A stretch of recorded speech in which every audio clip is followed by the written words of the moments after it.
All right, we are live, everyone. Welcome back to day 36 of Vibe Coding an App Until I Make $1 million. We made tremendous progress yesterday. So as you guys saw, I was up at 5 a.m. sharing a little bit about my morning workflow yesterday. As you guys know, I can't stream Monday, Wednesdays, Fridays because I'm finishing up my college degree, but that'll change here soon once I graduate. But yeah, I mean, we made a ton of progress. I was able to get quite a good coding session in last night. I had a couple hours of just true raw focus, and you guys can see here that we actually made a ton of progress. Basically, you can see this nav bar here, but what we're working on now is we're working on actually positioning the product to go live. And as you guys know, we're thinking about, actually, we're not just thinking about it, we are doing it, but we're actually gonna start running our ads soon. So something that we have to do is we have to make sure that our website is prepared to get a bunch of volume or traffic to the site. And we're gonna be spending money on TikTok ads, Google ads, Meta ads like Instagram and Facebook. We're gonna be doing X ads, and we're gonna be doing YouTube ads. So there's a ton of stuff that's going to be going on in the upcoming weeks, and what we really have to do now is we have to position the product so that each of that ad spend isn't actually going to be wasted. So for example, hey, I don't want to be spending thousands of dollars on advertisements and have people just going to a page on the website that doesn't actually convert. So we're going to continue to work on that in this stream, but you guys can see from just like the noticeable styling differences. If I scroll down the page here, obviously I had a really good session last night and was able to get a lot done. A couple other things that we were working on is our SEO strategy. So we were working on SEMrush yesterday morning, and we now have essentially this project View Creator, and we have 143 keywords that we're now tracking and trying to rank for. And we essentially found these keywords through, where are they on this site? I think if I go to keyword position tracking, I think it is. So if I go to position tracking, I essentially have this project set up where I'm tracking the keywords of how we're doing across 143 keywords. So if I click 143 keywords here, we'll pop that up, and I'll show you guys, essentially these are the keywords that we're trying to rank for. Let me zoom out a little bit. So let's see here. So you guys can see, just like if you read through this list a little bit, you'll see that we've done a decent amount of keyword research, and what our plan is hey, we need to now update the website so that it drives conversions, and so that it's driving organic traffic and paid traffic. So let me do a couple things on my end, and then we'll get started for the day. But we're gonna be super productive today. I'm about to stream for probably around 3 hours, and yeah, same as usual, guys. It's launch week, so we got to really lock in and focus in on some of those key elements. But I think we're making a lot of progress. I'm excited about it. So thanks, guys, for tuning in, and let's get into it.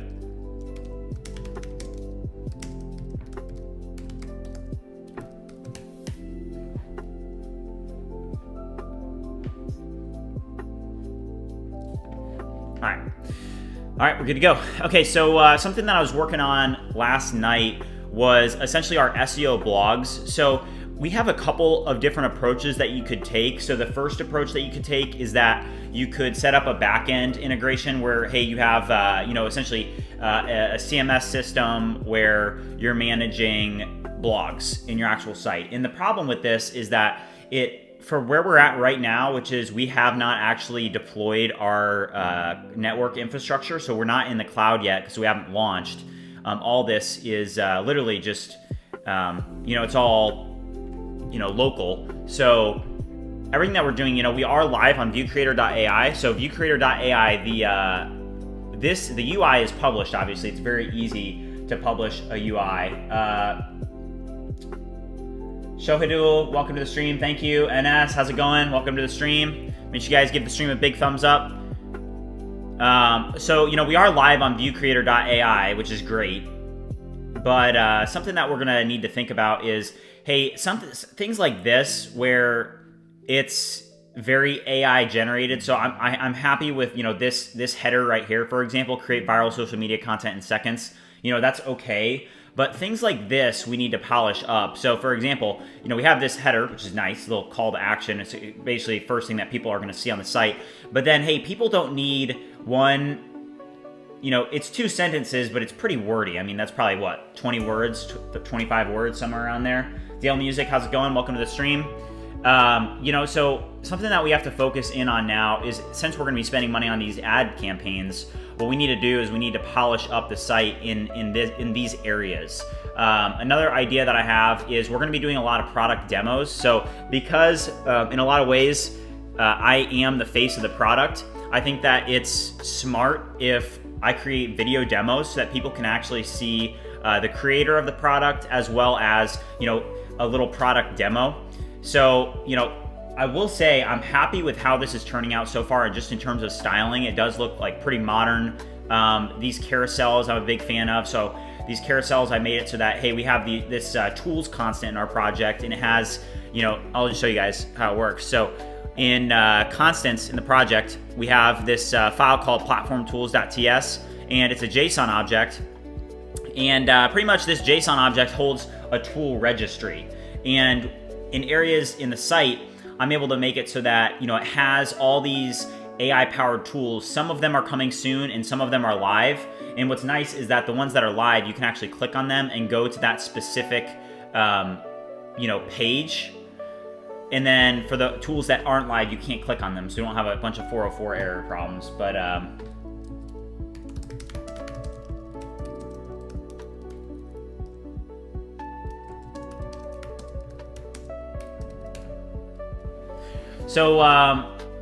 yeah, I'm feeling good about this. The blog is looking good now.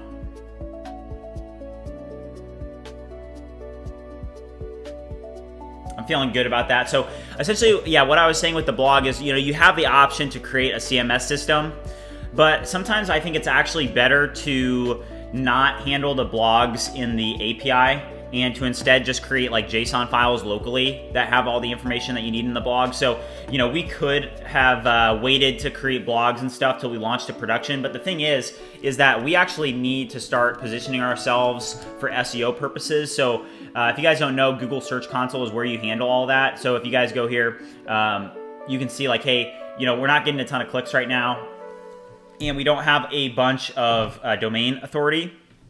But we need to build up backlinks, and then we also need to build up more pages that are all linking to each other. Brother Code said your Google sign-in button goes to localhost 3001. Okay, yeah, the reason it does that is because it defaults to 3001 unless there's actually a environment variable. And the thing is that because this is essentially pre-launch, I haven't put any environment variables into the front-end UI yet, so that is going to default, Brother Codes. Thanks for letting me know. But the reason that is happening is because it's an environment variable, and right now in AWS Amplify, I have not set any of the environment variables, so it's just falling back to the default. So that's okay for now. So we updated the templates page and the agents page, and kind of the approach that I took is that on the landing pages, I have this little animation. We'll polish this up today, but this was the idea that I had. I don't know what your guys' thoughts are on this. Jose said, sheesh, good progress. Thanks, Jose. Yeah, I was grinding yesterday. You guys know that I wake up really early. My plan now is I actually am going to stream every day. Before, I was essentially, I'm just all in. I'm just all in on what we're doing here. And I'm not going to give up until we reach our goal. So, I mean, you guys have been watching me for a while now, and I think that everybody's getting the feel for, what we're made of. And you guys can tell that I don't give up easily, and I'm going to stick with this until I achieve my goal. So, with that being said, yesterday morning I was working on, some data analytics stuff. J35, what's up? Welcome to the stream. And what I did was I made it so that the agent page and the templates page kind of has this animation instead of just like ugly text. We'll polish this up today. I don't really love how it looks yet. It's like, it could be way more smooth. But it is kind of eye-catching where it's like, okay, like live agent demo, watch how AI agents process your content automatically, and it kind of gives it a process so people understand like, okay, this is what this product is. You can automate content creation with AI agents. Okay.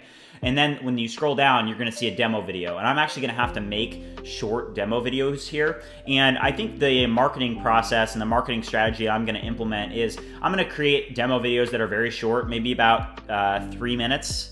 And it'll just be like essentially a talking head video where I'm talking and sharing the actual platform and showing people what it looks like and how it works and why I created it. And it'll just be 3 minutes. And what we'll do is I'll actually post it on, I created a View Creator YouTube channel, and then I'll also post it on the Bridgemind YouTube channel so that you guys can see it as well. And then what we're gonna do is we're gonna basically put a bunch of marketing dollars behind those YouTube videos so that they get like, 30,000 views, which isn't even that expensive. To get a bunch of views on a video like that, you just put like a couple, like $100 behind it and you get thousands of views. So we'll do that with those demo videos, but we'll have to make demo videos for each one. So this week I'm gonna have to make sure that I, essentially cut out some time so that I can make those demo videos for templates, agents, and tools. So I'll have to show people like, hey guys, this is the YouTube transcript generator in View Creator, and this is what it looks like, and this is how it works.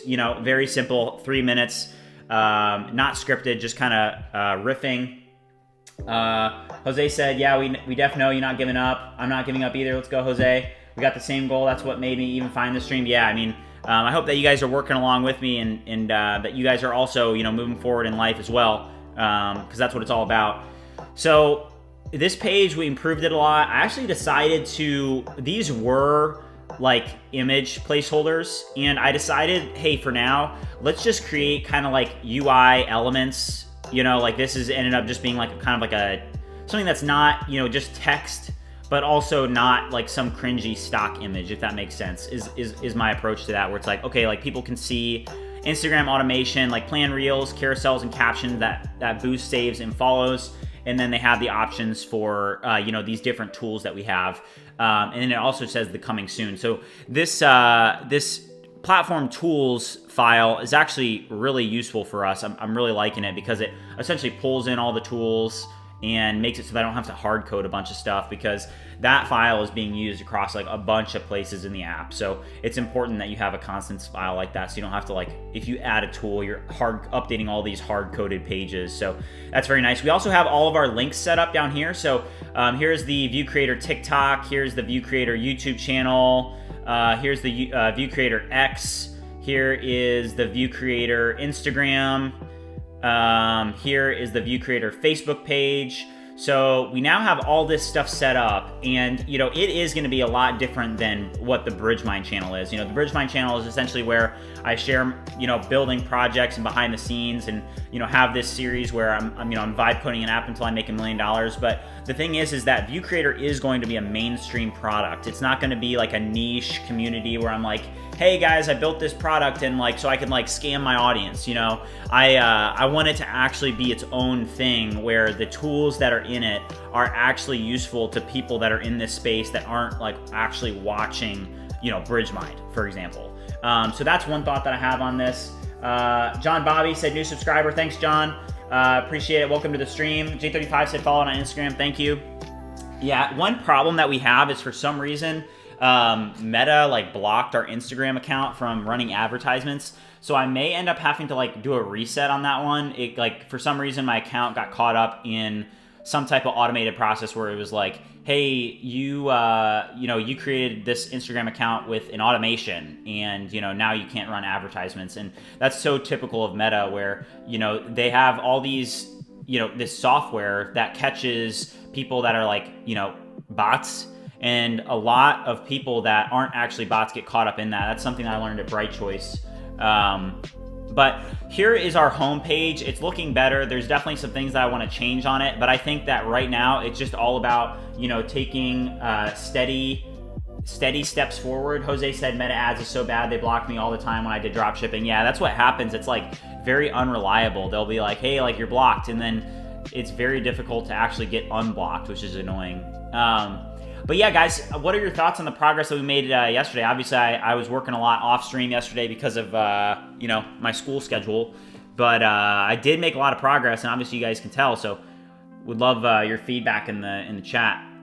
Oh, also something to note is that we're officially able to earn on YouTube. So I don't know if you guys can see it in the chat, but I'm pretty sure that you guys can do super chats now. I don't know if you guys can even see that option, but basically, there's more options now that we can monetize the channel, which is kind of cool. Okay, so I want to think here about, hey, what do we want to focus in on today? And I think a couple things that we're going to focus in on, because obviously since we're vibe coding, we can focus on multiple things at once. So let's just pull up the Trello board that we started in, I think it was, I had a stream the other night. I don't know if you guys saw it or not, but essentially I was working without talking. So usually with these, how it's gonna work is for these streams where it's like day 36, vibe coding an app until I make $1 million, those streams are gonna be a lot of commentary, and I'll be very active and engaged in the chat. But then also, you know, what's interesting is that I work off stream a lot. You know, this is a totally different, you know, I do not see myself as a content creator really at all.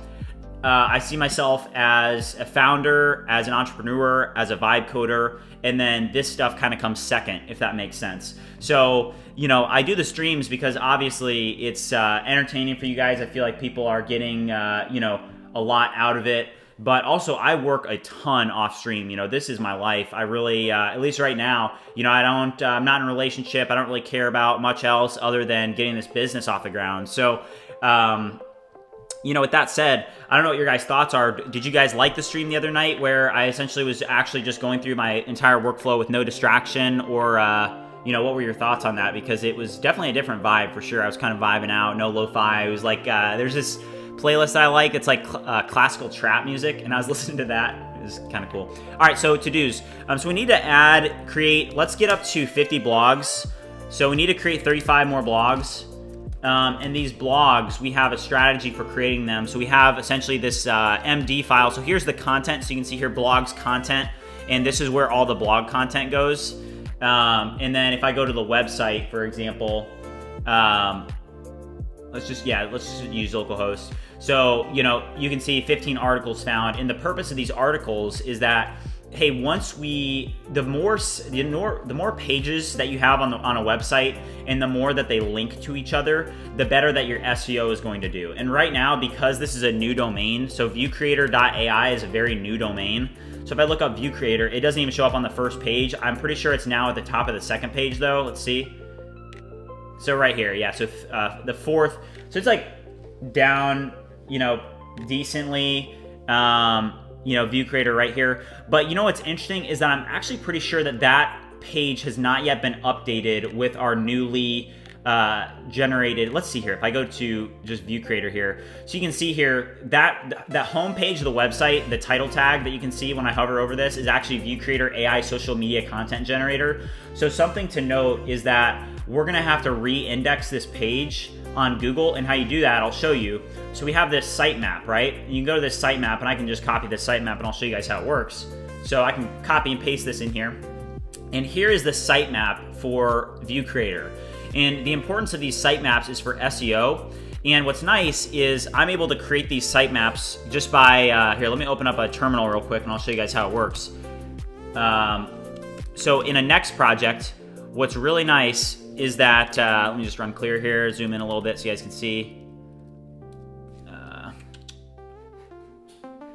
right, go here. Okay, so if I CD into View Creator UI, and then I run an npm run build, basically what happens is it's gonna run the build for the project. So we have a bunch of warnings, but those are all just essentially like ESL lint errors that are like, hey, warning, you know, there's this problem. Jose said those types of stream can definitely help someone working on a similar project to come back to see what you did to fix a problem they're having. Your mobile live stream helped me similarly. Yeah, that's awesome.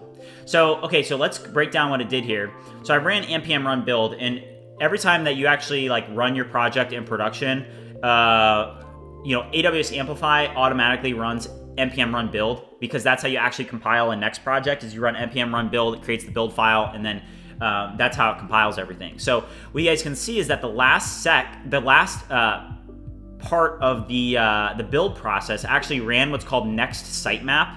And next sitemap is an npm package that allows you to generate sitemaps automatically using Next.js. So you set up a next sitemap config, and then it's able to create this sitemap automatically, which is really, really nice. So you guys can see that this is the sitemap, and then it automatically, actually, inside of the sitemap config file, I updated it so that it would actually make a call to loop through the content of the blogs. so that it would actually add these blogs in. So now what's gonna happen is every time that I add these blogs, I'm able to update the sitemap, and then it says, hey, discovered pages, and it'll list how many discovered pages there actually are. So, just in a couple days, we've gone from, let's say, 10 pages to now at 54 pages. And this is a best practice for SEO, because if I go to blog and I go to, we're gonna have to fix that loading error, by the way. Let's put that on the Trello board.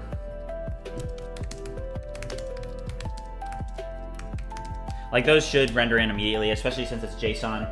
J35 said, I don't know if other people would like it, but maybe you can do streams trying new tools that launch to like new models, and I'll also use those for videos. Yeah, that's definitely a good idea, because for example, I had that Codex video that did really well. And the reason that it did really well is because it was a new tool that people actually were trying to, see how it worked. So I'm definitely that's a really good idea, J35. I'm gonna have to start doing that more. So let's see here. So I want to show you guys how it works. So if you have a website or something like that, it's always smart to create these SEO blogs. And as you guys know, we essentially created a system where we were using SEMrush to get keywords. So here are all the keywords. Right now we have 143 to choose from that we're targeting in other pages of the website. And I have this MD file down here that we use for this, where it's able to do, it's essentially like it explains how it works. And what's nice is that it'll be able to create blogs, on demand. So we built a system for that. But something that I want to draw your attention to is how, like, this section right here, like, let's just look, YouTube content automation, right? Look at how many things it's linking to. It links to the title generation page. It links to the description creation page. It links to the thumbnail design page. And really what that's doing is it's linking to other pages on the website, which makes your website a lot easier to crawl. Because let's say that we send let's just do it right now. So I'm gonna go and enter this, right? And I'm gonna go up and you can inspect any URL that you want in Google Search Console. So I'll just enter this, and look at this, guys. So this is a perfect example. It says URL inspection. URL is not on Google. So how you use the Google Search Console is after you upload that sitemap, it allows you to then enter those URLs. And then what's great is then you can request indexing. So this page is not indexed on the website, but all we have to do is click request indexing, and it's actually going to say, hey, testing if live URL can be indexed. Like, hey, does this page actually exist? And then what it's going to do is it's going to send the Google, I guess it's like the SEO robots to your site. So indexing requested, URL was added to a priority crawl queue. Submitting a page multiple times will not change its queue or priority. Queue position or priority. So that's a step that you have to do, because it makes Google actually re-index those pages for the first time. And for example, on that page, what's going to happen is by it going to this page, it's not just going to index this page, but look at this, getting started with content automation. Look at how many pages we link to here at the end of the page. So what this does, it actually makes it so that it makes it so that the robots actually go to that page. So it'll go to the AI tools page, and it'll see this page, and then it'll be able to index that. So my point with all this is to emphasize the importance of actually integrating Google SEO best practices into your website. And this is something that I learned at one of the first companies that I worked with. It was an Amazon consulting agency. And what we did there is we actually perfected people's Amazon listings for SEO. And the same thing applies to Google. So for example, on an Amazon listing, there can be specific keywords that people are actually searching for, like your product. Like, let's say that you have, a bicycle product that you're selling, right? Let's say that it's bike lube, like bike lubricant that you put on a chain. So for example, with bike lubricant, there are certain keywords that people search for on Amazon. Like, people are looking up bike chain lube, which is one long tail keyword, but then people are also searching up bicycle chain lube, which is another long tail keyword. And I want to keep getting into this more and more, but before we do that, let's actually get a workflow process, because I don't want to just be talking your guys' ear off and not be doing anything. So let me drop in content in all this. So we're going to drop in all this, and I drop in this SEO best practices. And what's great about this is it essentially is a TXT file that I created that gives it the logic for what a blog should be and how you should set up the pages, which is great. So I'm going to enter this, and actually I think I was on a really, really good conversation last night with this, and maybe instead of starting a new chat, we can actually just continue in that chat. Let's see. So let's go to new chat, and then let's see conversation history. And and just see if we can find it. Okay, yeah, so this is the conversation I was having. It's at 57%, but yeah, I think that's good. That's good. So we'll drop this in. Where's that? Okay, so now I'm gonna say, I want you to think of 5 more blogs to create and do the same thing. Do this with keywords that you have not targeted yet, and ensure that you date the blogs correctly. Add a bunch of links to the blog so that it links to other respective pages on the website. All right, so that's good. And then also something I like to drop in, and this is also something, a strategy that I implement, and this is a coding tip. So whenever I'm working on a website, I always have a roots.ts file. And what a roots.ts file does is it allows you to find a main roots object. So you can see constant roots. And what this does is it prevents you from actually hard coding any roots on your Next.js pages. But then another thing that it does is it makes it so that you don't actually, you can like reference this whenever you want, so that AI always has access to your roots, which is really nice. So it kind of serves 2 purposes. So yeah, so we have everything in, and let's just make sure is blogs. So I'm gonna drop the content here as a whole as well. Okay, so that's good. So we're gonna do 5 more. So we'll do 5 at a time. We'll do five blogs at a time. So that is off. Now, another thing, remember, that we want to work on. So right now we want to get up to 50 blogs total. So right now we're gonna have to create 35 more. So we're gonna be in this conversation for a while. But then also, while we're doing that, let's fix the loading error on the blog page. So let's go over here, and let's just use GPT-5 High is fine. And I'm gonna drop in this page, and I'm just gonna say, right now there is a skeleton loading effect on the blogs page that takes a little bit too long for the blogs to render in. Since we're just rendering them in from the JSON, can we render them immediately? Because essentially I had this skeleton loader, because initially we were going to be fetching the blogs from the database, but I decided against that, and I thought that it would be smarter to just actually do it a different way. Also, if you guys are watching, haven't already liked the stream and subscribed, make sure you do so. It really helps support the channel and everything that we're doing here. Yeah, we just passed, we'll probably be at 3,000 subscribers here soon. You know, something that I think about a decent bit is, you know, we just have to keep moving forward. I think that if we can continue to just work every single day, wake up early at 5 a.m., actually before 5 a.m., but my plan is that on days where I have like school, for example, so right now, you know, I'm finishing up that college degree, and I've got another 3 months about. And what I'm planning on doing is, hey, every day that I actually have to be at school, I'm gonna be streaming in the morning for a couple hours, because right now, like, I'm streaming at 10:40 my time, and the reason that I'm doing that is because this is my normal time to stream, as well as, you know, I don't have school today. I don't have to worry about it, right? So I stream during the middle of the day, which is great. I love streaming at this time. But the problem is that I have to work outside of days that I'm streaming. And I've decided to start essentially a new series. And I don't know if you guys saw this, but if you go to the channel, I think I saw some of you guys there. Like, I saw J35 there. But I started a new series, and if I go to playlist here, I'll show you. So the new series is a new series called Work With Me at 5 a.m. And what this series is essentially, I'm just gonna be working at 5 a.m. And you know, if you guys wanna work with me, you can. But something that I do believe in, and that I've shared before on the channel, is that I do believe in self-discipline, and I believe in waking up early and disciplining yourself to live the life that you were intended to live. So that's just a belief of mine, and I want to now share it with you all, since we've made so much progress. I mean, just in the past couple months, we've gone from, you know, barely any subscribers to close to 3,000 now. So if you guys don't, like, absolutely, that's good. That trajectory is going to continue. So it's very exciting. Let's see here. Wait, where is it? Remove link. Okay, so this chat here is creating SEO blogs, which is great. And then this chat here is fixing the loading error that we have. So let's go over to our local host and make sure that that's starting to look good.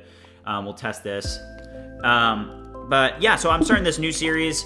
So on these days, when you guys see streams where it's like day 36, we'll just continue to do what I've been doing, with the commentary and just being like super engaged with chat and stuff. But then on days where I wake up in the morning, I want to share with you guys, that part of my journey as well. There's all sorts of stuff where I see myself, I'm like, hey, I'm not a streamer. You know what I mean? That's the way I see it. Is I'm like, hey, I'm not a streamer. I'm just somebody that's genuinely doing this, and I want to share it. And if I can share it, and if it impacts and inspires other people to do the things that they want to do and that they dream of, then I feel like I will have had a decent effect on the world. Yeah, I just think that's cool. So there is still a decent amount to do for the website. But let's just take it, one step at a time. I think we're going to pick off a couple things on the website. And then after we do that, I really want to get back into the actual dashboard and start working on that again because, hey, we want to have a good website, but we also want to make sure that when we launch that things actually work in the back end, like once you actually create an account and have some features. So let's get the API up and launched here. I'm going to have to do one thing on my end to actually get this up because I shut my computer down, so I'm going to have to start up Postgres again. But let's CD over into the View Creator API. We're over there. And then now I'm going to have to find a quick command to run on my end. And then we're going to knock that out as well. All right.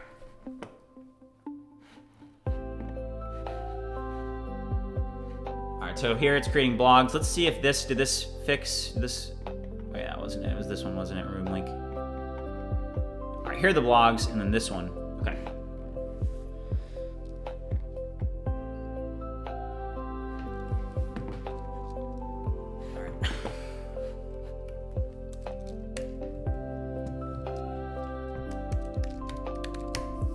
Okay, I'll be back, guys. I'm going to use the restroom real quick. If you haven't already liked and subscribed, make sure you do so. I'll be right back.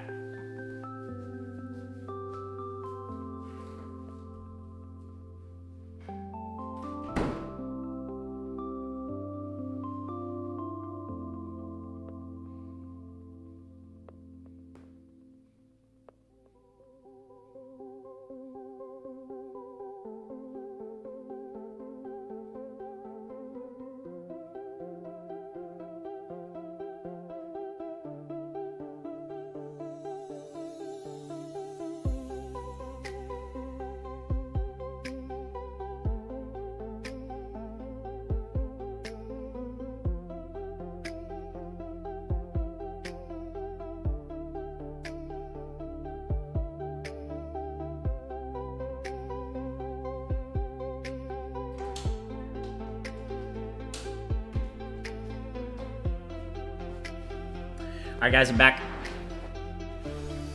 All right, that looks like that ran.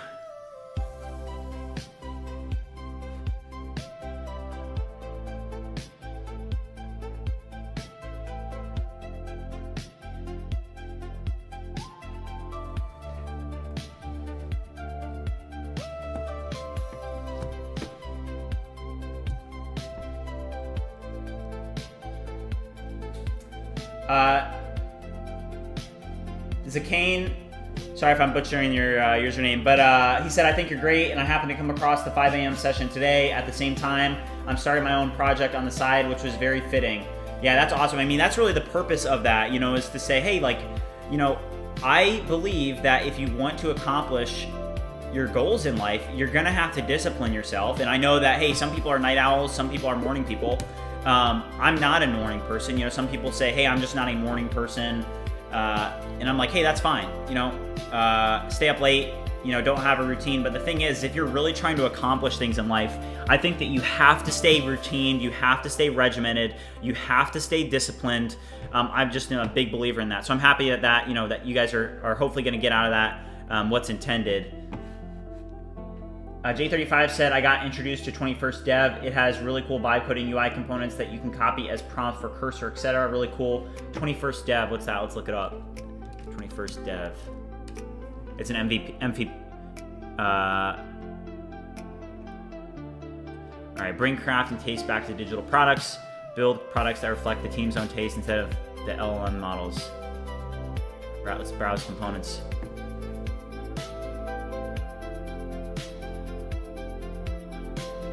Oh, wow. That's badass.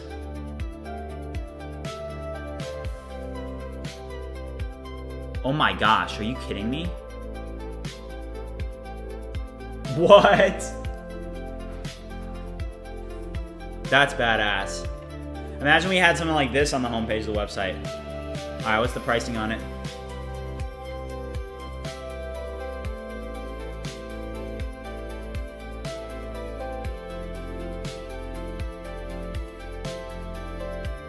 All right, guys, let's buy it.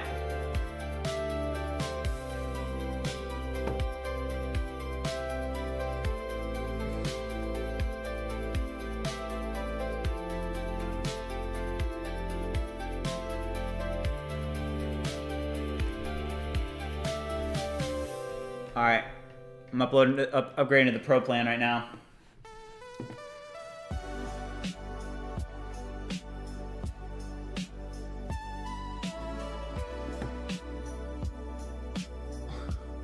Also, you know what's cool is, you know, since we have all of our bank account stuff set up now, you know, everything's good to go, which is nice. All right. So just got the Pro plan. So I'm assuming that this has an MCP server. All right, so here it is. Just got the Pro plan.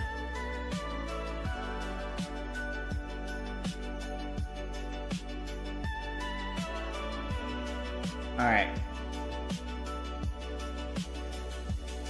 J35 said, check the robot one. You can copy it as a prompt for Cursor. Which robot one? This one down here? All right, so it says, bring your UI to life with beautiful 3D scenes, create immersive experiences that capture attention, and enhance your design. Oh yeah, that's badass.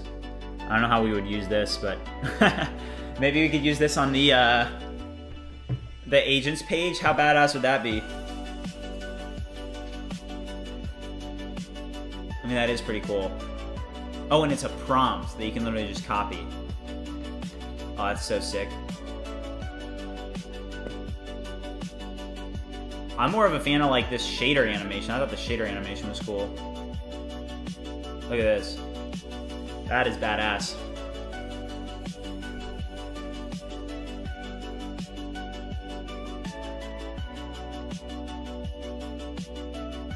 What about this one? What? That's pretty cool.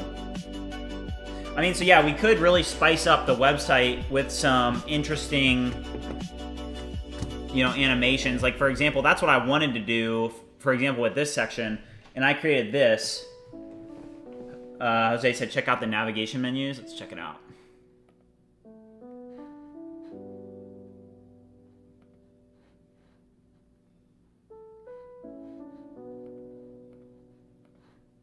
Yeah, that's cool.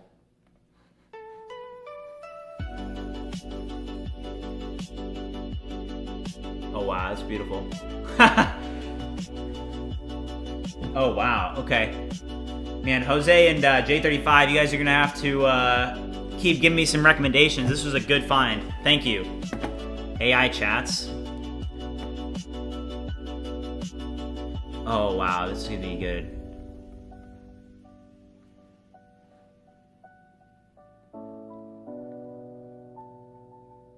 Oh, this is good.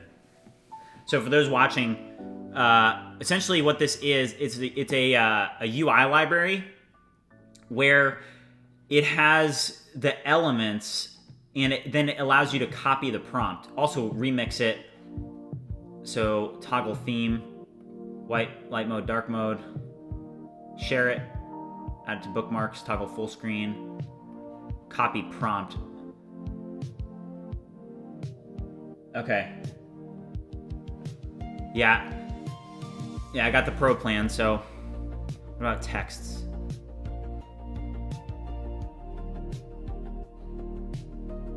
Oh my gosh, this is so badass.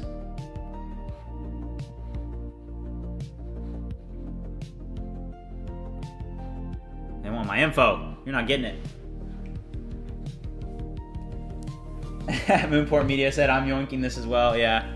Yeah, I hope this is helpful for everybody because, you know, hey, me being, you know, you guys give me ideas. You know, it's like, hey, you guys being in chat, making recommendations. Like I want to learn. So that's another reason for this series. It's like, hey, I get to learn and do and build even better things because I have other people that are, you know, into the same thing that are on the side, you know, helping me out.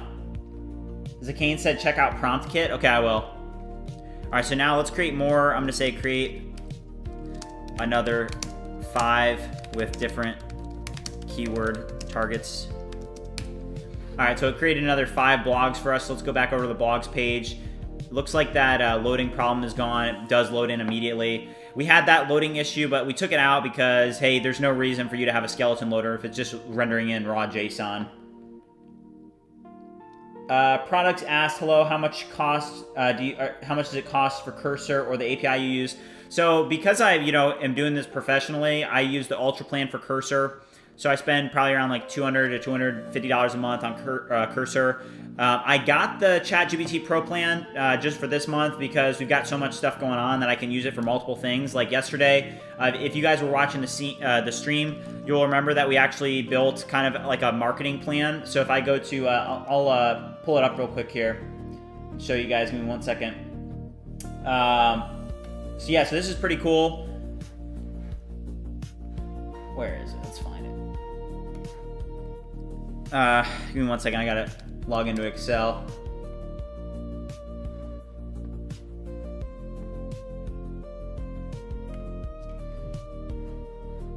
Okay, so something really cool that I want to show you guys is that we have this marketing funnel.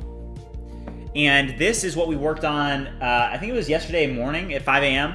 So if you guys missed that, here's what we were working on at 5 a.m. yesterday. So essentially, we're going to have this marketing campaign. And when you're doing a marketing campaign, you really need to strategize and think through beforehand. Like, I don't want to go into it just willy-nilly, not thinking about any strategy. So I created this Excel document. I actually created this using ChatGPT Pro, at least to give me the initial outline. And then what I'm going to do is I'm going to edit it and revise it and make sure that it's actually fit for my use case. But to get started, you guys can see down here, we have a home, assumptions, budget and mix, projections, pricing, and dashboard page. So for example, if I go over to assumptions, it has an AOV or a first month ARPU of $14.99. So essentially we have in our Excel model the assumption that, hey, people that sign up are going to sign up on an average of $14.99 a month. And we calculated this by this pricing page here. We set it at 60% of the mix is going to be the basic plan, which is $4.99. 35% of the mix is going to be the Pro plan, which is $19.99, and 5% of the mix is going to be the Ultra plan, which is $99.99, which gives us a mix of $14.99. So then what we do is we then go to our assumptions and we make that equal to that. So you can see that that's equal to the pricing B9 cell. So anytime that we update our product mix, it's also going to update our assumptions. And based on those assumptions, here's our budget mix. So we're going to do 25% TikTok ads, 20% Google ads, 15% YouTube ads, 15% Instagram ads, 15% Meta ads, and then 10% Reddit ads. That's our advertising mix. And you guys can see that our budget is $3,000 in October, $6,000 in November, and $12,000 in December. And then here are our projections based off of that. So this is just the initial projections, but something that I want to highlight to you guys just to show you how I'm thinking and how this works is, so let's say that we spend, 25% of our budget allocation is for TikTok. So that means that we're going to spend $750 on TikTok that month, which is in October. Since we're launching View Creator this week, we're going to start spending on ad spend the first week of October. So our default CPC is going to be 99 cents. Our percentage of conversions from clicks is going to be 18%. And then the sign up to paid out of that 18% conversion is going to be 20%. So out of 758 clicks, we're going to get 136 signups, which is going to lead to 27 paid customers, which based off of that assumption that we made is going to equal $408 in revenue. So if we do $750 in ad spend, we're going to generate $408 of guaranteed revenue off that spend. Now the question is something that we're going to have to add is something that essentially calculates like, hey, for example, for those people that convert, how many are around after like 3 months, for example. So those are some questions that you definitely have to ask. We're not going to get into them yet. Tyler said, do you need a salesperson? B2B is my specialty. First year I did 3.6 million, peaked at 9.2 million in sales. Yeah, Tyler, that sounds interesting. If you have Discord, I respond to all my Discord messages. If you want to reach me personally, you actually can message me in Discord. So there's a link in the description down below. Also, some of our mods have it. But if you're interested in like working together or any sponsorships or anything like that, you can join the Discord and then DM me personally on Discord, and I'll get to it usually same day. Okay, so now I'm gonna do another 5, and we're gonna keep doing this until we reach 50. So we're gonna have 50 blogs on the site, so another 50 pages, which is great. Let's see if this is now indexed, not yet. But so something on Google Search Console that you can also do is you can actually make it so that you have it search for pages again. So if you guys remember when we actually searched up View Creator, and something that you guys can do to help, I don't know if you guys knew this, but you can actually help us out by searching View Creator in Google and then actually finding it and clicking on it. Because essentially what that tells the algorithm is, okay, this guy essentially like, these people are like somebody, when they search View Creator, they're looking for like this page. So if you guys do that, it actually does help SEO, which is just something interesting to note if you guys want to help. So I'm gonna request re-indexing on that page because the title is outdated. So the title tag, you can see it by, if we just go back, see how it says just viewcreator.ai at the top, and then it says View Creator generate stunning posts. This is outdated because we know that the title for that page is, it's this. If we hover over it, we'll get it. Or I guess it's here. View Creator AI social media content generator. So that's what it should be. J35. So right now we're launching, the platform will be B2C, but the thing is that this product is going to be, it's going to have a lot of business to business demand as well. And we're quickly going to pivot, and we're going to have B2C, but then we're also going to have B2B, because businesses that have a team that are doing marketing are going to want to have this tool. So I'm definitely open to any conversations about B2B sales, because that's going to be another revenue driver for us for sure, is B2B. It's not just going to be B2C. Moonport said, why not focus on one channel instead of spreading yourself thin though? So I don't think that you're really spreading yourself thin by introducing B2B. So for example, you know, does it really spread me that thin if I just add on the pricing page a business option that says like contact us now? You know what I mean? Or to integrate the logic of being able to actually set up a team account that has multiple seats. You know, is that really that difficult to do? I don't think it is. You know, that would probably take one day. If you really were driven for it and you wanted to accomplish it, you could do that in one day. I mean, heck, we could even do that today. And you know, let's just open up that market. You know, is that something that you guys want to do today? Do you guys want to build that? Because I bet, you know, we're gonna be streaming for 2 more hours. We could focus on that today. Yeah, Tyler, I agree. Yeah, Tyler, join the Discord if you haven't already.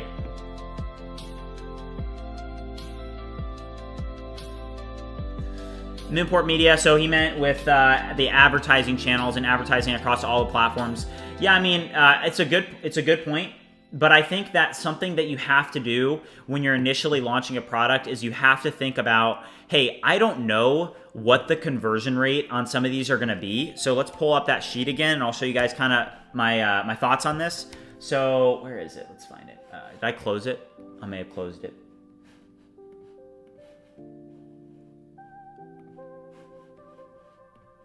All right, let me pull it back up. If you guys are watching, haven't already liked and subscribed, make sure you do so. We're getting ready to launch View Creator. But yeah, so let's talk about this a little bit more.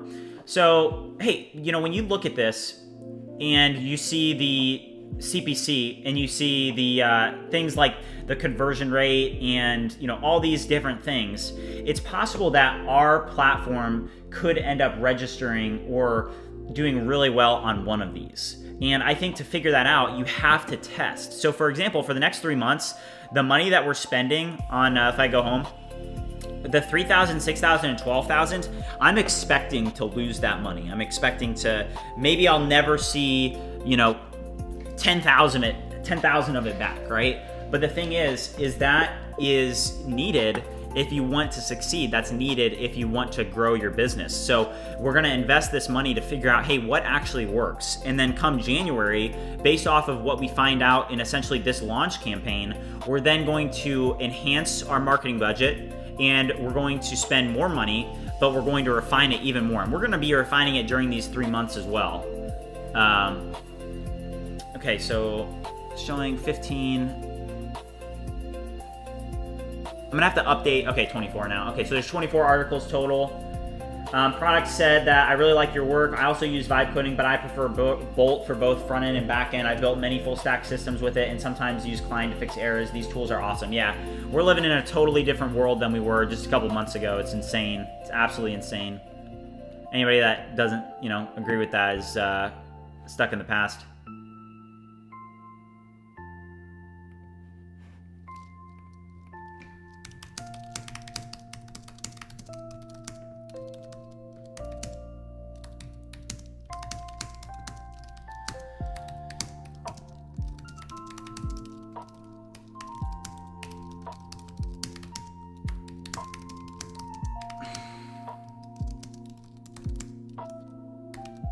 So we're gonna do that. But yeah, I mean, we could build in the logic today for business. That could open up a really good market for us. Honestly, let's do it. And let's test out that 21st century. Let's go to a pricing page and let's find a really good pricing page component. So marketing blocks, announcements, backgrounds, borders, pricing sections. Okay, so let's find a really good pricing section that we like.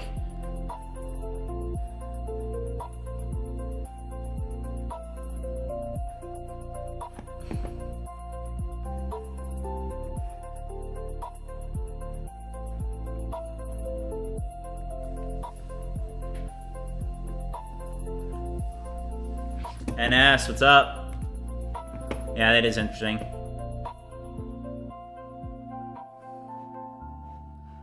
Yeah, I mean, there's some pretty good options here.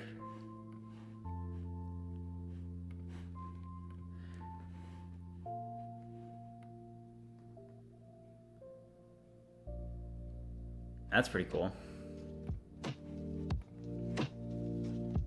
Oh my gosh, look at this. That's so badass. What? That's cool. I don't like that. Orbiting. Oh my gosh. Mythic says, I honestly think vibe coding is the future of coding, but I still believe you still need technical and computer science knowledge so you know what to give the AI and tell it what to do. Exactly, yeah. That's very well said.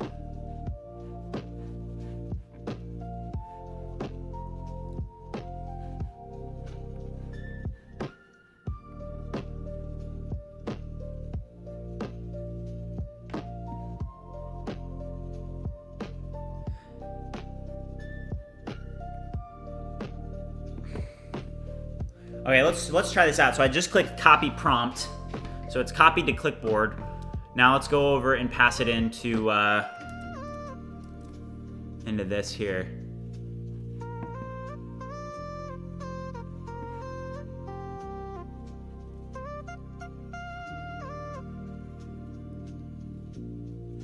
Okay, this is so badass. All right, let's drop it in and see what happens, guys. Good morning, Georgievich. Good to see you. If you guys are just joining us, welcome. We've made just so much progress. I mean, I'm in a great mood. There's no better feeling than like just waking up each day and feeling excited to work on what you're working on. And I think that if you can get that in life, then you've achieved quite a bit. Yeah, I think if you can get there, I think that's really good. And that's where I'm at. I just wake up every day and I just can't wait to work on what I'm working on. And that's all thanks to you guys. So, thank you for being supportive. Thank you for liking and subscribing. You guys can obviously tell, this is, I think this is going somewhere. Tyler said that he started in November of 2020, walked up to Samsung, got past the security gate because he had a nice outfit coat on, closed a deal day one. That was with manufacturing software is easier, or it seems. So what's Tyler saying is he's a badass. All right. So Tyler is a badass. Tyler, join Discord and you can DM me. I'm Bridgemine official in Discord, by the way.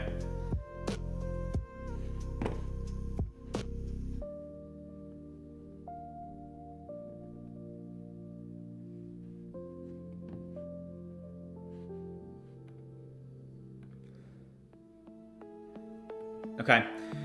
So this is going to be the first test that we have for actually using 21st century. So like something that I want to show you guys. So if you actually break down this prompt, let's look at it and see, hey, what actually is this? So if we paste this in, this is the prompt that 21st century gave me. So essentially what 21st century is it's a prompt library for people that are trying to build UI components. So here you can say, hey, here's what we created with this prompt. Like here is literally the component that we created with this prompt. So what you can then do is you can actually open it up and see, okay, I like this, I don't like this, and you're able to then paste that prompt in. J35, that is hilarious. That is so funny.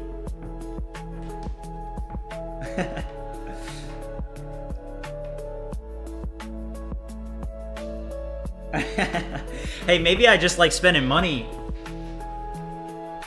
Maybe I'm just an easy sell, I don't know. Or J35 secretly works for all these people. If you guys haven't already liked and subscribed, make sure you do so. Alright, so here's our to-do list. Verify Next.js, TypeScript, Tailwind, and component styles and paths. Add use media query hook under src hooks. Add shadcn style switch under src components. So, maybe what we need to do is something that is a little bit lacking is just the shadcn. Maybe we need to start integrating shadcn just because it is such a modern looking library. And the thing is if you have AI generate your CSS for you, that's all right? But I think that it could be said that the difference between using, for example, custom CSS and Tailwind could be the same difference from using Tailwind to shadcn in terms of getting your site to look actually modern. Mythic said, what makes someone good at sales? Is it persuasion or being able to convince someone with confidence, or is there more to it? So something I'll say, so you guys can probably tell, I'm decent at talking. I've always been good at talking to people. And I used to be in sales as well. And something about sales that is very important is you have to believe in yourself. And that's very important in sales and in life in general. And it's actually like a faith that you need to have in your own self. And if you don't have that, it's very difficult to go out in life and succeed because you won't have that true confidence in who you are as a person to move forward. It looks like this is really caught up. So let's actually stop this. I think there's a problem here because that has been running way too long. So let's go over here and drop that back in. Let's try that again here. All right, so I dropped that back in. J35 said at 21st Dev, OpenAI and FalAI contact him for sponsors. J35 said that the #1 rule of sales is to watch Wolf of Wall Street. Yeah, I mean that can help too. I mean, hey, I used to be a finance bro. That was my movie.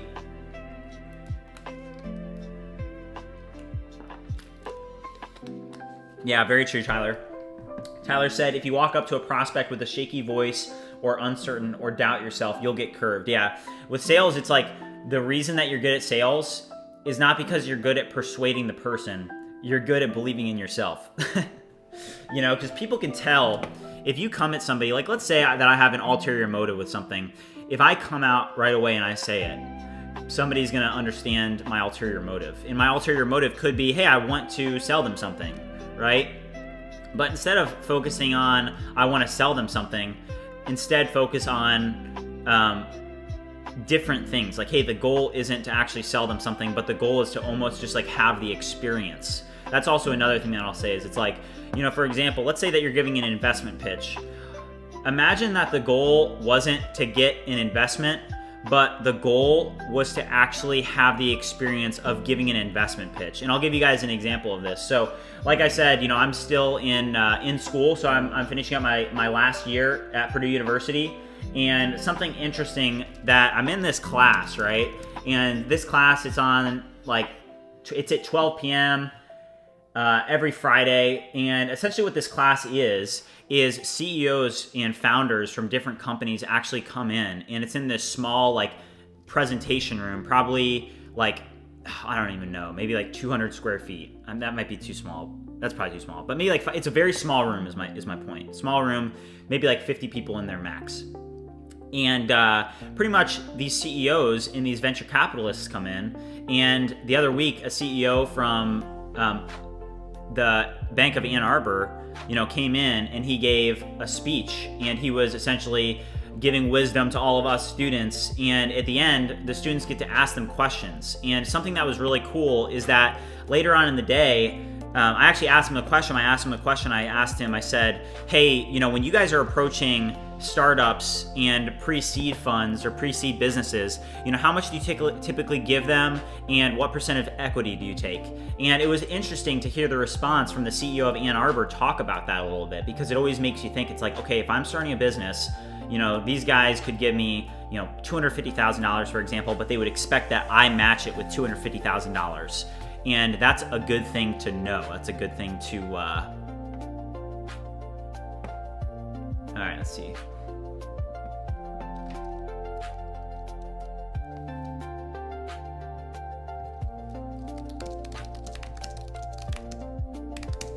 Okay, I'm saying now I'll pay the new pricing. New pricing UI. Okay.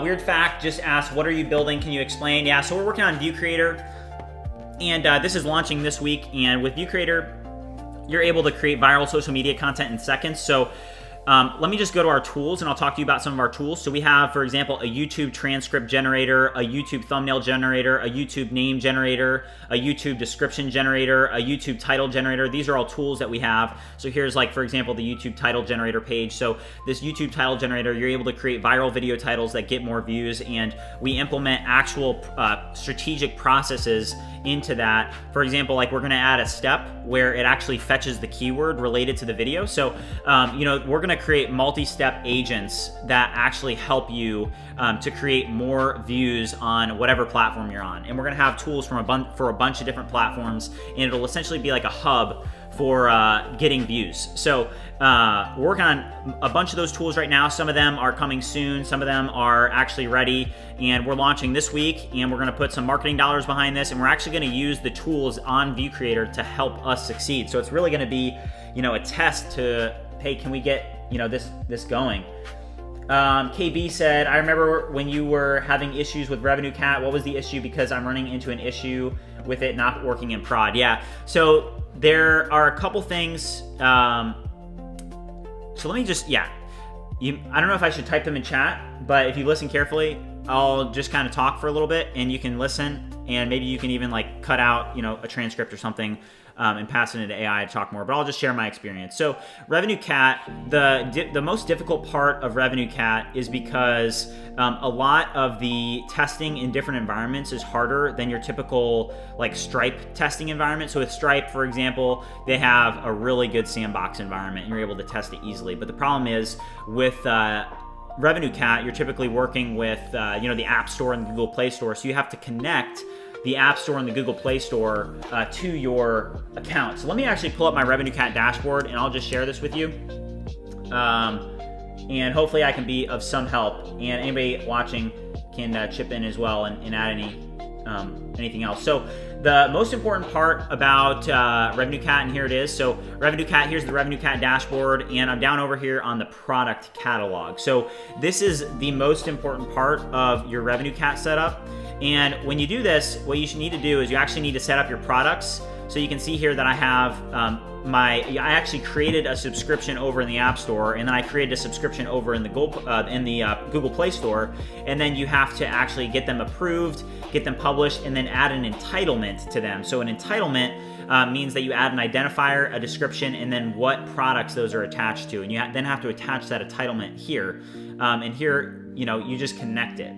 And then with your offerings, that's actually then where you kind of put this together and you offer your offerings, and you have metadata and whatnot. So, for example, I need to add, that Google Play Store offering if I want to add it to my Revenue Cat offering. So we've since deprecated that project because we're so focused in on View Creator, but I hope that helps in some way.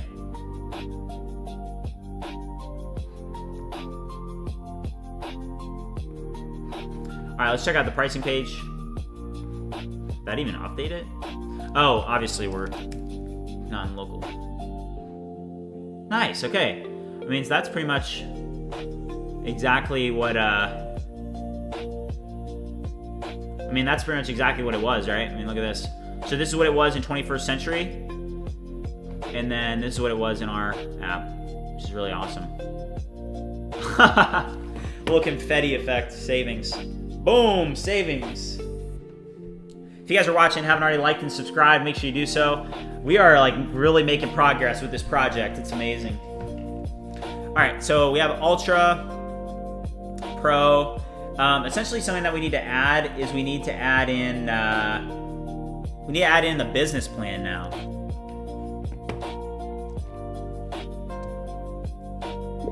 Now create a business plan that is added to our pricing page.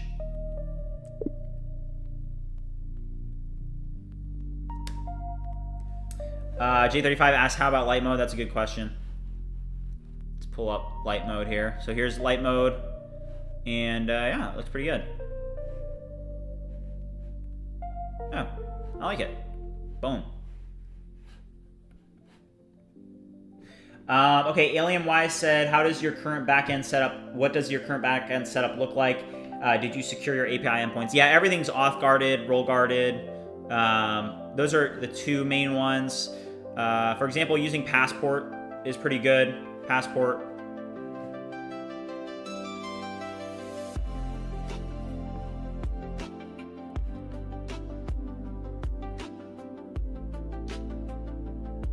All right, J35 said, let's vote for a live stream of Matt cold calling, pitching View Creator to businesses. That would be so sick.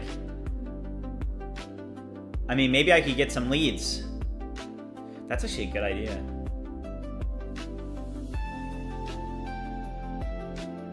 NS said, came for the vibe, stayed for the secret to sales.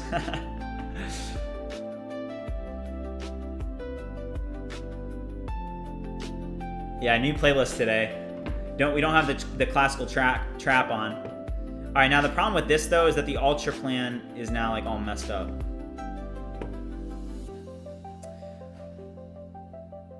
What if we just took out the basic plan completely? Only had Pro.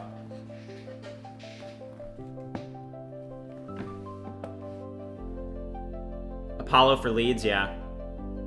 Yeah, I've used Apollo before. Honestly, guys, you know something that I'm thinking about? So if we go back to our marketing document and marketing funnel and think about this here, like let's go to pricing, and if we just take out this, like let's say that we moved basic, what if we moved basic to pro? Like what if we just took out that completely, this offering, and what if we changed basic, instead of doing basic, we offered a business plan? Hold up. So let's think about this. So we want to offer a new business plan. So let's first of all add a new column. Let's add a new column here. Let's just add it. All right, let's just copy this and paste in here. So we're gonna add another, and then let's insert some here. Let's actually just download this. Hold up.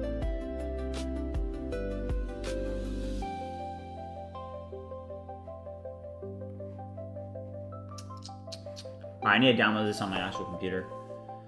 File, create a copy.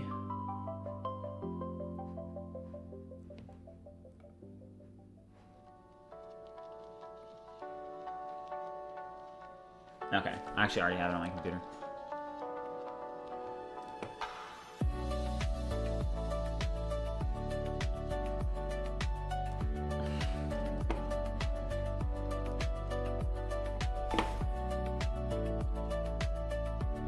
All right, open Microsoft Excel, let's get it. All right, here's our document. Let's do yes.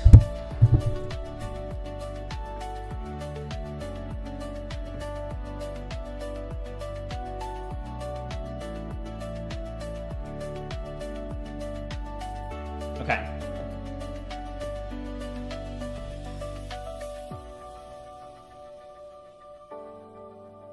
Moonport Media said, I feel like you don't even understand how much faster you're moving compared to other vibe coders. An in-depth video on that would be banger. Yeah, I mean, thanks for the feedback and the support. That feels, feels good. Thanks for the compliment. But something to note. I mean, I could do that. But also, I think the best way that I do operate is by showing people, so, I can try to do the best that I can. It is hard to, sometimes it can be hard to, talk about something and it's easier to almost just show it. So maybe instead of basic, maybe we can do starter. And for example, if we up the starter plan from $4.99 to $9.99, how does that actually change the weighted ARPU? And then what if the business plan was $200 a month? Or maybe the business plan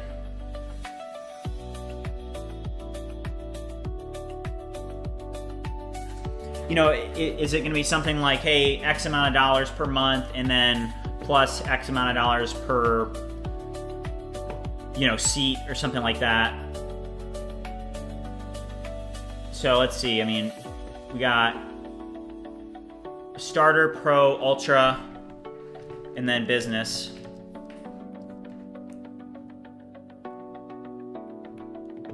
Maybe business is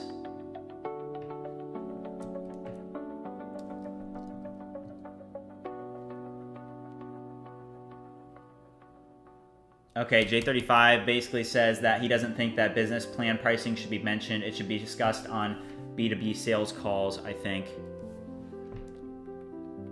Yeah, I mean, I'm starting to think that we can charge a lot higher prices for this, if I'm being completely honest.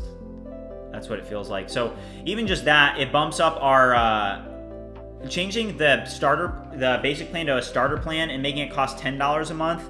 It bumps our assumptions up. So now if we go to projections, let's actually see what the revenue is now. So the revenue did go up about 20%. So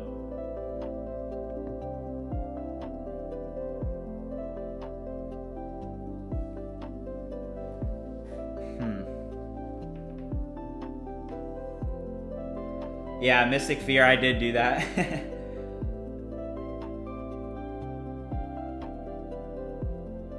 Yeah, okay, so chat basically is saying, hey, maybe we should do custom for business.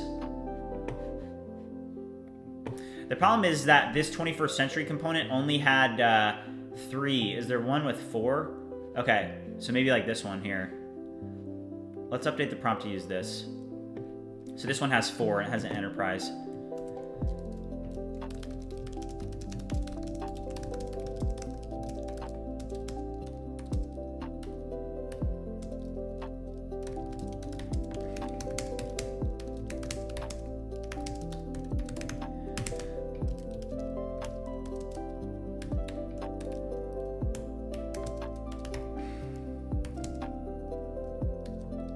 I mean, even we change the pro plan to $30 a month.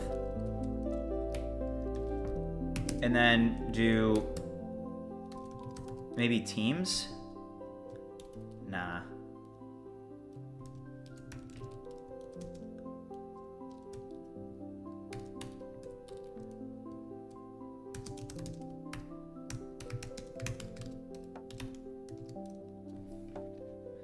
What if we just do 10?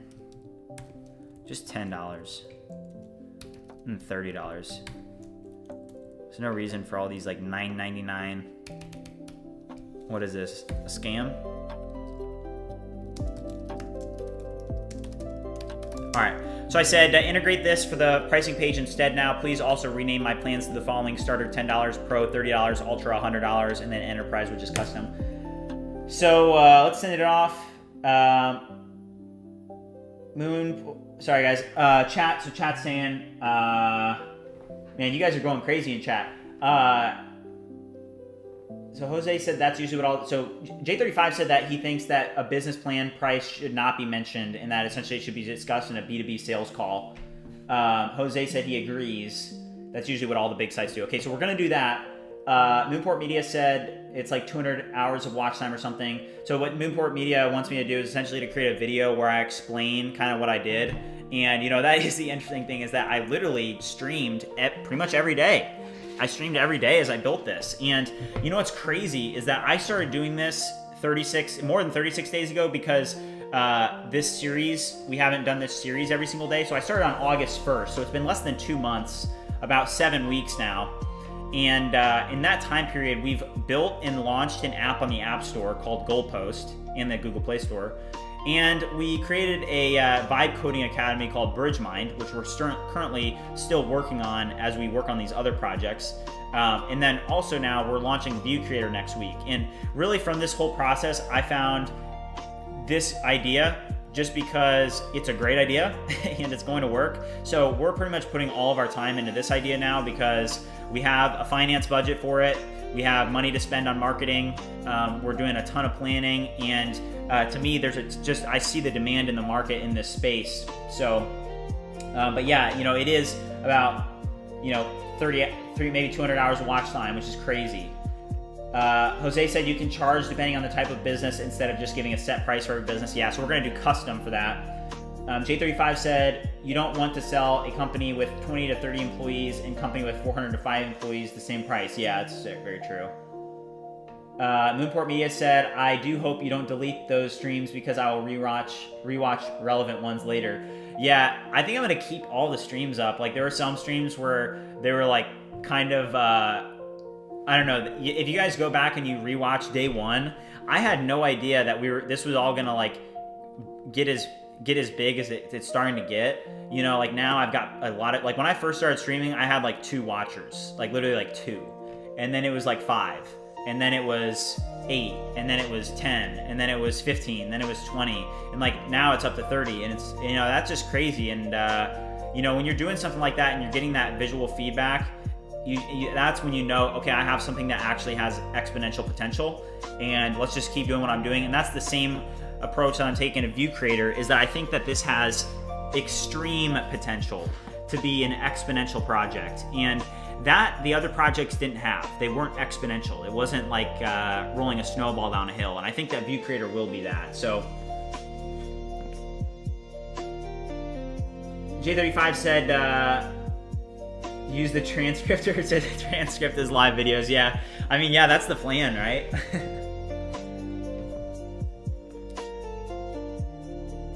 NS says, doesn't hurt to put it in there.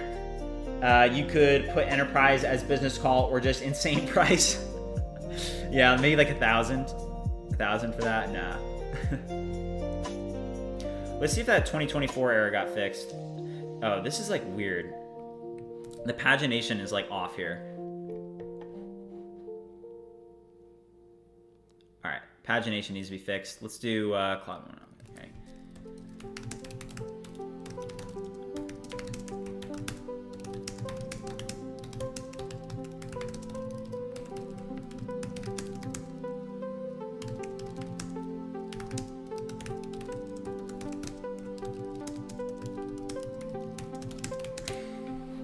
Pagination logic is broken. There is a bug in it. Maybe there's a blog page in 21st century. Let's see it, blogs. Nothing on blogs. But I think I can actually create a new component. So let's agree to the terms of use. Okay, Magic Chat. So this is 21st century. So it says what Magic Chat can do. Magic Chat is your AI-powered assistant for creating beautiful UI components and websites. All right, cool. Component.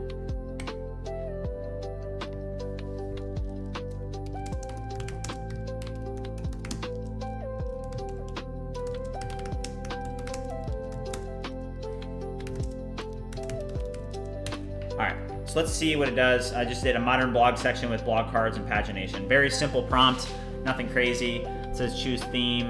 I'm just gonna use default. Start generation.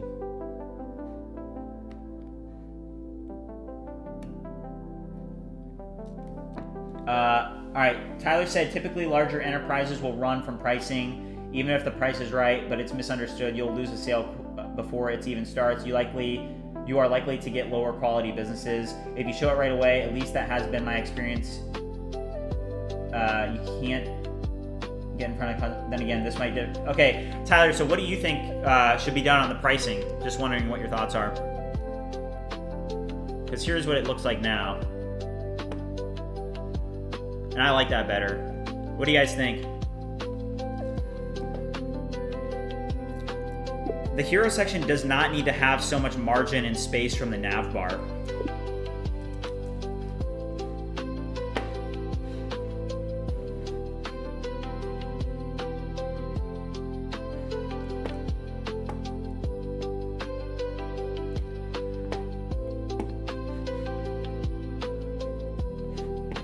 Yeah, this is looking really good. Oh wait, where did my prompt go? Didn't I give it a prompt? I don't even think I entered it in Whisperflow. I was just talking to my computer without. You know what needs to happen is there needs to be no more. Or I guess Whisperflow is good enough for now, but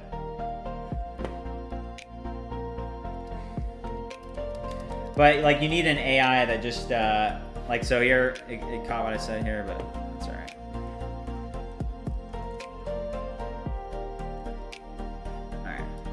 Yes, here's what it looks like. But this would mean no free trial.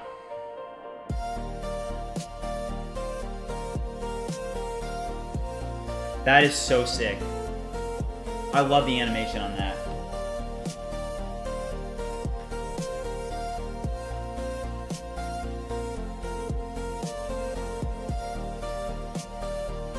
All right, J35 said take Tyler on live if he agrees for live calls maybe.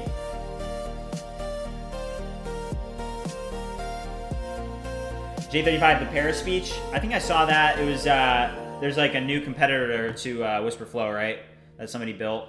If you guys are watching and haven't already liked and subscribed, make sure you do so. Let's do a quick sub check. As you guys know, the channel's been blowing up lately. We're currently at 2,778 subscribers. Look at this growth. Look at that. We are on the way up, folks. Look at this. That is insane. So if you haven't already liked and subscribed, make sure you do so since, I mean, we're on the way up. So join the community. All right, so this definitely changes things. So we're going to go back to Excel and think about what this could be.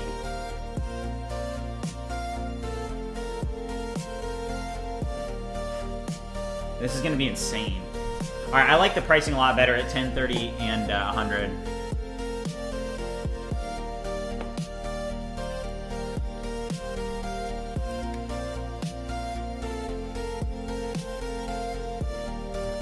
Upgrade this component in a similar way. All right, we're going to try and update the credit component as well. All right, I'm going to use the restroom real quick, guys. I'll be right back.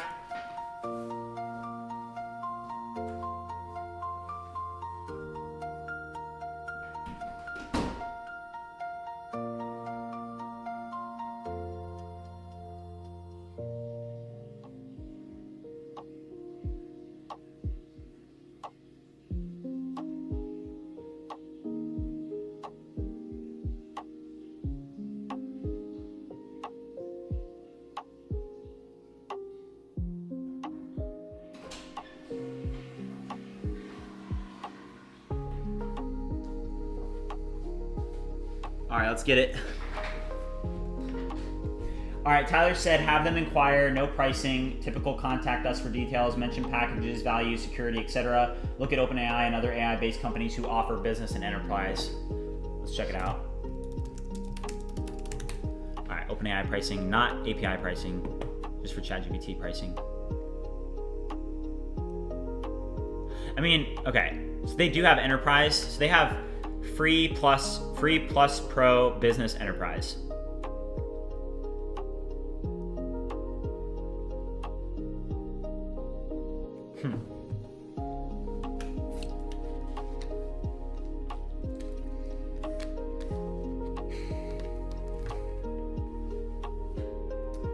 Moonport Media said, how do you make sure that you get enough cash up front to pay back for the CAC? In my case, I want to create a YouTube channel, so my CAC will be based on video costs and views. Yeah, so that is an important thing to calculate. So for those of you wondering what he's talking about, so I'll just show you an example. So CAC here, you can see $27, $28, which isn't great.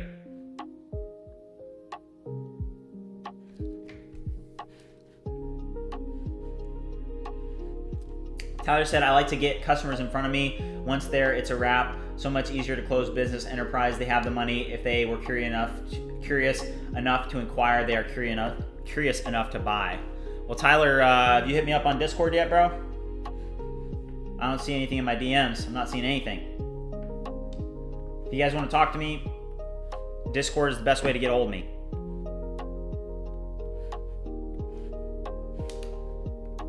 Also, I'm gonna throw this in chat for you guys watching. Here's my email, and you can email me. I'm active on both.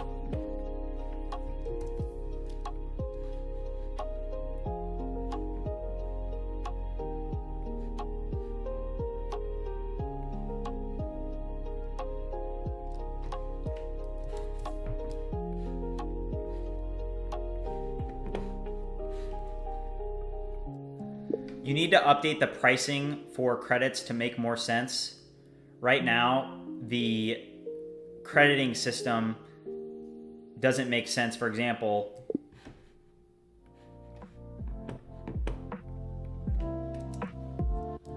the price to buy 525 tokens says 4 cents each, but then the price for 1,075 tokens is 5 cents each. This does not make sense. Please remove the each column and also make the prices make more sense.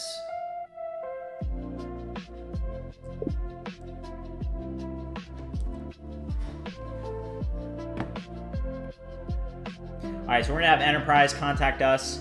So we're gonna have to build a contact us flow, which shouldn't be too hard to build.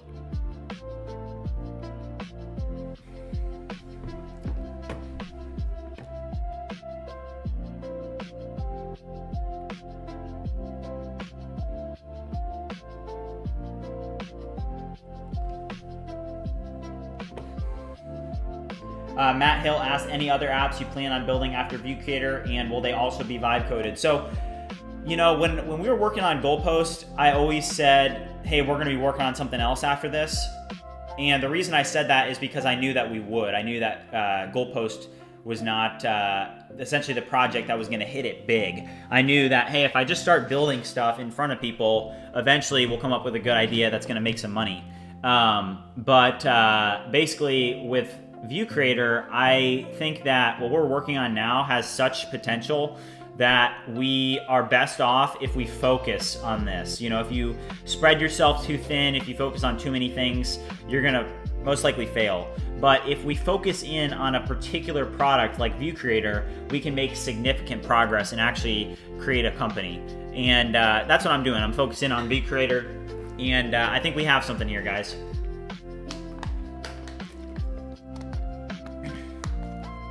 J35 said, should they contact us on Enterprise direct to a Calendly book meeting? Yeah, it should.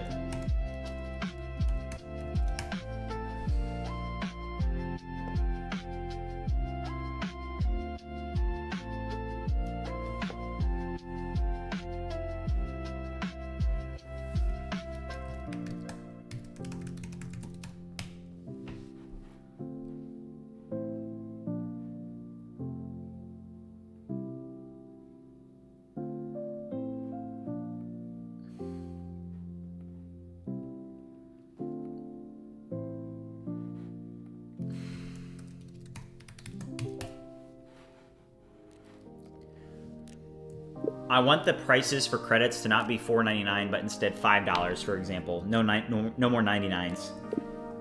I think that makes it feel like a cheap product. All right, I'm gonna get Calendly set up. I'm doing it on my other monitor.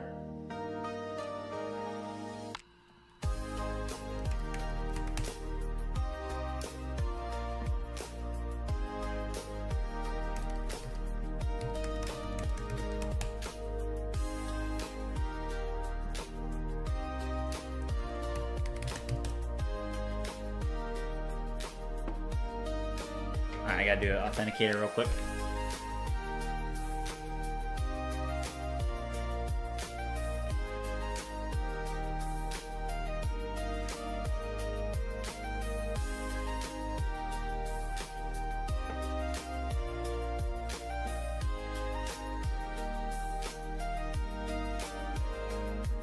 All right, I just signed up. Let's get this set up.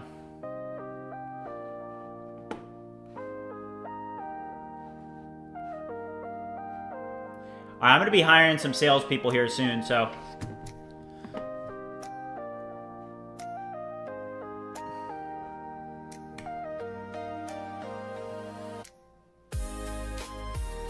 All right, I'm gonna have to add people here.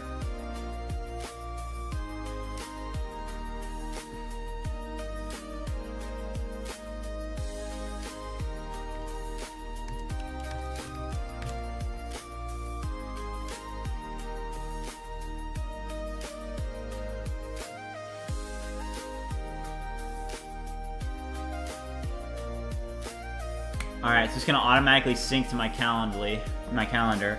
All right, so I'm gonna say I'm free from on Mondays. I'm free, not at all. Mondays, Wednesdays, and Fridays I'm not free. I am free on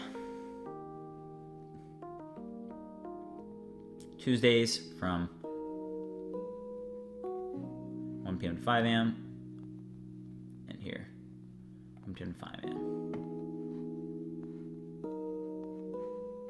Actually, let's do it all day.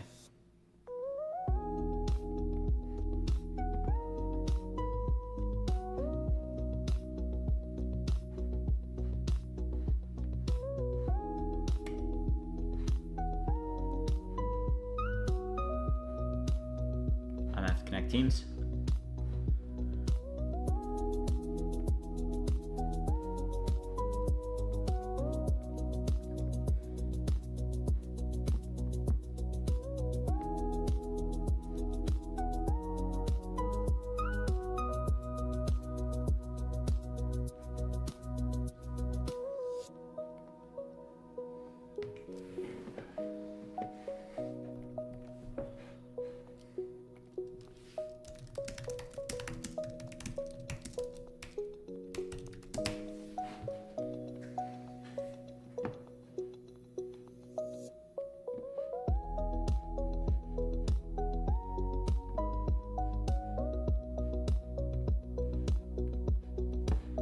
Let's see this.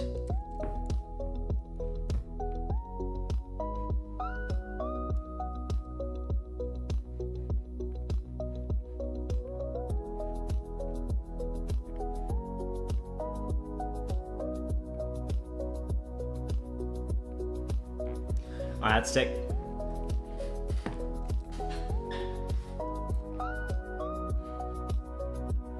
All right, so we're gonna add a constants.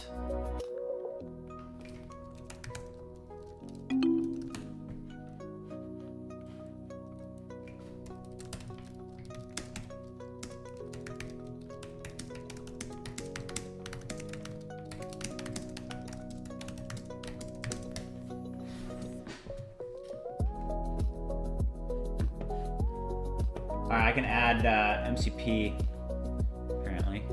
Thanks, J35. All right, let's see here.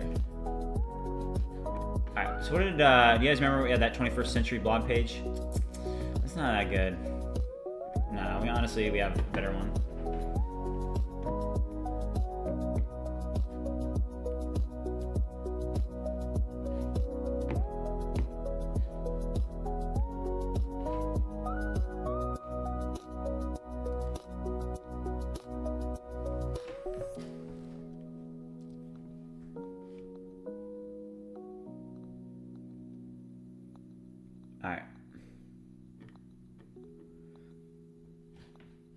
All right, so our pricing plan looks a lot better now.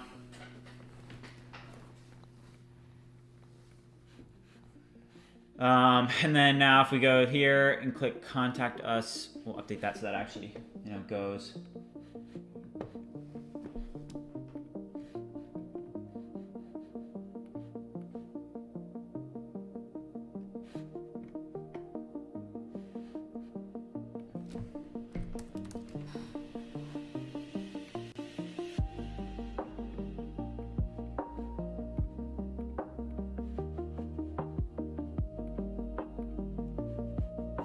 The responsiveness here is really good too. Look at this, the responsiveness.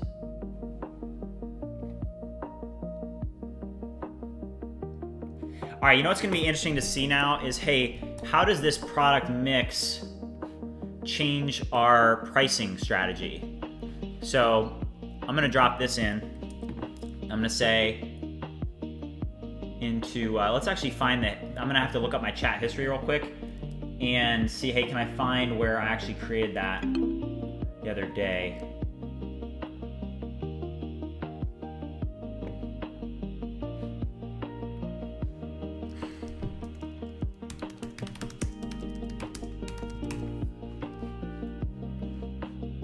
All right, so now if I click contact us, I am unable to click contact us or get started in any of the buttons. Please fix this.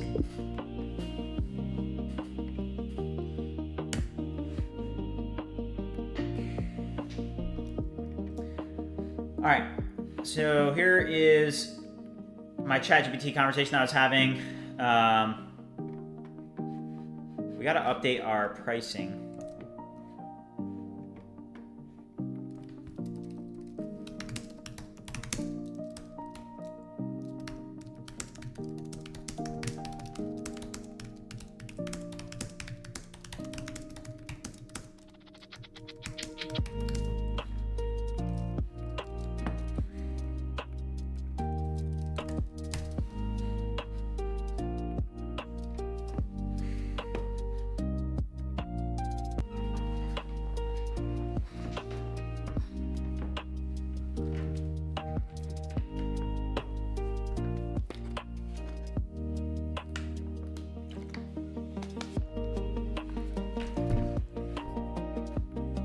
All right, so we're gonna create a new Excel sheet that essentially has this new model on it so that we can put in different numbers where, hey, what is our product mix going to be?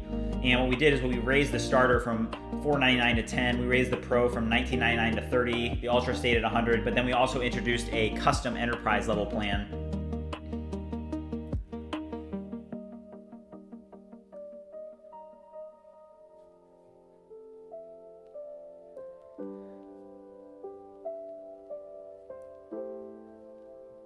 You know what's cool? I was thinking about this the other day. So you know how back in the .com era, people would say, I run a .com company. I wonder that if we're now entering the period where people are going to say, I run a .ai company. And what's interesting is that, like, 2 years ago, all that there was that people really used with AI was like ChatGPT. They'd be like, oh, I use ChatGPT, right? There weren't tools like Cursor or 21st century. All these tools that have changed, Codex didn't exist, all these tools that have now changed these things. You know, it's just very interesting to say, oh yeah, I mean, AI is totally changing. All right, so here's our Calendly. All right, cool.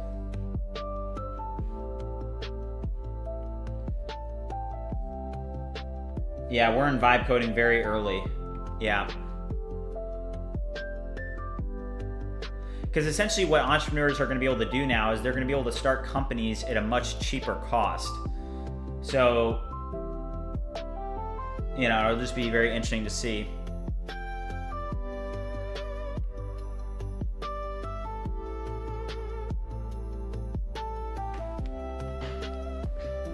Jose said it's like drop shipping back in 2016. Yeah.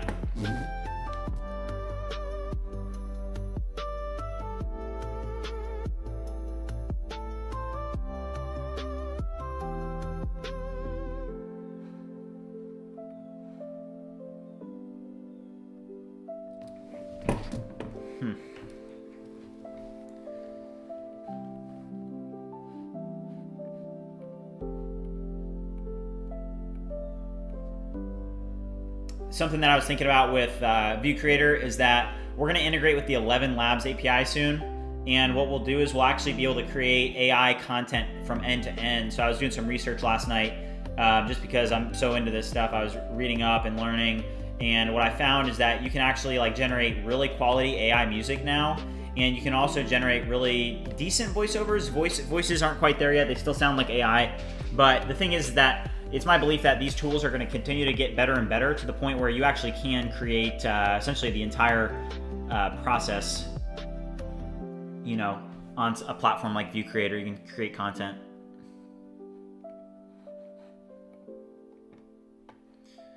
All right, so it's updating this.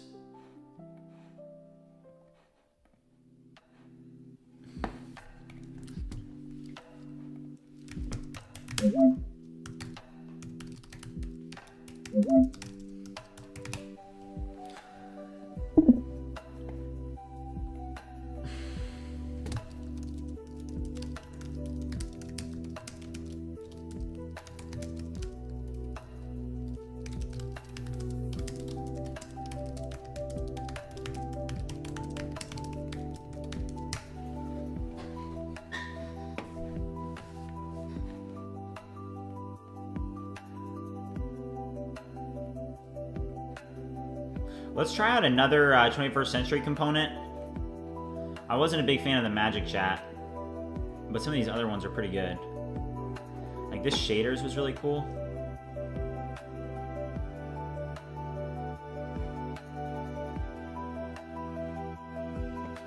So I'm just gonna start a new chat and I'm gonna say,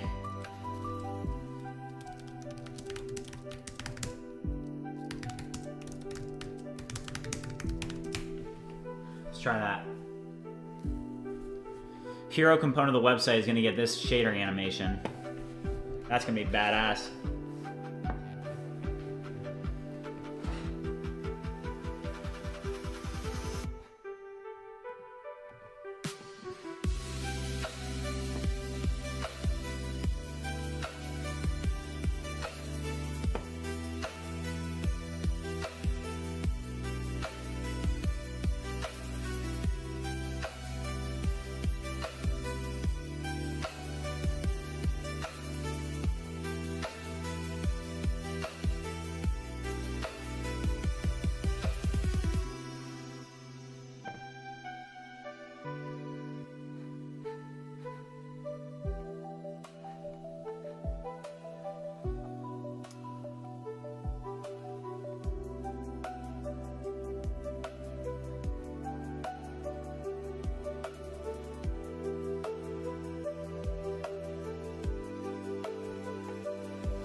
Checking changes, welcome. So Zach Ain just said, I believe that in the future, the major AI players will offer services such as Supabase, Vercel, and others together on one platform. That will be the peak period, and then after, you'll probably see too much unnecessary software. So that actually got me thinking. I wanted to, ask ChatGPT, tell me everything there is to know about Supabase, because I've been hearing a lot about it, and I actually don't know a ton about it, so I want to learn real quick to see what's going on.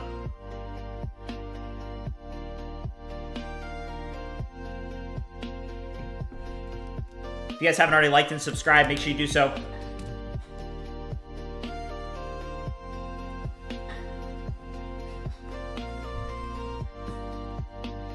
All right, so Supabase is an open source Firebase style built platform built on Postgres. Every project is a full Postgres instance, which with built-in APIs, auth, storage, real-time, and dashboard studio. Okay, so the core building blocks of Supabase is Postgres. You get a managed Postgres with backups, extensions, import, export studios, SQL table editors, backups, and restore. All right, I'm just gonna read this silently.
Matt Hell said, would you document what you've learned throughout your app development journey in a novel so that when it goes mainstream, future vibe coders can pick up on your approach? Who knows? Who knows?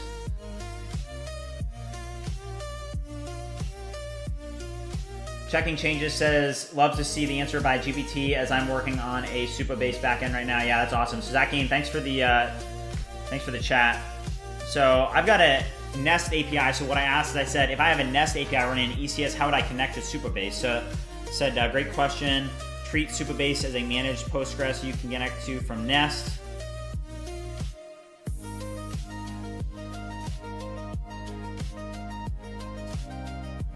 Okay.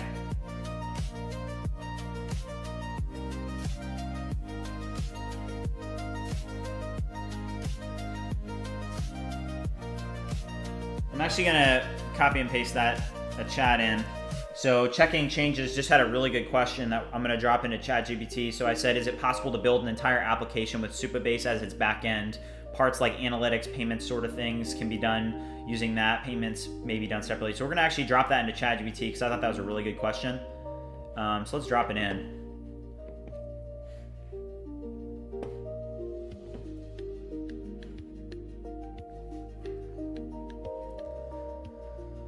If you guys are watching, haven't already liked and subscribed, make sure you do so. Checking out Supabase right now. Okay, I'm gonna move this chat over here. So we did just get that going. So now we're able to actually deploy. So let's deploy real quick. We're gonna deploy the updates. Let's deploy this.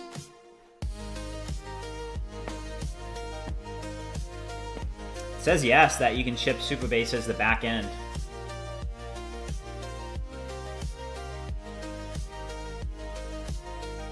Thanks. So Supabase is literally the API and the back end.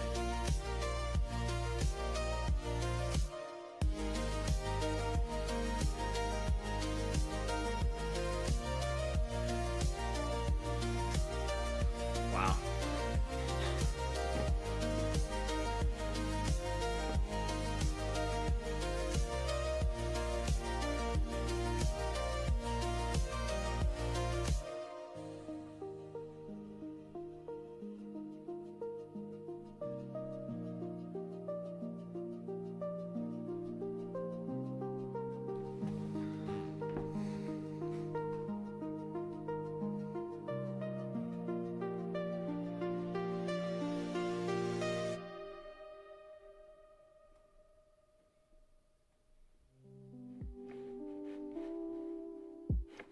Well, let's check out the hero component. Oh, got an issue there. Remember we were working on that animation?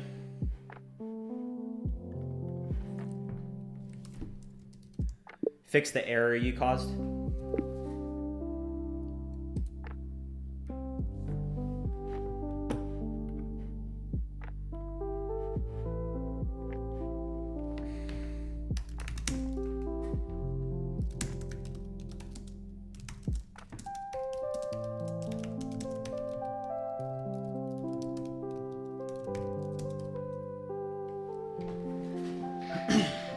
So Zakane said that Supabase is his back end. So this actually sounds really interesting.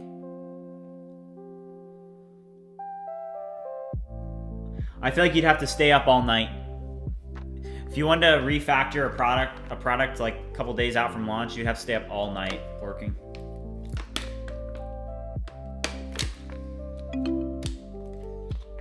I remember when I learned something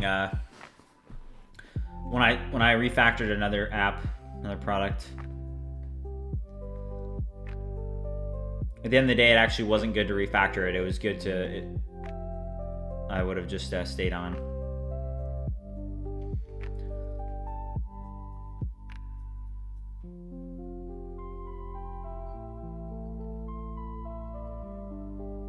So you can do your auth system and everything in there. Super cool. All right, let's see website. See if that's working.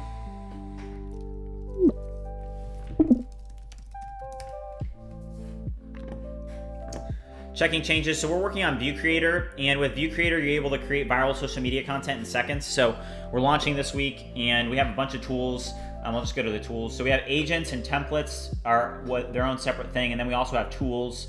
So an example of a tool is like a YouTube thumbnail generator. Templates is where you're able to do. You're able to use a tool where you're able to have reusable AI content templates. So similar to how we're using 21st Century to create components, we can then create this to create certain types of social media content. And then with animations, the agents, same thing. Hold on, let's see the slider animation to integrate it.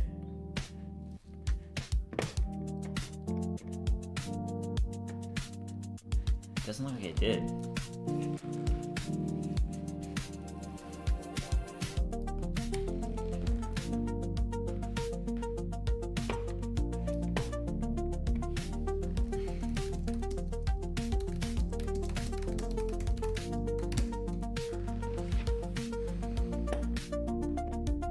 Malabise asked, how did you create the landing page, the UI using vibe code? Yeah, I vibe coded this, but we're actually testing out a new component library essentially where we're trying to make it even better. So with this library, you can essentially drop in prompts and create like known UIs. So what we're trying to do is we're actually trying to improve our hero right now to like kind of this shader animation. So this is what we're aiming for. This is what this is working on over here, but we'll see. Checking changes, that's exactly right.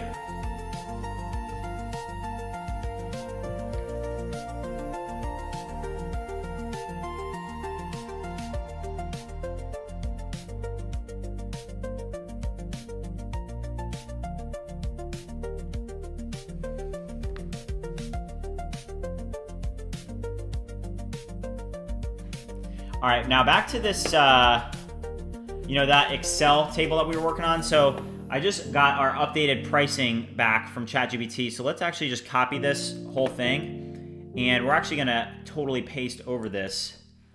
So we just created a new sheet here. Let's see if that messed up the rest of our sheet. Yeah, assumptions are 0.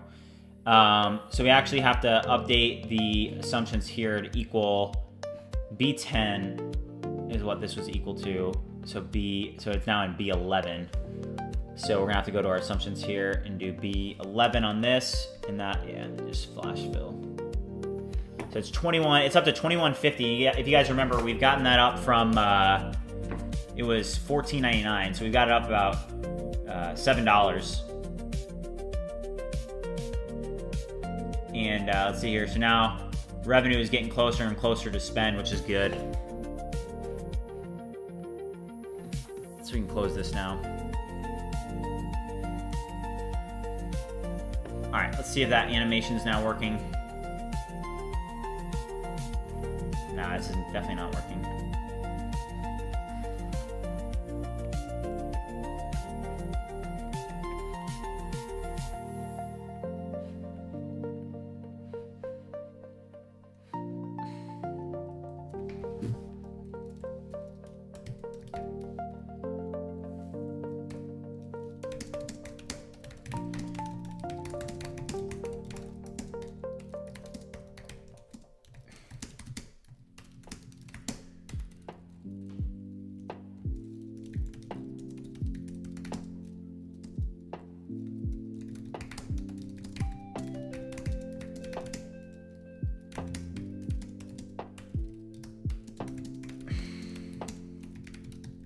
So I'm actually going to remove this paragraph because it's just too much text on the hero.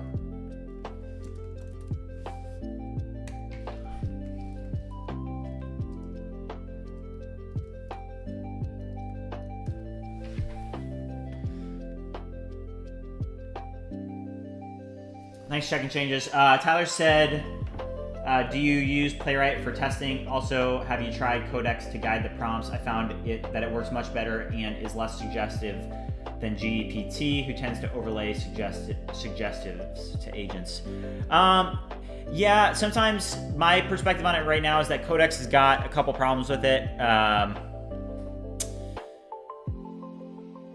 You know, I think that Cursor is so fast that it's able to integrate updates very quickly, which ends up making it so that you can actually iterate much quicker.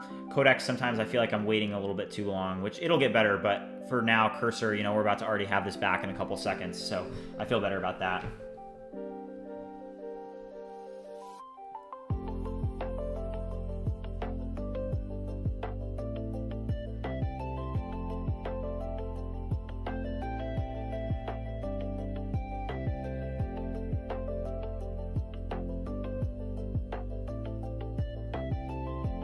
If you guys are watching and haven't already liked and subscribed, make sure you do so.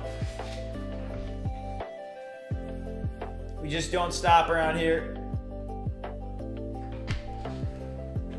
J35, it's going good. We're working on getting that shader animation integrated right now. So this is the animation that we're trying to get on the, here, I'll refresh. Yeah, you guys see it. Hold up. This animation here, pretty sick.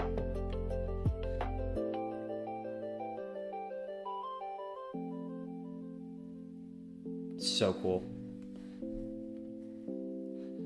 So we're trying to see if we can get that integrated on our page now.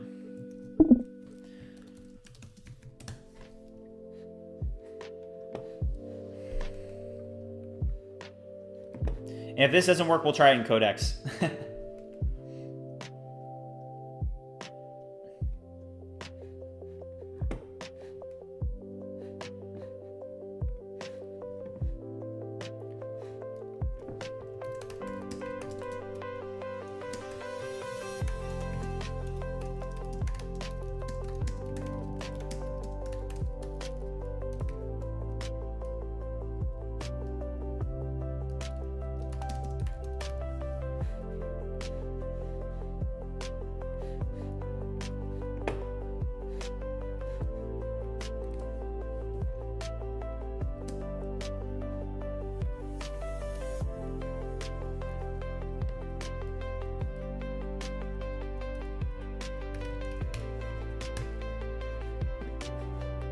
Still not getting the that animation effect.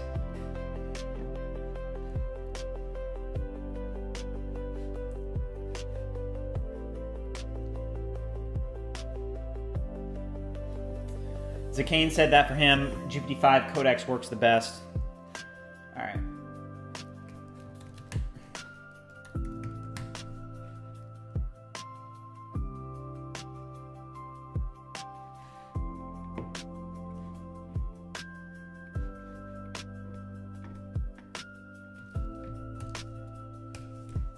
Let's use medium.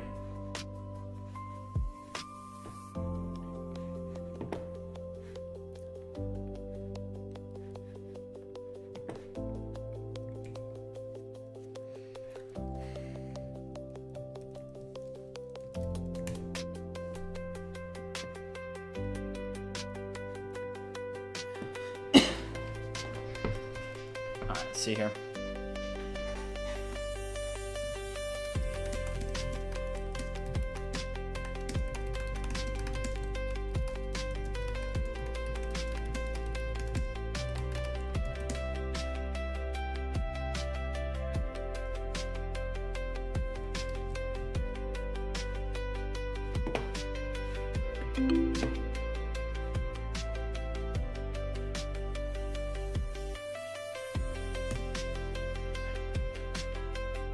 All right, here's Codex here. We're trying to get this animation working. I'm gonna use the restroom real quick, guys. I'll be right back.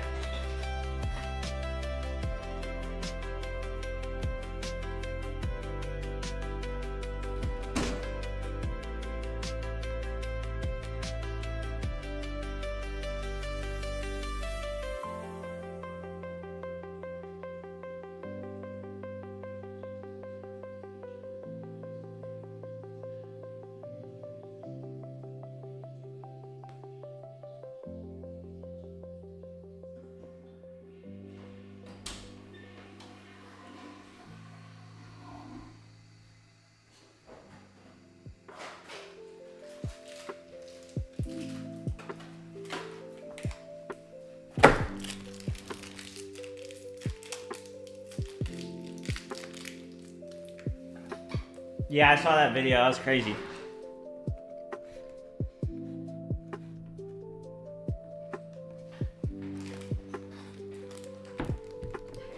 They were like kicking it. Here, I'll play it real quick. So this is something that J35 shared in Discord.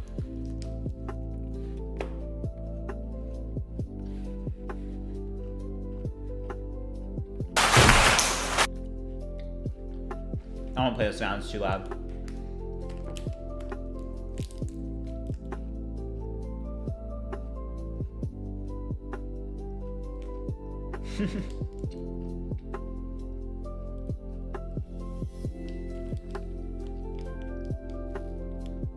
That's crazy.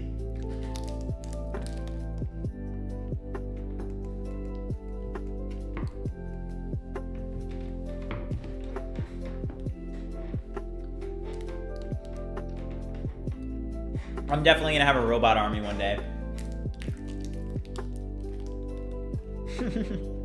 That's so funny.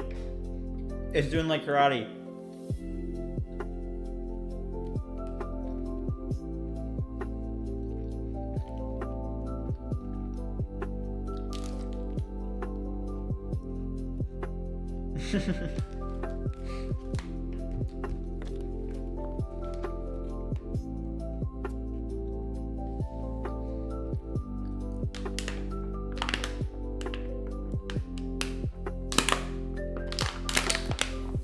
Backflips are nuts. Alright, let's see how our feature's going. Hasn't edited any files yet, and this is the problem that I have usually with Codex, but we'll leave it, we'll let it work for a bit. Let's go back over to our Excel file here. So our pricing now is 60% at $10.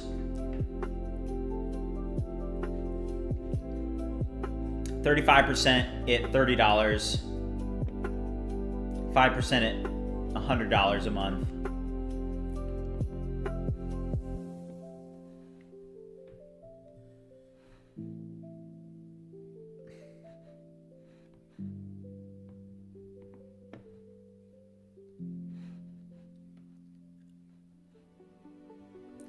So this is pretty good. Something that we need to do is we actually need to come up with on this Excel file, we need a way to calculate the average cost of credits versus what we're paying, because we need to have margin built in.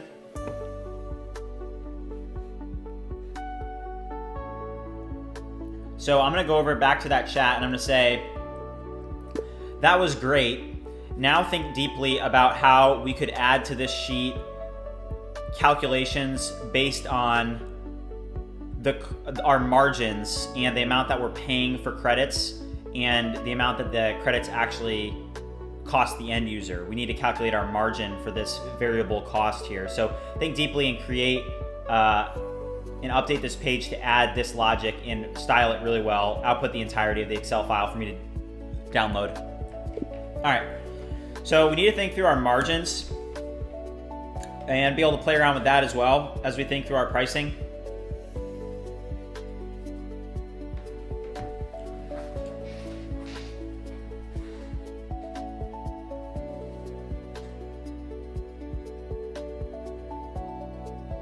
R1 robot from Unitree.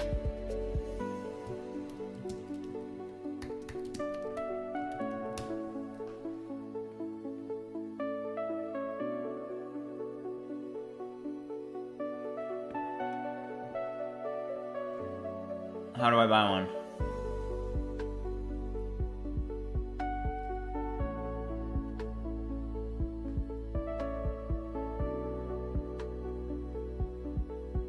What?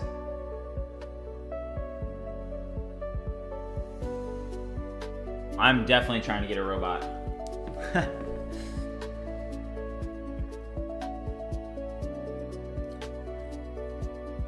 Tyler said when you get a chance, run Codex and WSL, even on high, it's a total rocket. Really?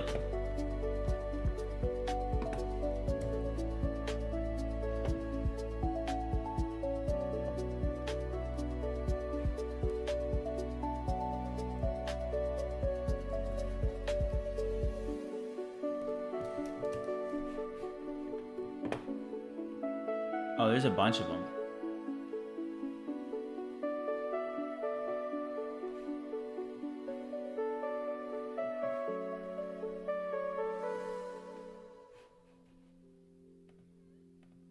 That's cool.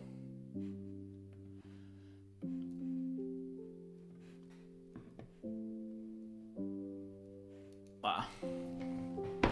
So robots are coming in a couple years, guys. That's insane. Also, if you guys are watching, haven't already followed me on X, make sure you do so. I'm going to drop a link in the chat. Right now, we only got 53 followers, so if we want Bridgemind to succeed, we're going to need to run up the following on other platforms. So I'm trying to post everywhere.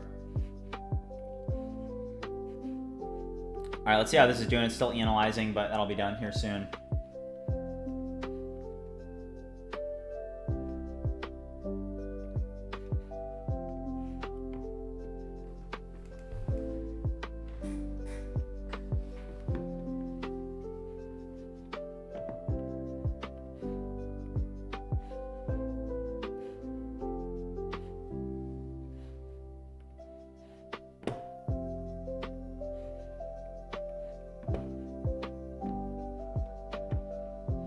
All right, here the updates come. Oh my gosh, it got it. Let's go. Wow, that's so cool. Okay, so Codex did get it. That's awesome.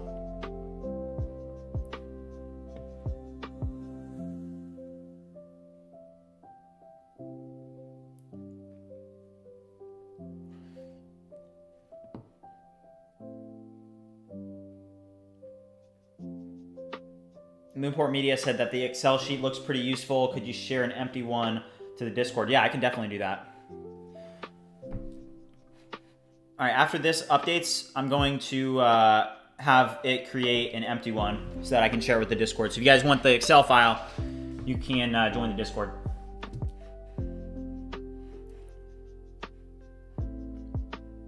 And follow me on X while you're at it.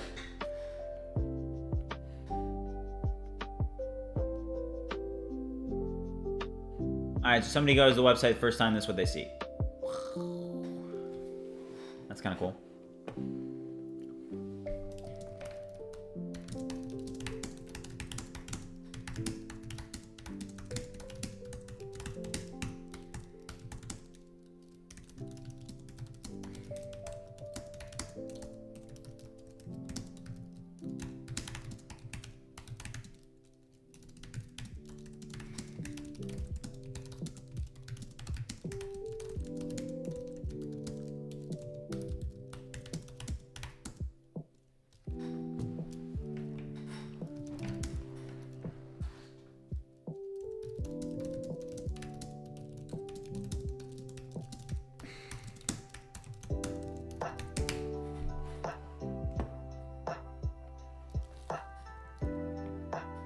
Yeah, I stream on X as well. Yeah, the Auth UI, I think that's a good idea. Yeah, let's do that.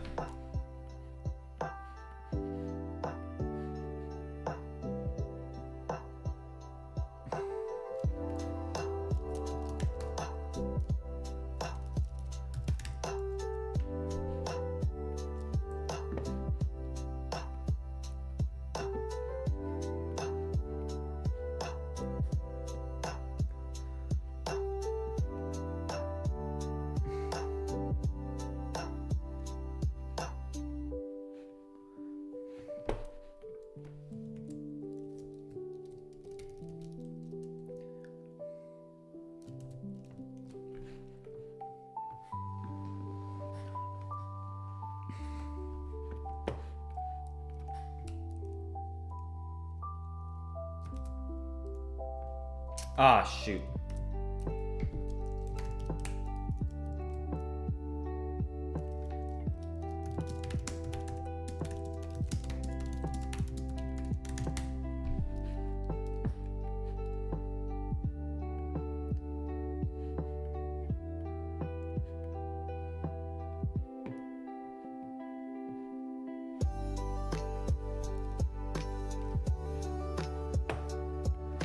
gonna turn the music up a little bit, guys.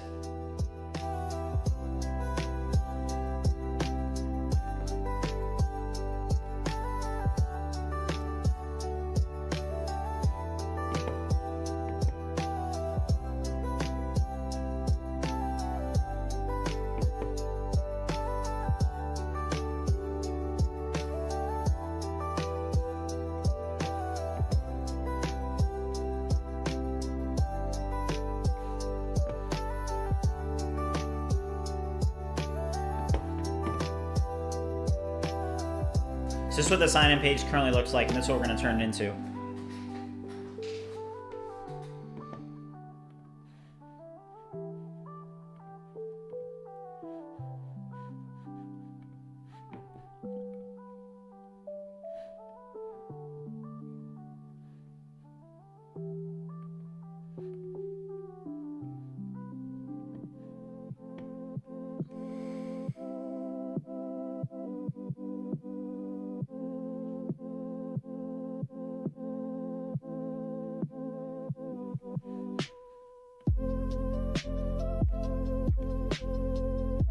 All right, so here's V3 of the pricing so that we can think through our margins. So here we are.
All right, so I'm gonna have it output in a blank one. Please output a completely blank marketing funnel.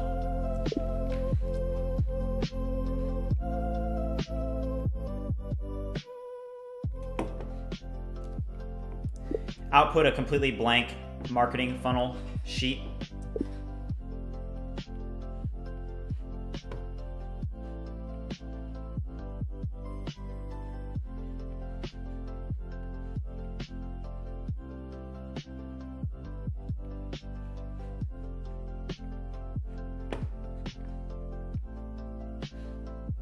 Check subs. Let's go. If you guys haven't already liked and subscribed, make sure you do so. Going up. Going up every single day.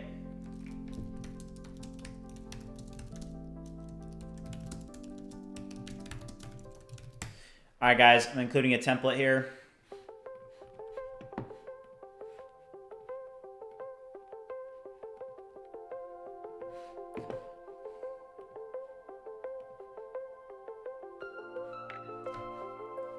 All right, let's go check out the sign-in page, see if that's finished yet. So here's what our homepage looks like now.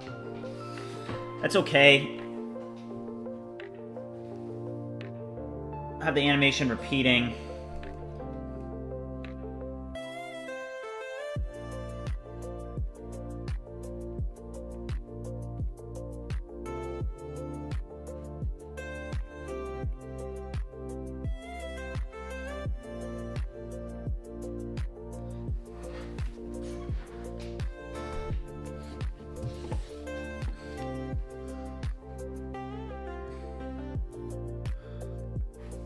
All right, sign-in page is not done yet. Yeah, it's still planning.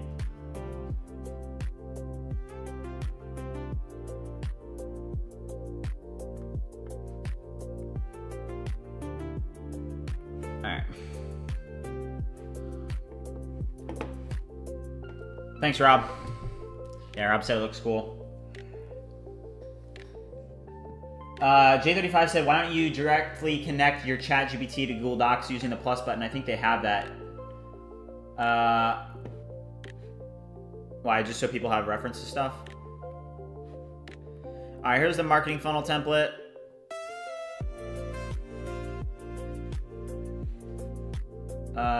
It only did one page or one screen.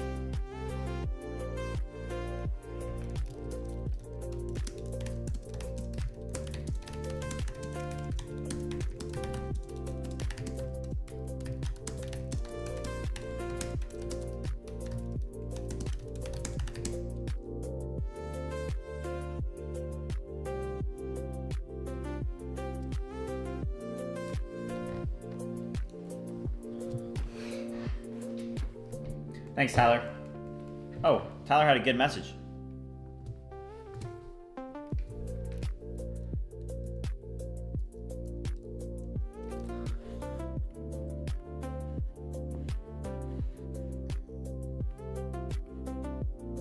Not that one.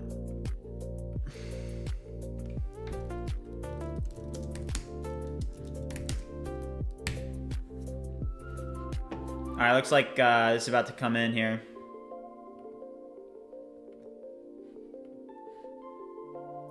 Waiting for this to update.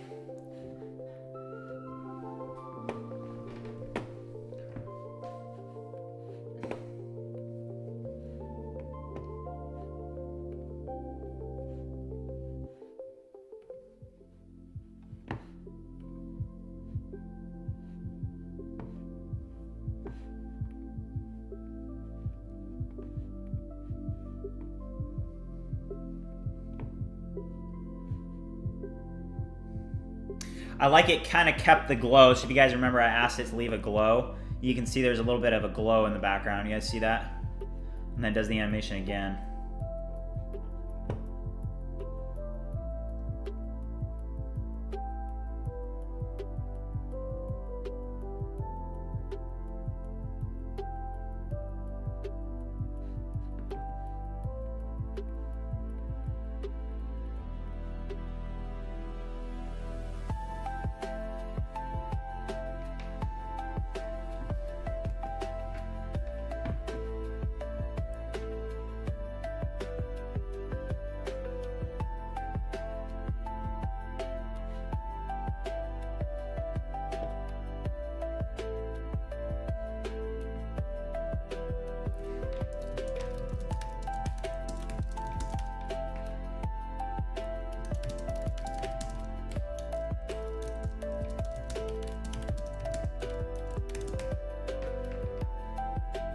If you guys are watching and haven't already liked and subscribed, make sure you do so.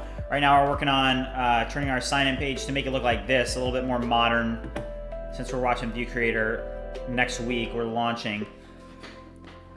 And when I say launching, so we're actually going to be positioning and launching the project this weekend. So the plan is that Friday night I'll probably deploy everything. So we have 3 days to deploy everything to AWS, and then from there, you know, we're going to have to actually start marketing. So we're going to start marketing on October 1st. But right now, you know, we're going to get it launched up into a dev server and get it, you know, working in dev and a production environment.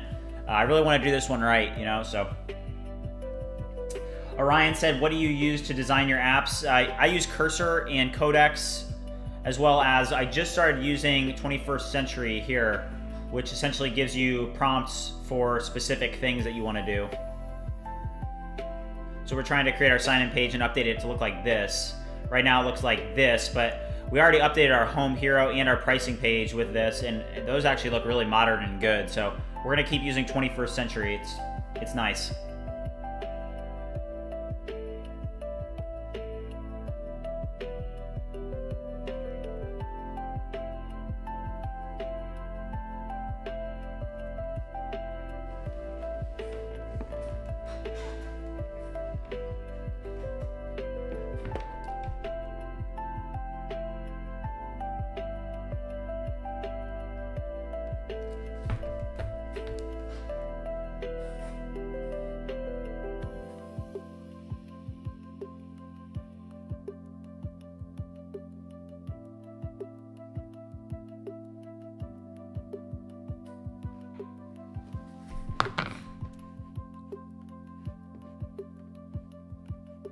Let's also do the same thing with the sign up page now too. So.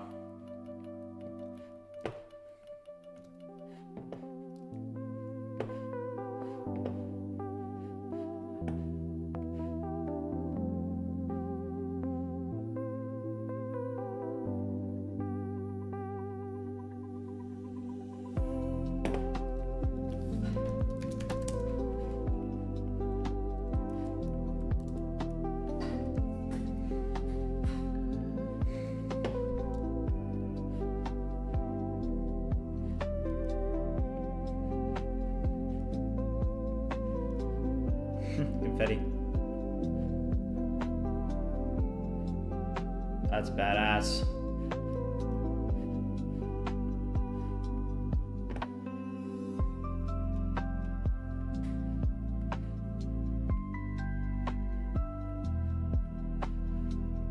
Didn't I click sign up? Let's try creating with magic, I guess.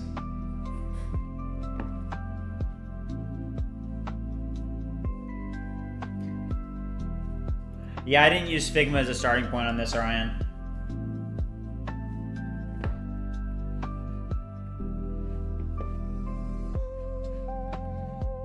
Oh, wow.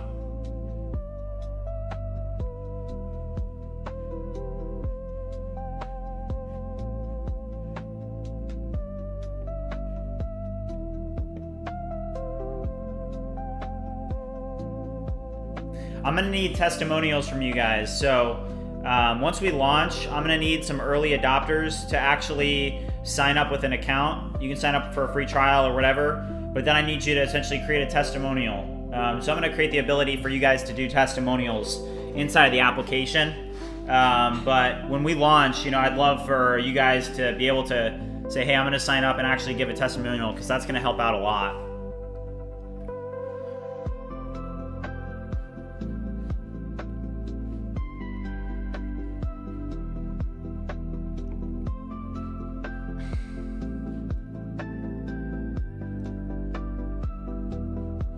Wonder what we should have the sign up page look like now, though. If you guys are watching and haven't already liked and subscribed, make sure you do so. Let's do a quick sub check. We haven't done one in a while. So last time we checked, we were at 2785. Gained 2 subs. Thanks, guys, for the support. Appreciate it. So, yeah, I mean, I really like the hero component there. Nice animation. What do you guys think about the nav bar? See the nav bar up here?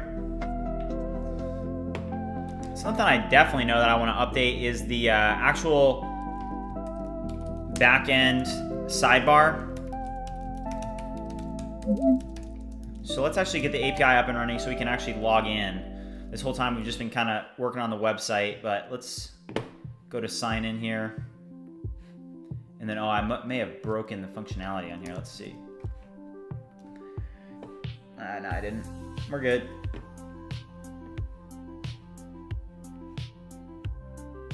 Oh. Okay. Okay.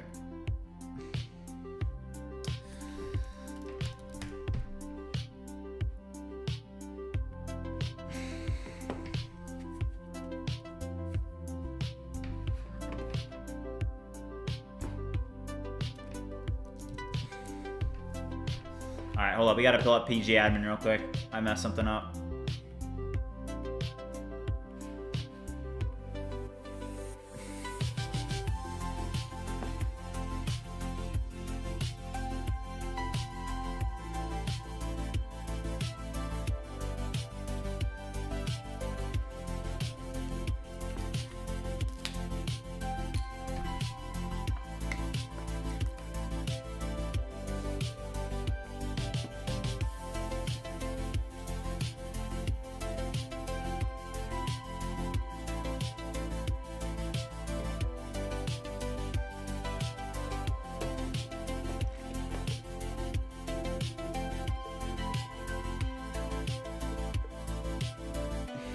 All right, let's refresh. There we go.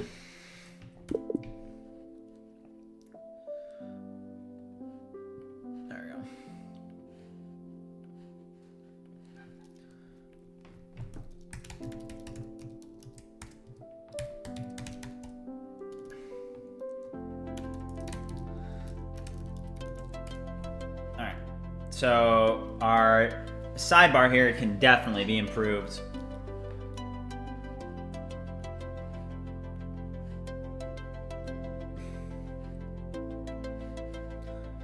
See if they got any good sidebar components for us over here. Oh, this is what it created for the sign up component though. How are we feeling? I don't know. I mean, right now.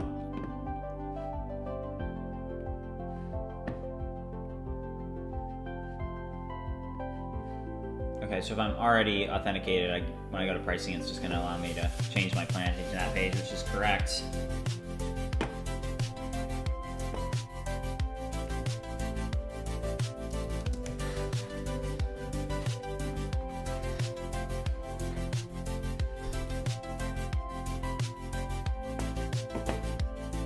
Alright, so let's actually do another codex window.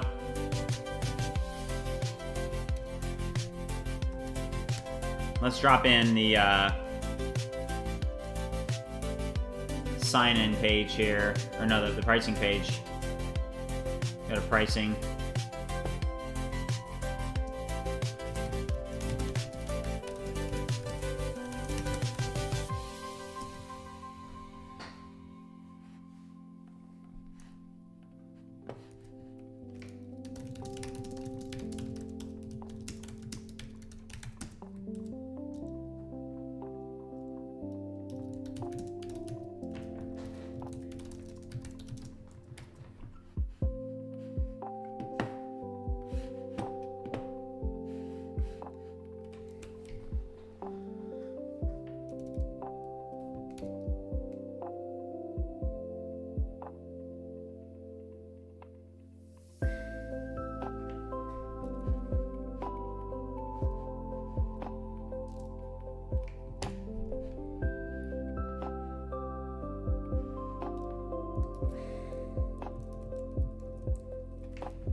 Oh my gosh, this is the only problem with working in the terminal.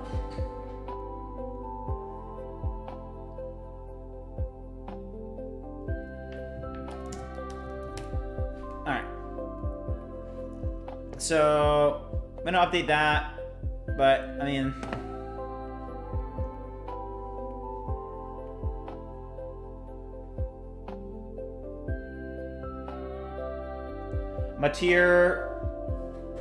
Matisse, JR said, what do you use for stored accounts, database, Superbase, or what? Yeah, I just have a database for it. I use RDS.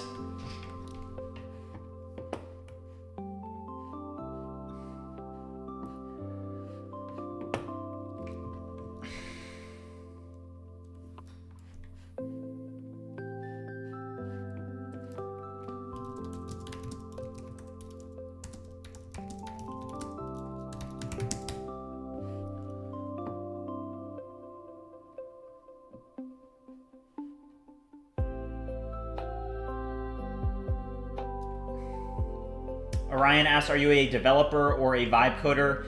I'm wondering if I could use your cursor setup without knowing how to code. I'm hitting limitations on Lovable. Yeah, I think, you know, with some of those, like Replit, Lovable, you do hit the limitations. You just need to know that, hey, you know, now there's a mix between a developer and a vibe coder. And developers are vibe coders are developers, and you just need to use the best tools possible. And I think that Cursor is the best tool out there on the market right now.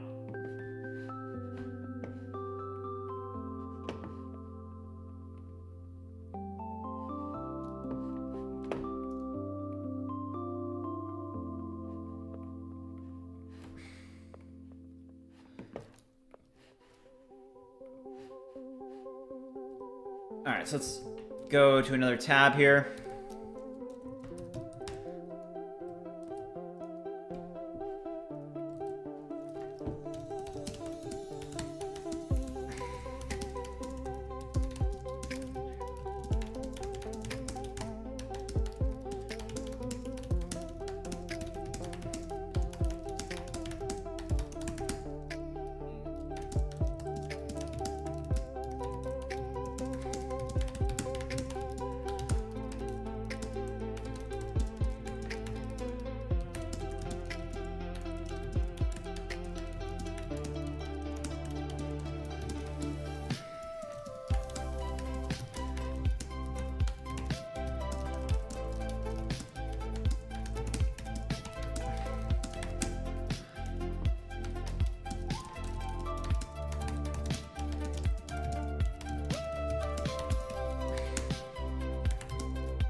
Or even was that? I think it was in one of the Codex terminals, right?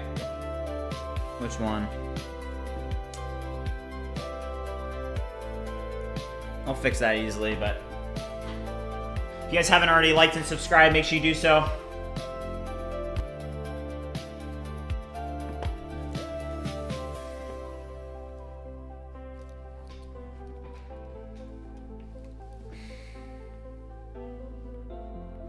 All right, so we got 2 Codex terminals going right now. Looks good.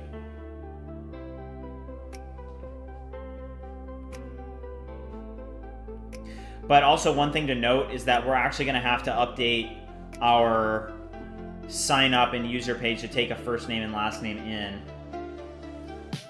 Ryan, I don't like Claude Code that much, personally.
There we go.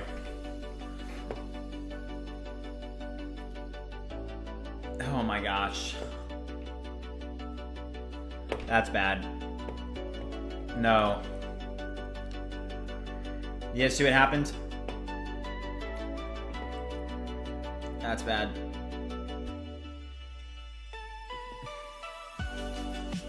I don't think this had any updates in it though, so we can probably roll it back, right?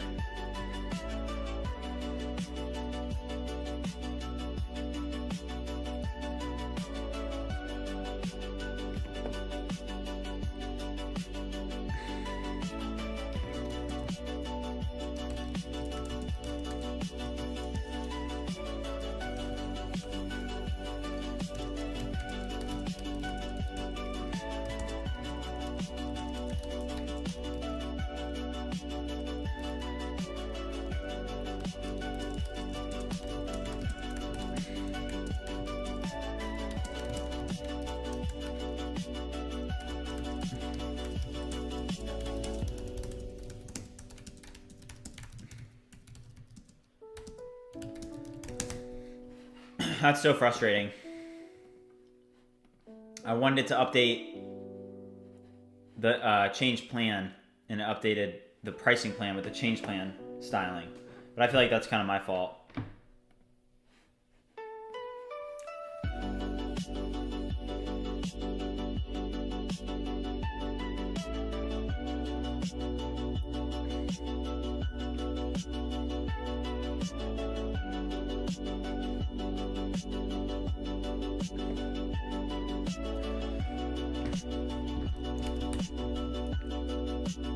Alright, I'm gonna use the restroom real quick, guys. I'll be back. Keep an eye on this codex here. Oh, it can do reverts. Thank goodness.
All right, guys, I'm cooking up some, I'm heating up some steak and potatoes right now, so I'm gonna be going for a couple more hours, actually. I think we're almost 3 hours in already, but I feel like we're just gonna keep going. We're making so much progress.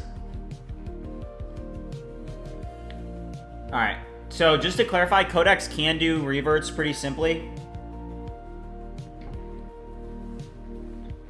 Dookie Ames said, "Hey bro, recently found your channel from your GPT-5 Codex video. Great video. Keep up the good work." Hey, thanks, man. Appreciate it. Yeah, that's awesome. That's awesome. Ryan said, "I would love to try Codex, but it feels like GPT-5 tries to over-engineer everything I throw at it." I don't know. I think like sometimes I just think that AI is an extension of the person using it. So even when I mess something up like I did just a second ago when it confused which page, you know, that was my fault. I should have known that my prompt was confusing, which it was. My prompt was definitely confusing. So it updated the wrong page. But now that I reiterated, now I know that it's going to work. It'll update this page. Also, don't forget that we're updating the sign up page still in this chat.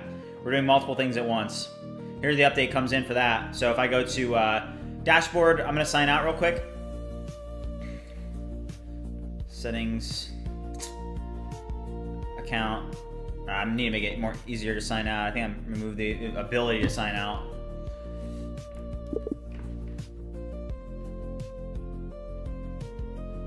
Oh, let's just go to sign up. Wait, no.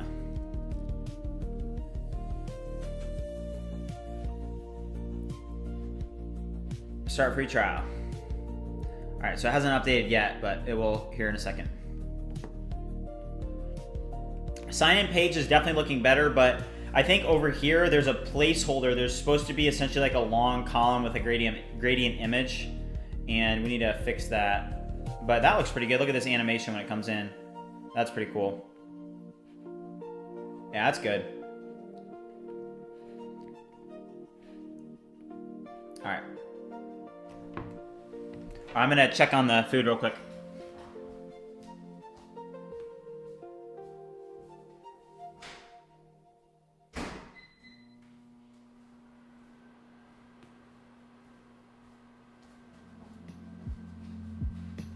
If you guys are watching, haven't already liked and subscribed, make sure you do so. Let's get a sub check real quick.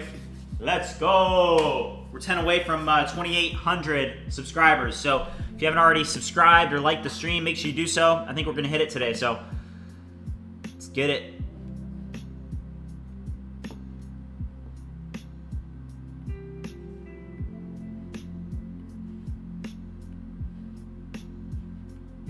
That's so sick.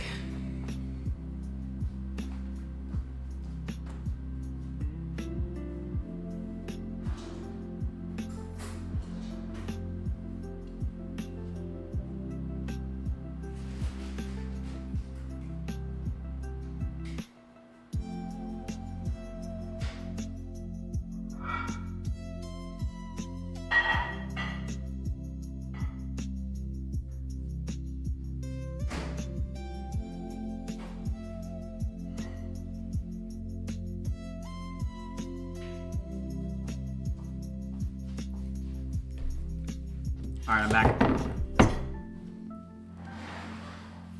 Vedant, what's up?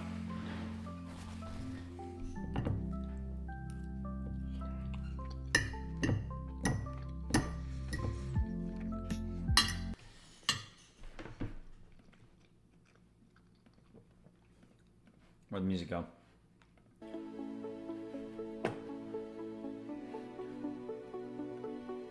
All right, Dookie said I was a I was a super heavy Claude Code user, and in my experience, GPT-5 Codex has been much better at following instructions compared to Opus 4, 4.1, requiring less iterations, revisions to complete tasks. Yeah, that's very true.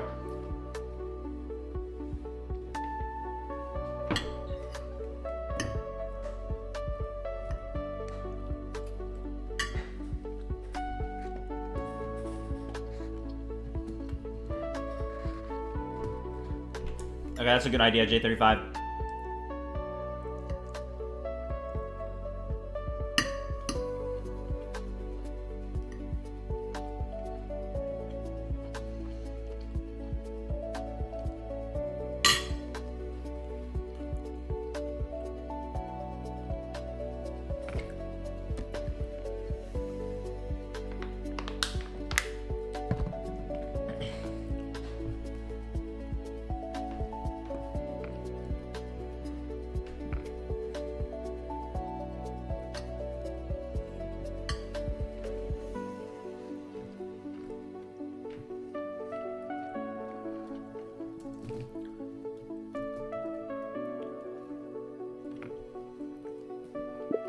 update the project so that there is a way for me to sign out easily, preferably on this page.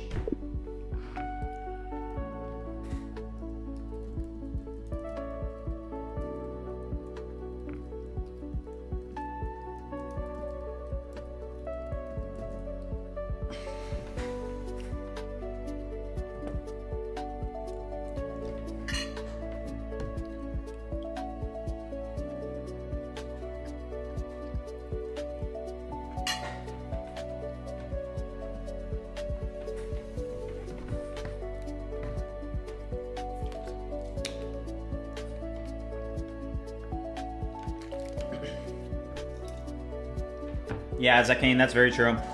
I agree.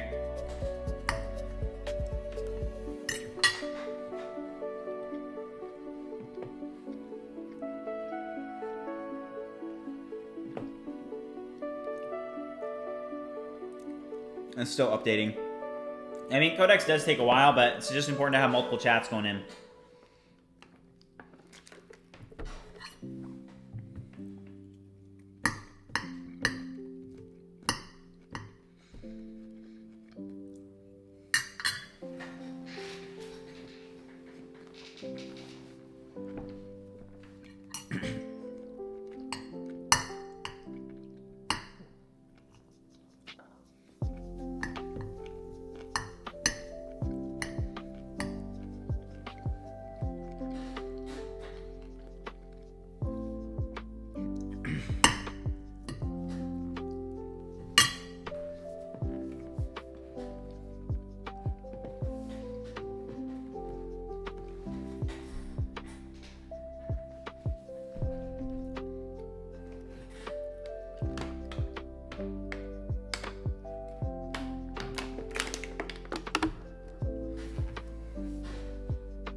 That's nice. Little sign out button.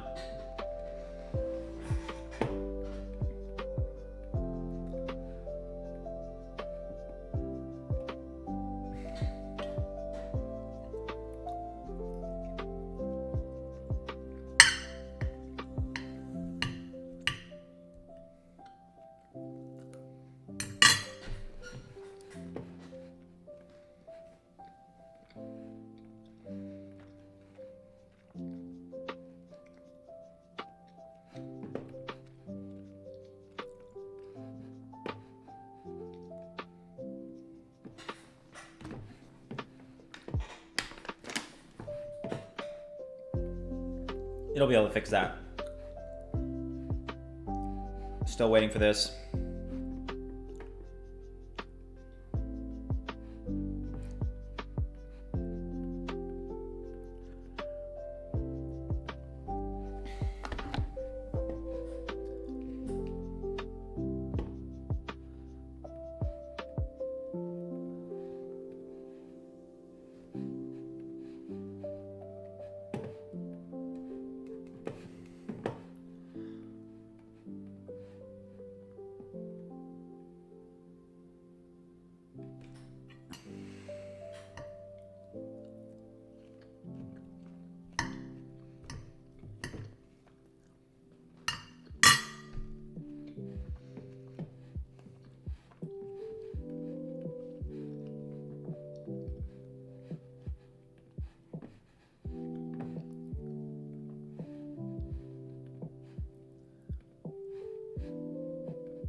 Just updating this.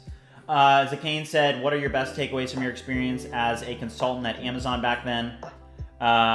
So pretty much what I did, so I didn't work for Amazon, I worked at an Amazon consulting company. So basically what we did is we would help people improve their Amazon presence. So we'd go in and let's take, for example, a company that had, you know, a big brand, right?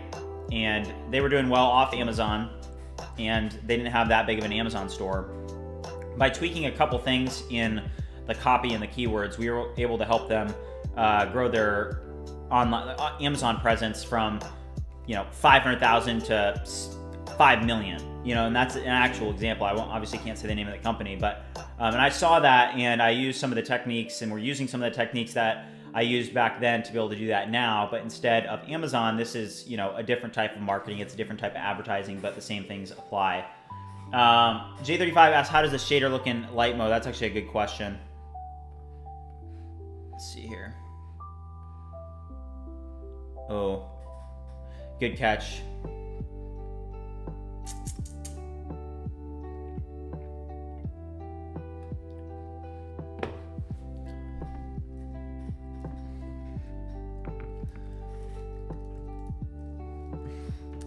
Update the hero component or the shader animation to properly integrate light mode and dark mode. Right now, it's always dark.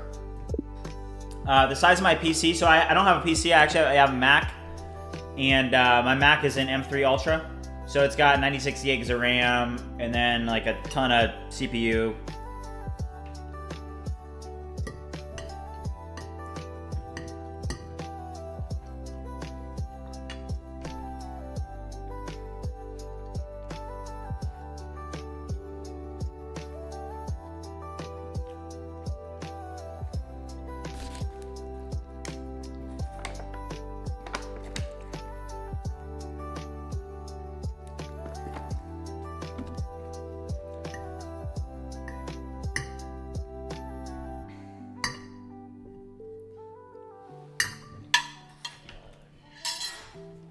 All right, let's get it. Now I have the fuel in me that I need. Continue.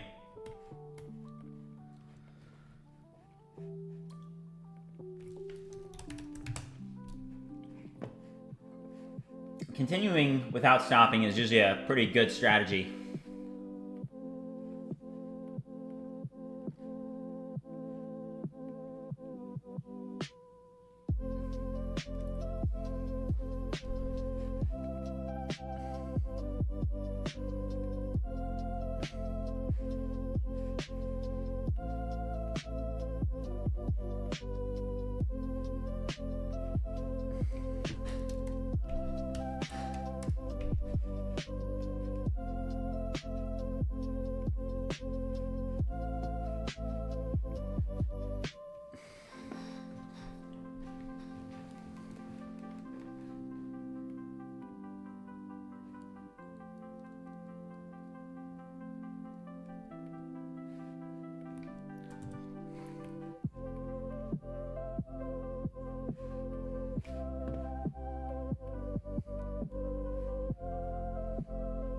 Yeah, vibe coding is really fun.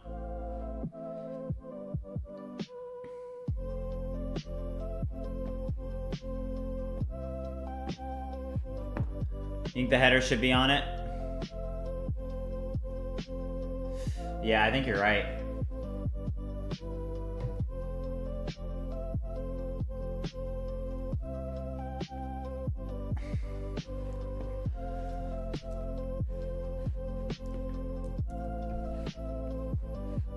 We'll integrate that.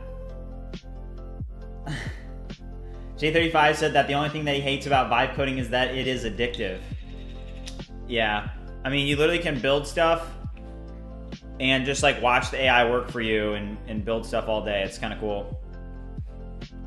I'm like, all right, so I'm going to build like essentially a company today and AI is going to do all of it for me. It's going to be sick. Edit Z, what's up? Welcome to the stream. Good to see you. Hope you're doing okay. We're making a ton of progress on this end.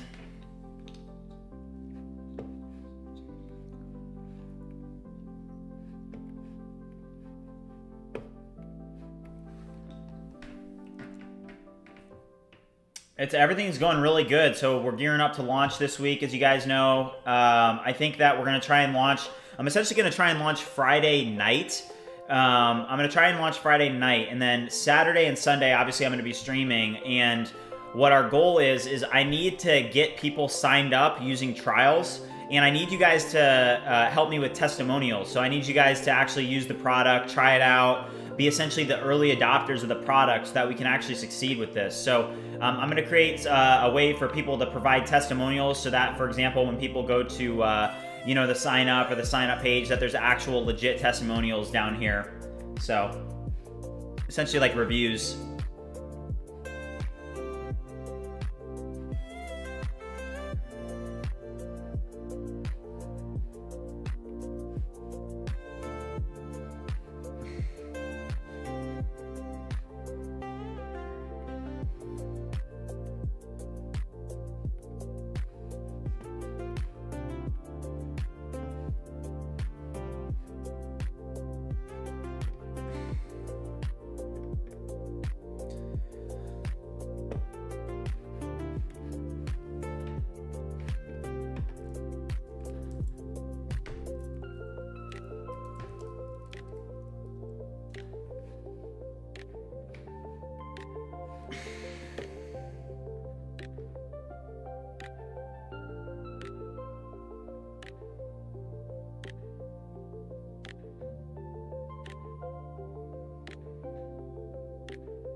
You should definitely be using AI.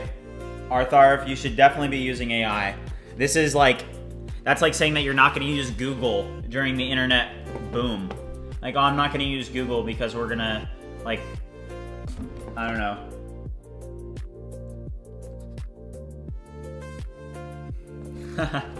J35, that's awesome.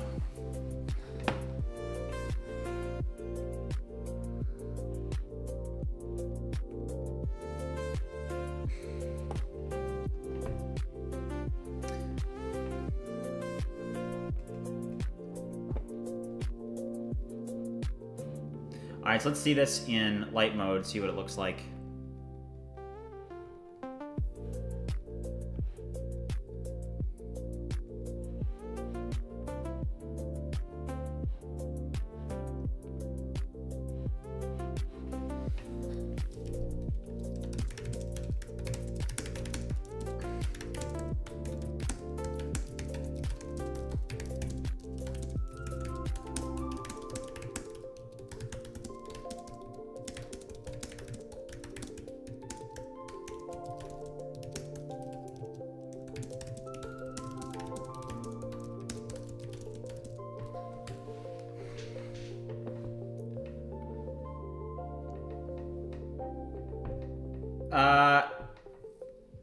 Somebody just asked me, chat asked me, how much have you spent total so far on the project? I spent a couple $1,000s on like multiple different projects, but for example, like some expenses back in like the first, you know, half of this series, we were working on an app and I had to pay for like an Apple developer account, which was over $100, and I had to pay for Cursor Ultra, which is $200, and I had to pay for ChatGPT Pro, which is $200, and I have to pay for AWS expenses, which is about $250, and climbing. And you know, there's expenses to a business, but the cool part is that because this is a business, there's not a ton of costs that we're gonna hold back.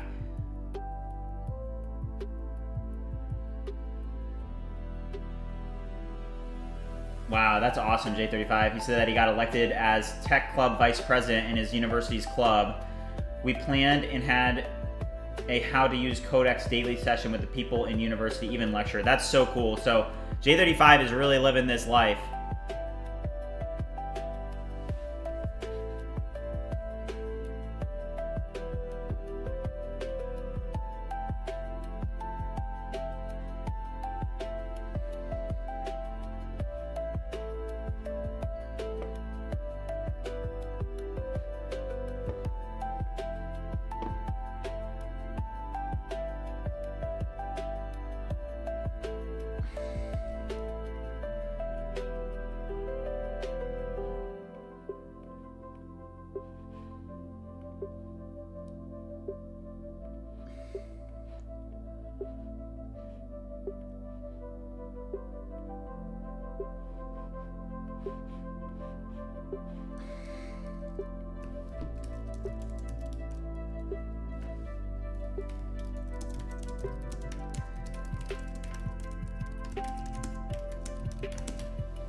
So yeah, so to answer your question, Chad just asked, how are you willing to going to get customers via ads or organic? Yeah, so actually here's our ad strategy. So essentially here's what we've been working on. So here is our pricing model, and then using this pricing model, We have an entire Excel sheet called our marketing funnel model. And in this model, we have several assumptions where we are spending certain amounts per month. So in October, we're spending $3,000. In November, we're spending $6,000. And in December, we're spending $12,000 on marketing. And here are our assumptions. So we do a lot of calculations. Here's our budget mix. So we're doing in October 25% on TikTok, Google ads 20%, YouTube ads 15%, Instagram ads 15%, Meta ads 15%, Reddit ads 10%. And then here are our projections so far. And I'll go out a little bit if you guys want to see what we're looking at. But yeah, pretty cool. But yeah, so that's what we're doing. If you guys haven't already liked and subscribed, make sure you do so. Right now, we are only 7 subscribers away from 2,800, so getting pretty close. All right, so that looks really good, but then, oh, whoa. This is a different type of animation. That's kind of cool still.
Wow, Tyler. So Tyler just dropped in an agent that ran for 58 minutes. That's insane. Edit Z asked, what's your thoughts on AI replacing jobs? Can you talk about that? Yeah, I mean, I think that people have a lot of different opinions on this.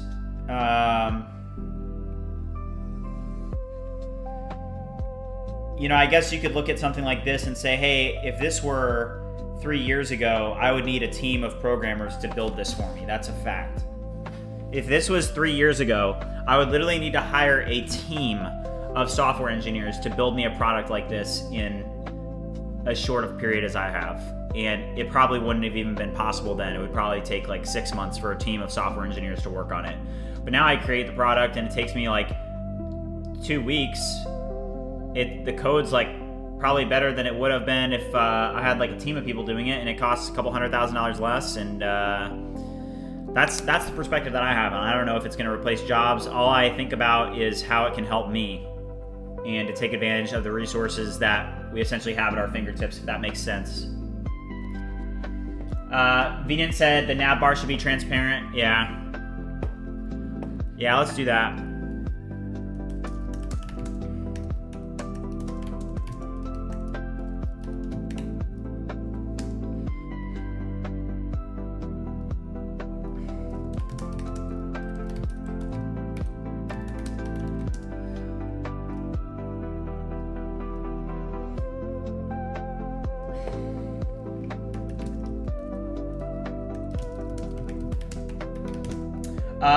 Chat just asked, which CLI is it that you're using to code? I'm using the Codex CLI.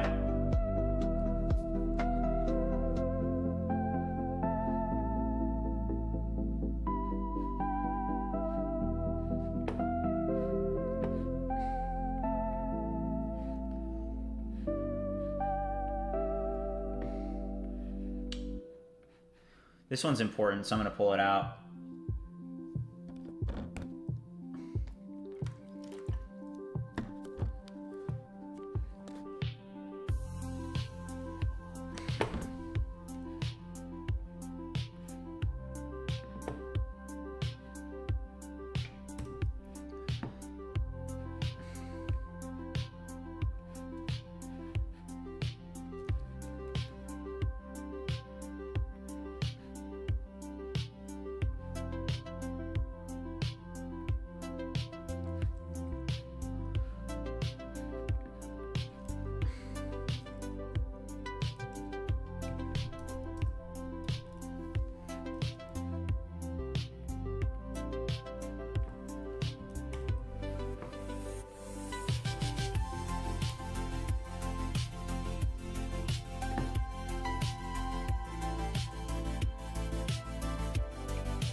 If you guys are watching, haven't already liked and subscribed, make sure you do so.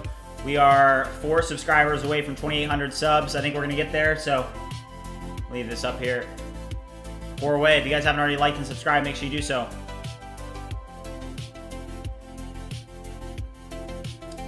There's the transparent header. That looks cool.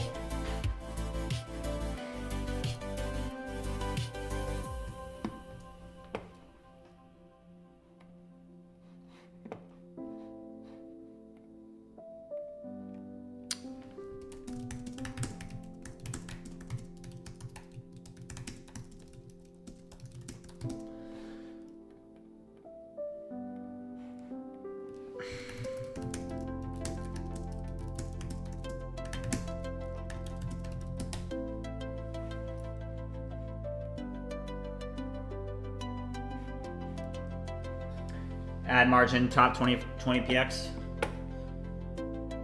We'll need to do a couple things. We're not done with it yet. We'll keep this open, but let's make it on all pages first.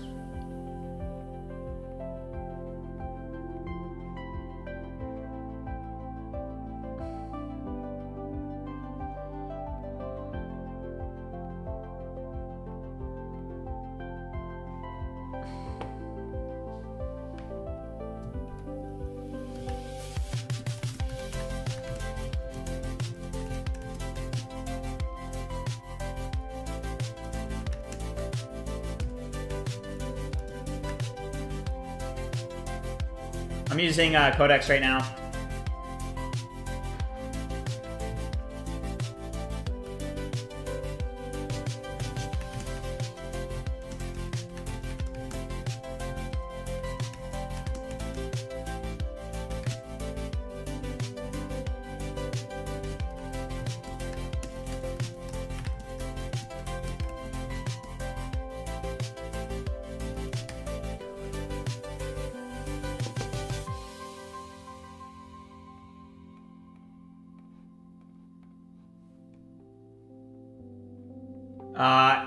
It's free. It's free with your ChatGPT Plus plan or Pro plan. If you guys are watching, haven't already liked and subscribed, make sure you do so. We are 5. Somebody unsubbed. Getting memed on over here.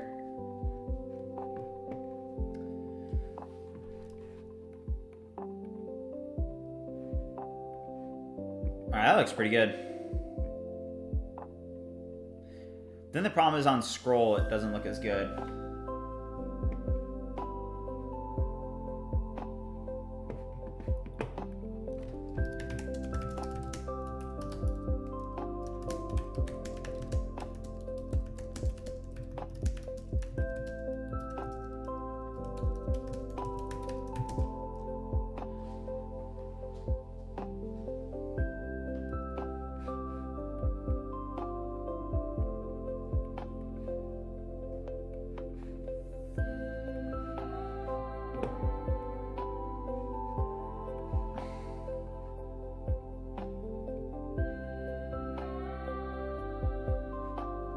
Oh, that looks bad.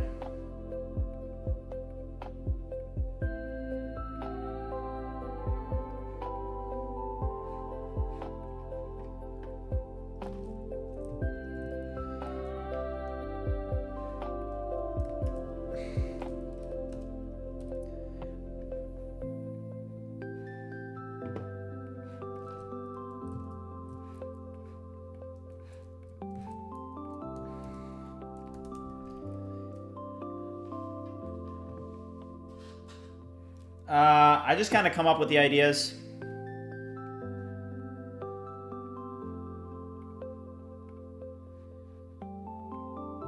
Oh, geez. Gotta restart this.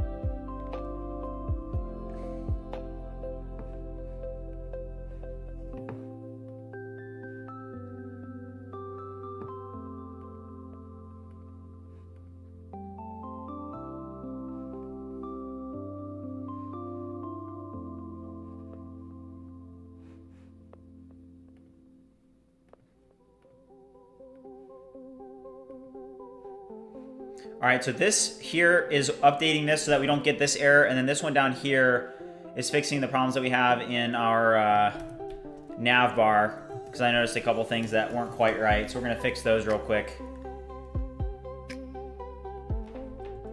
So for example, if I go to templates,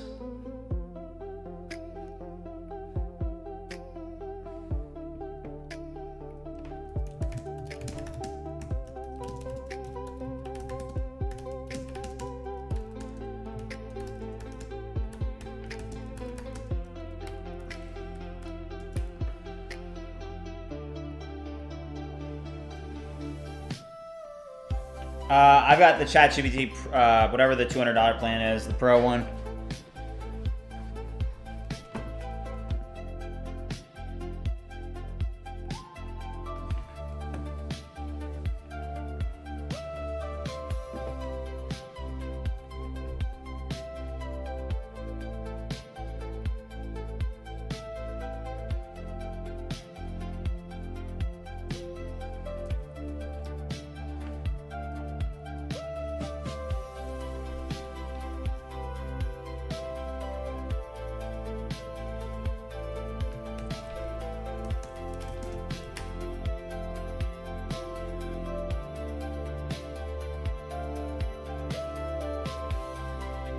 If you guys are watching, haven't already liked and subscribed, make sure you do so. Light Zevin, how's it going? I don't use LinkedIn. I don't believe in I don't know. I probably should get a LinkedIn, but up to this point in life, I just don't really believe in I don't know. I feel like if I made a LinkedIn, I'd be like, this is who I am, and I don't really like to post that stuff, put so much time and effort into making a profile. I like to show people who I am instead of writing down on an internet profile. I don't know if that makes any sense, but yeah.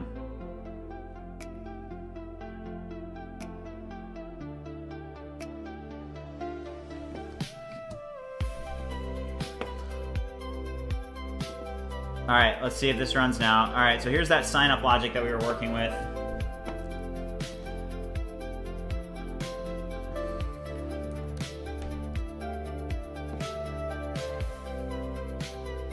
All right, we have a new issue.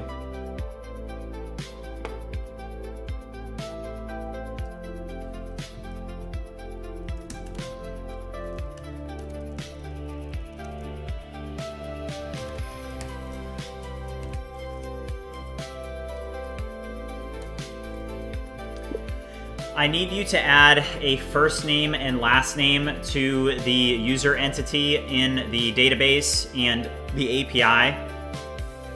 And then update the API and the sign-up process to then account for this first name and last name. Review the sign-up page and make sure that you update the logic so that first name and last name are now accounted for across the database, API, and the front end for signing up.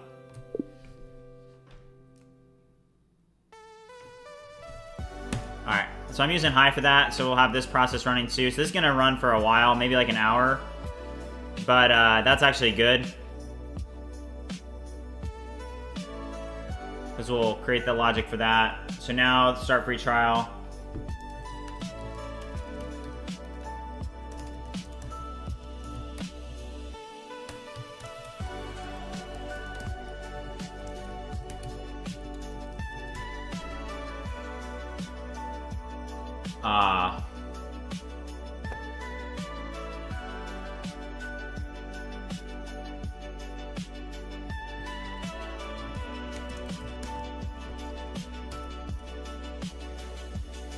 Alright, so we're gonna get another chat going here.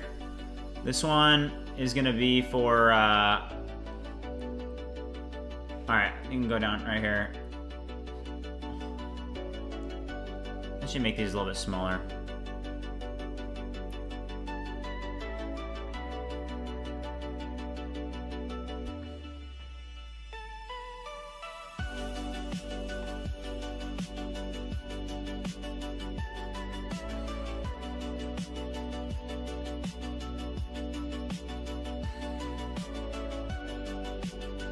All right.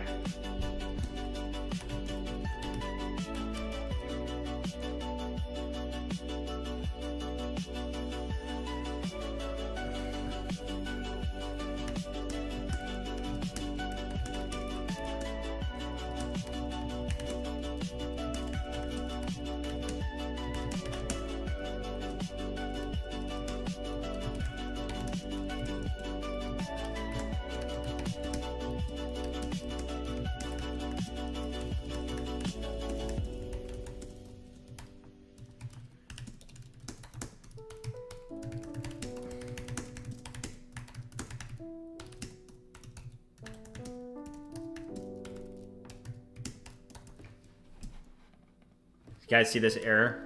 This weird bug.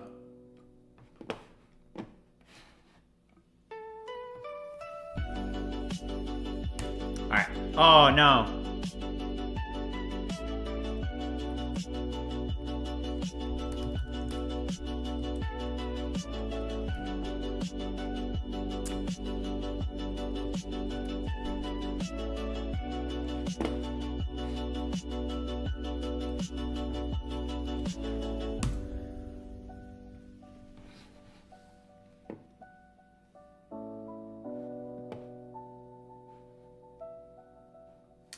First name and last name is better, I think.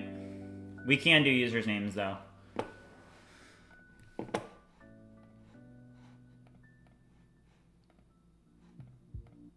right, while this stuff is working, I'm gonna use the restroom real quick. I'll be right back.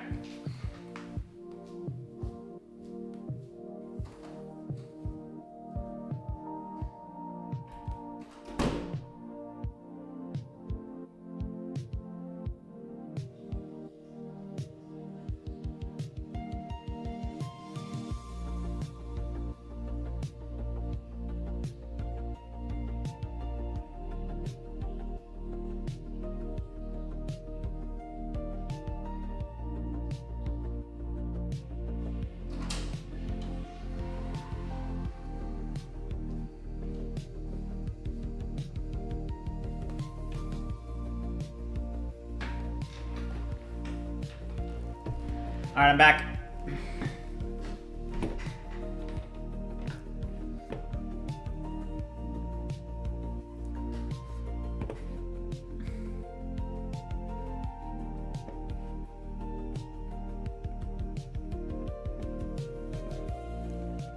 All right, dashboard's looking good. All right, so if I launch an incognito, go to this. All right, so here's what it looks like on light mode. It's got a different animation, just to test out which one does better. The breadcrumbs are all messed up.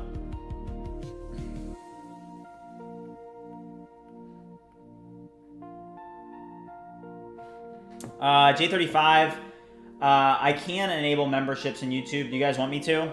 I have enabled super chats, so if anybody wants to be my first super chat of the channel, I've never gotten a super chat before, but today is the first day of being able to do a super chat. I'm like a YouTube partner now, I guess. I don't know. But yeah, you guys see this.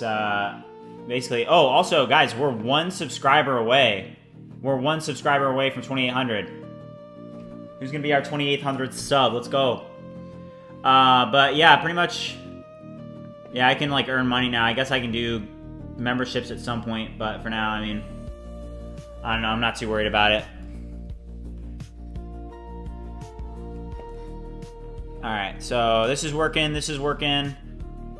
Something that I'm not a huge fan of is, so I do have the breadcrumbs for SEO purposes, which I obviously want to keep, but now it's like kind of messing up the logic of the site, I think.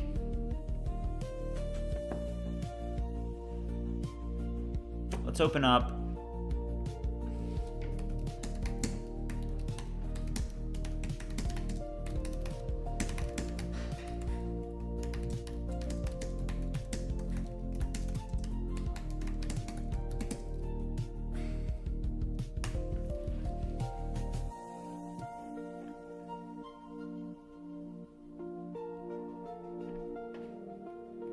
I mean, that's cool. I like it. What do you guys think of the header? Pretty cool. Definitely in the header, the links, logo, buttons should all have better hover effects.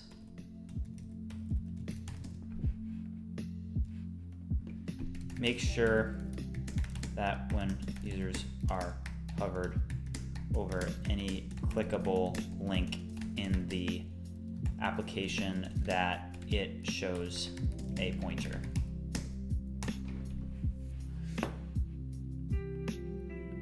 All right, so let's see this, see if that got better. Still weird.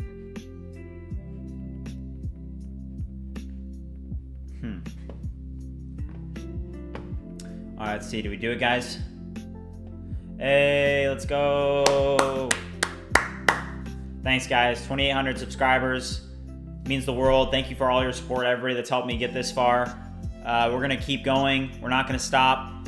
As you guys can see, we're just continuing to get better and better until we accomplish our goal. We're not going to stop. We're not going to quit. And we're going to just continue to get better and better at vibe coding. As you guys can see, we're learning new workflows using Codex. We're learning all sorts of things. And we're launching View Creator this week. So like I said, this Friday, we're launching View Creator. And Saturday and Sunday are going to be the first day of launches. And essentially what I'm going to be doing is I'm just going to be focusing on launching to essentially a group of early adopters. So if you're already in the Discord, that's great. But if you haven't already joined the Discord, there's a link down below in the description. And this weekend, I'm going to be streaming pretty much all day Saturday and Sunday, and we're going to be doing launch streams essentially. So it's going to be really exciting, guys. So thank you again for all the support. 2,800 subs. I can't believe it.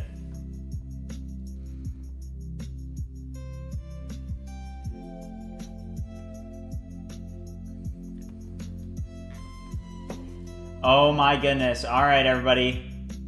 We just made our first dollars off of YouTube. J35 with the first super chat. He said, "Here, wish granted." Wow. Thank you, J35. That's amazing. Wow, I just made first revenue off of YouTube. That's amazing. J35 is a real one.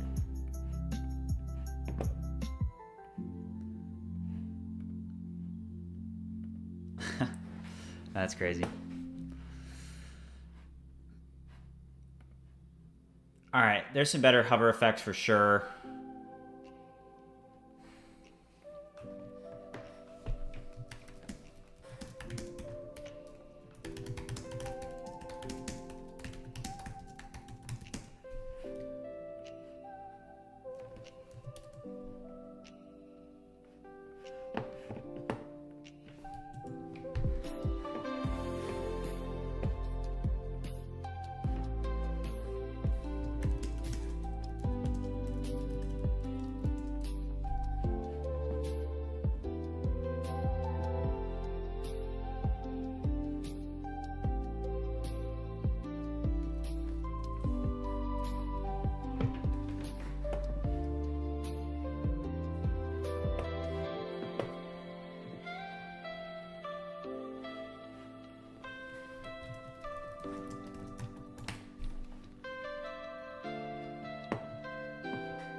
Let's go! Guys, are you kidding me? Are you kidding me? All right, we need to update the sign up functionality so that it has the new plans. But we did update like the styling and everything, and I mean, yeah, this is amazing. The app is not live already. It's launching on Friday. And Saturday, Sunday, I'm gonna be streaming pretty much all day, both days, because yeah, we're gonna be needing some early adopters to come and validate it, and get some reviews in there.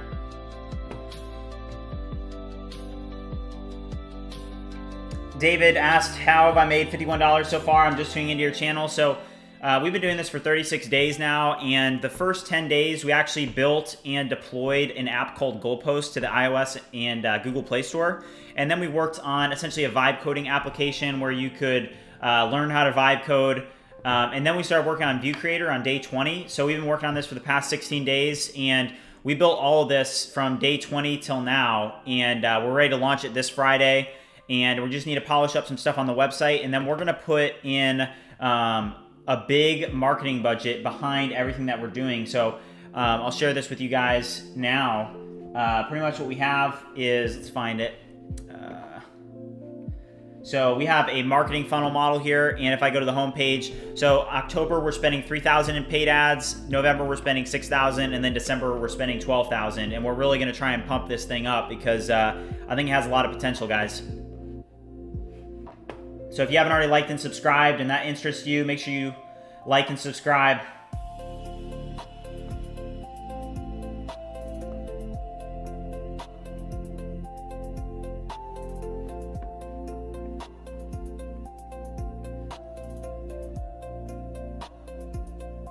The we right now is me and all my AI agents.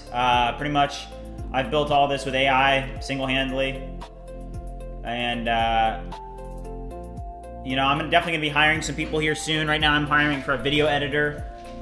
For example, like I need to make product demos, so I need a video editor because I need somebody that's gonna be able to like really help me improve my video editing, because these are gonna be really professional demos, so.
I think we can update our sidebar as well. So now that sign up functionality is done, let's go check out our sidebar. I think there was a sidebar option here.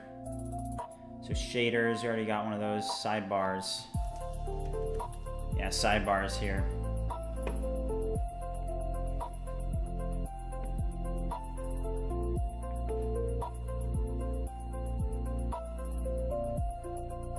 Oh, that's pretty cool.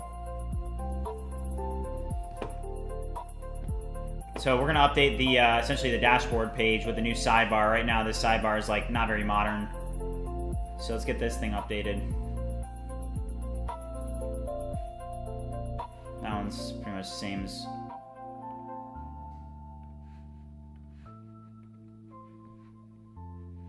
Nope. Nope.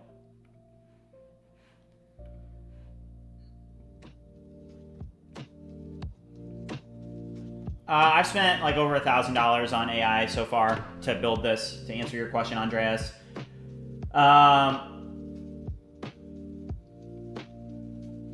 Doom said, have you tested all the tools and verified they worked, or are you wanting us to test them? Yeah, so that's why, that's like, you guys are early adopters. So I'd like for you guys, once we launch, for you guys to go in there and do some testing, be able to add stuff to a Trello board and whatnot. But we're gonna be streaming all day Saturday and Sunday for that reason. So before we actually do a big launch and start spending all that money, we're gonna test it thoroughly. And like I said, we're gonna start running our campaigns on August 1st. So if you look at the calendar, let's just pull it up and take a look. So October 1st, so next Wednesday is when we're gonna start running those ad campaigns. So that gives us, so we have today, tomorrow, Thursday, and then Friday to actually finish everything up and then launch it, at least initially. And then Saturday and Sunday, I'm going to be streaming a lot so that I can fix any bugs and stuff that you guys find. But I would like for you guys to basically be early adopters and to sign up for the product, and then to be on stream and engage, give reviews, because you guys are essentially the early adopters of the product. So it's going to be really exciting to see everything happen, because we're going to be, using AI for all of it. All right, so let's now go into... okay, actually, let's see if we fix that cursor error that we had. Looks like we have a breadcrumbs issue here.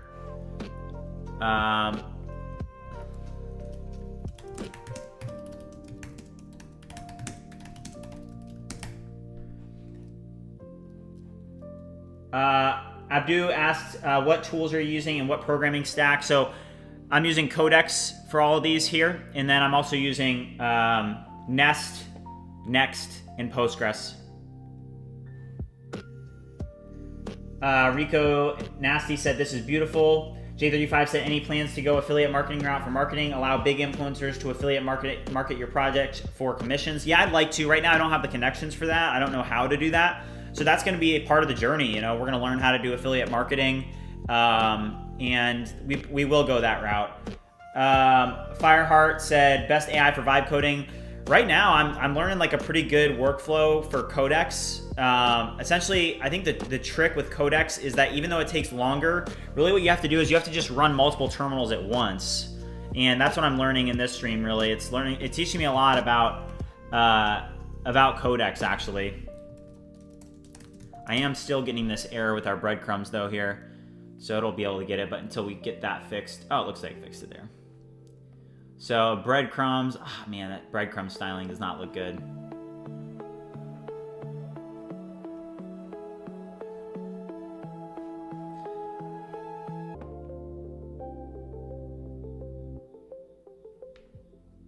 Thanks for Mancia.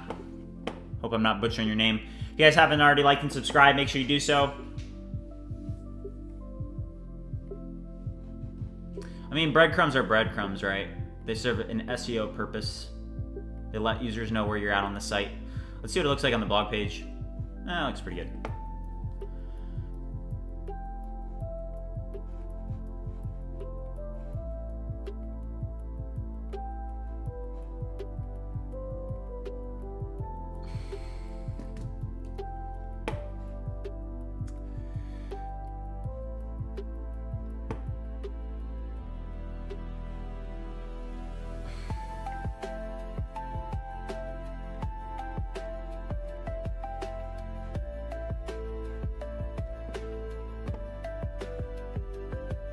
Alright, there the cursor is. Perfect. Alright, so now we're going to have to X out here. Let's run Codex, and what we're going to do is we're going to paste that in. It wasn't that. It wasn't only 1,000. So if we go to 21st century here and we click copy prompt, we're about to build a sidebar that looks like this. So it's going to be cool.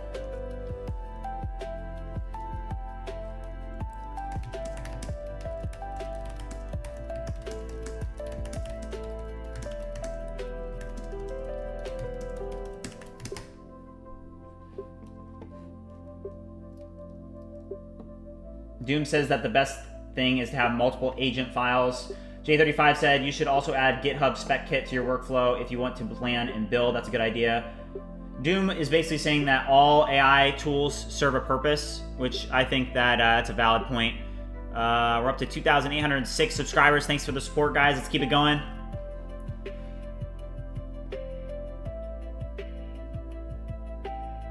Dimon said, what AI are you using? I'm using Codex. Gozoop said the animation and infographics looks amazing. How did you add that? So I went and I used this thing called 21st Century, and here it's essentially a prompt engineering platform that shows you what kind of UI you can build with ShadCN, and then it gives you the ability to copy the prompt. I bought the Pro plan earlier today, and it's pretty good. I'm not affiliated with them in any way. Oh, 21st Dev is what it's called, not 21st Century. 21st Dev, sorry about that. I don't know, they better start paying me some money or something soon. I'm kidding. Okay, so David said, I am creating a chatbot app, by the way. I'm excited and already have over 100 people in the waitlist. Wow, that's awesome. Yeah, nothing better than having people that want to use a product that you're building.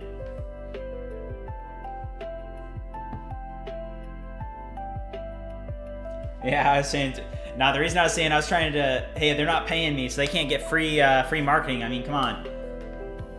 I've got companies that are reaching out to me now for like brand sponsorships and stuff, and I've been rejecting all of them just because, I don't know, I'm not really about, like, you guys know what I'm about. You know, I'm doing this not because I'm a content creator and because I want to make money from content creation, but because I actually want to show people and show them how it's done and that anybody can do this. You know, I've showed 36 days now of building things, and imagine this. Imagine we're on day 100 and revenue is like way up. You know, we are going to do these marketing campaigns, and you know that they're going to drive revenue. So, you know, it's just going to be very interesting to see. I think this has a lot of potential.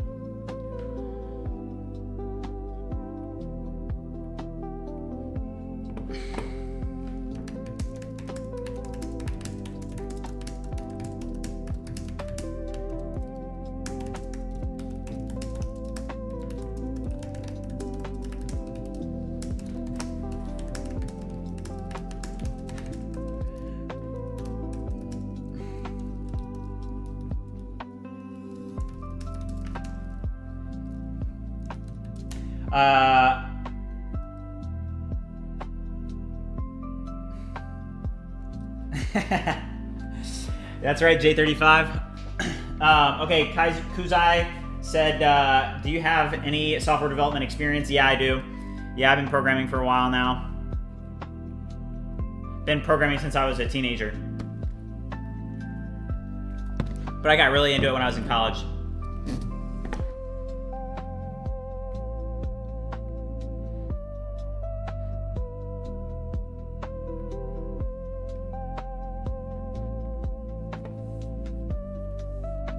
Yeah, I'm not using Cursor right now because Codex is kind of crushing it for me, not gonna lie.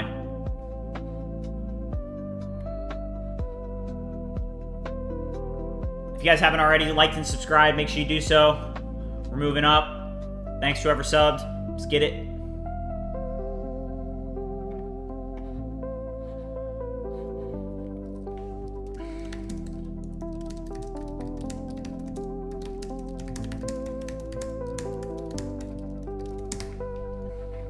I want the links to be a little bit larger.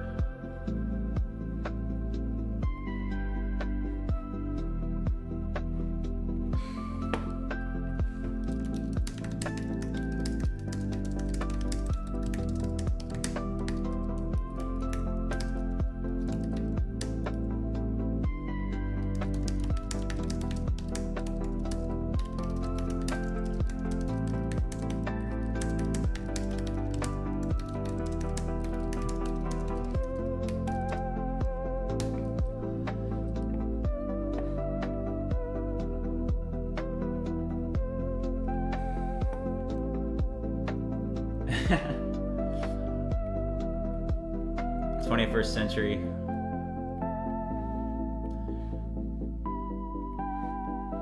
All right, guys, I'm over in 21st century here. It's like until they pay me. All right, guys, just give them the wrong link. No, I'm just kidding.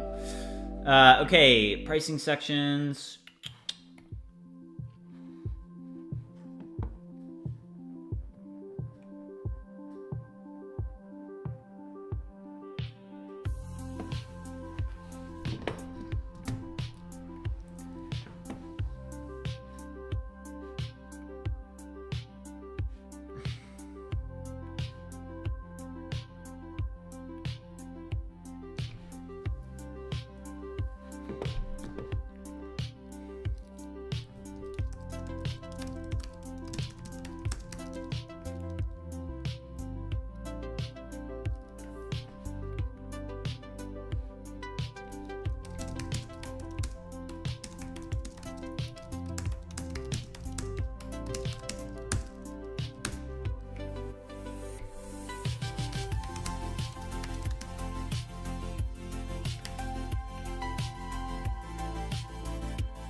Javier said, how did you start as a teenager? What got you into programming? So I got started as a teenager, and I started with Python in game development because I just thought it was like really cool. I remember I watched a show where it was like about some hacker, and I thought that the hacker was really cool. So that's actually what got me into it. I was like, that is badass, is what I thought. So I started doing it, and but you know, I wasn't really doing it for anything. I wasn't working on any businesses or projects or anything other than like a simple game. But I like read a lot of textbooks and stuff and studied, so it gave me like the basic understanding of programming that I needed. And then in college, I took some courses, and then I started just working on projects, and working on projects is how I got really good. Thank you, J35. Yeah, I think the stream is going to be start to get better and better because we have so much that we're working on now that, you know, we're going to be covering essentially how to start a business using AI. You know, it's like, hey, you're vibe coding, you're building a product, but then also like how do you integrate that into the marketing process? And I think that's going to be something really unique about this platform, is that, you know, just showing people how to do all this stuff out in the open, raw, I think is pretty cool. So if you haven't already liked and subscribed, make sure you do so. We are up to 2,811 subs, so let's keep it going.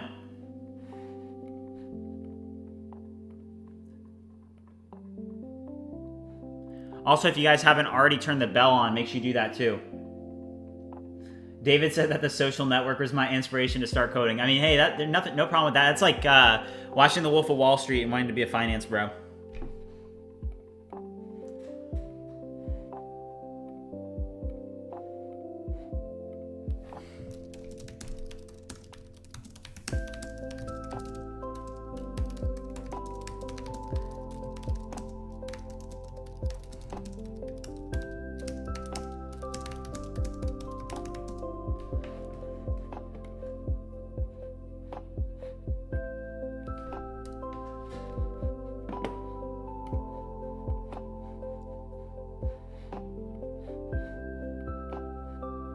All right, let's test out that the mobile view that it created for us. So yeah, that is a lot better. Yeah, I like how it did the view creator here as well. That's nice.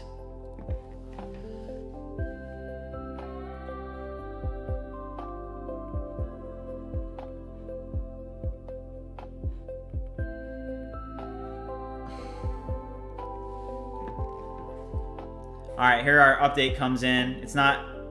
It isn't the correct theme yet, but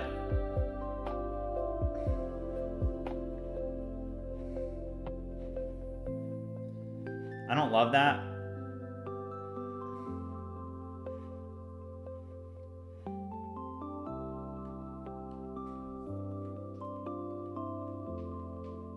Rico, thank you. Kanisa, we made the first $51 through other projects that we're working on throughout this series. So we started this series on day 1 working on an app called Goalpost that we launched in 10 days. And then we moved on to essentially a vibe coding platform. And then on day 20, we started working on View Creator. And View Creator we're launching on this Friday. And I'm going to be streaming Saturday and Sunday pretty much all day as we work on launching everything. So I'm looking for early adopters and testers. Also, here is our marketing funnel. So in October, we're spending $3,000, and then November we're doing $6,000, and then December we're doing $12,000, and then, like for example, we're doing 25% TikTok ads, 20% Google ads, YouTube ads, Instagram ads, Meta ads, Reddit ads, and we have a pretty good strategy and plan for all this. So I think in the coming weeks, the revenue is going to jump pretty substantially once we actually get a solid working product out into the market. Yeah, this weekend's going to be awesome.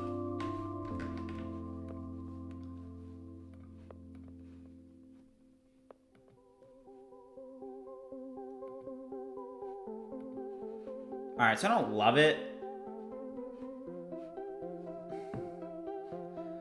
For example, like on mobile, what does it look like? I guess on mobile.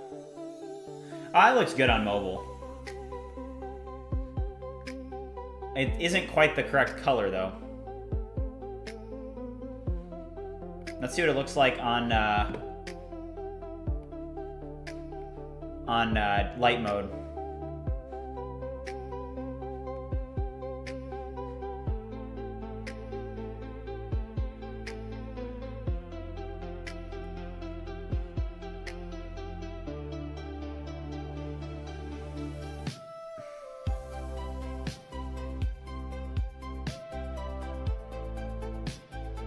Thanks, J35.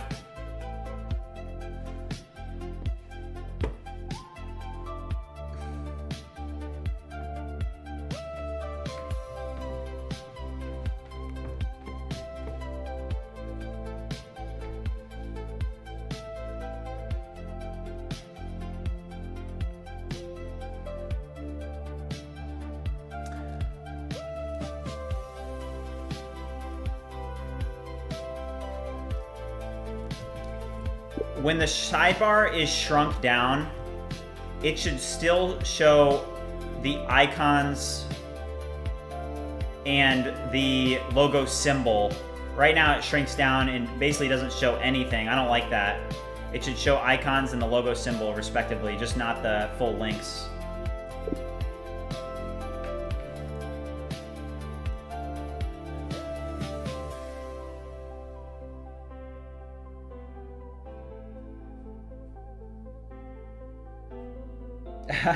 Javier says that he quit med school to get into programming. Yeah, it sounds like a good idea, med school.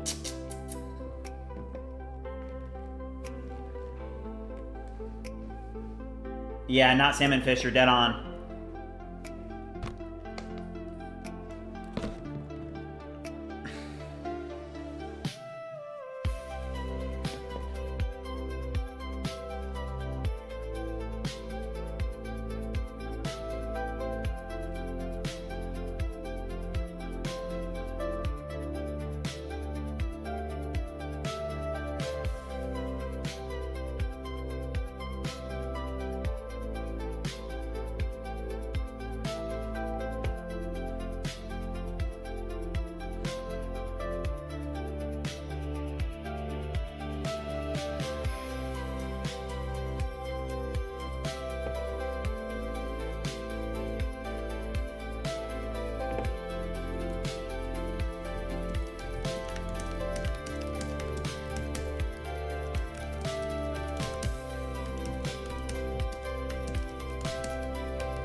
Yeah, that's what I'm thinking, not same as fish.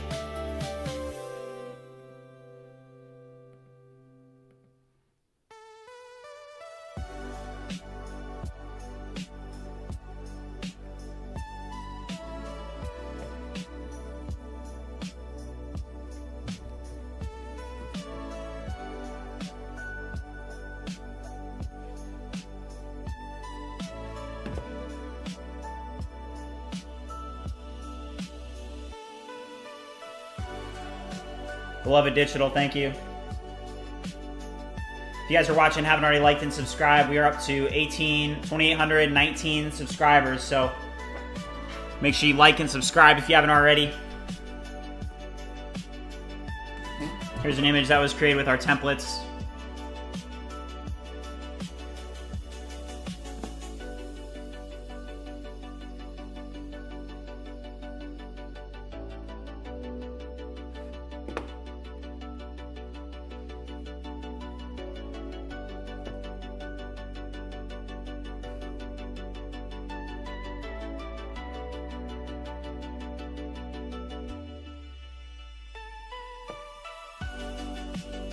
Thanks for the advice, Salmon's Fish.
Mohammed said, what's your profit on this app? APIs must be expensive. Yeah, that's a great question. So if I go over here to our Excel file, where is it? It's right here.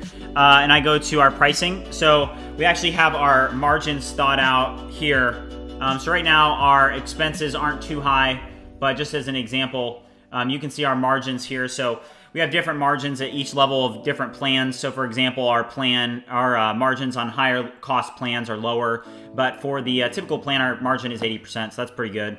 But yeah, we have all that worked out and we've calculated it accordingly. So I think we're gonna do pretty well. But yeah, if you guys haven't already liked and subscribed, make sure you do so, because we are going to be launching this Friday, and we're going to be streaming all day Saturday and all day Sunday in order to essentially get early adopters, which is you guys, in here testing and using the product. So really excited for that. So I actually do use AWS, and I use ECS, Fargate. So yeah, I mean, I have the API spinning up, and anytime that we need more tasks, you know, at a certain load, it's going to spin up more tasks. Pretty decent. That's what I did at Bright Choice, and it worked there. So, but yeah, I'll probably be hiring more programmers once we start getting revenue in here. I'll need a couple more people, but for now, you know, it's fine with it just being me. But once we start passing like, you know, 20,000 in revenue a month, I'll probably hire a couple people. And you know, I think it would be cool to go down to Austin, Texas, and essentially turn this platform into like a huge production. So for example, I'd love to hire people and then essentially keep this going to where it's not only me, but it's actually like a team, and we're still like essentially building in public. I think that'd be kind of cool.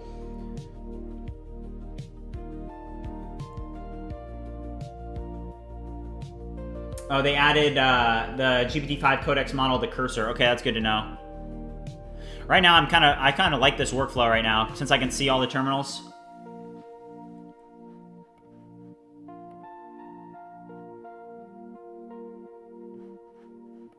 All right.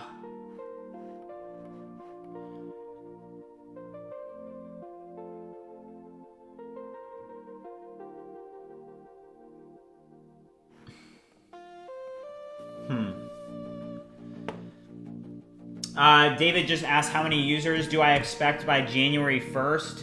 I would say over 1,000. Yeah, over 1,000 for sure. I mean, yeah, if we spend 3, 6, and 12, we'll probably be running it up. I have no idea what to expect, to be honest, but the way that I see it is that we're not going to stop until we reach our goals. So it appears to me like we're onto something, and that this is going to be something really big. So if you guys haven't already liked and subscribed, make sure you do so. Also join the Discord in the description below. J35 has the link. He already pasted it in, but yeah, pretty cool, guys. Let's see if this actually works. So we were able to add those pricing tiers. It didn't put the enterprise plan in there. So let's make sure that it does that. Which one did I do it in? Was it, I think it's this one here.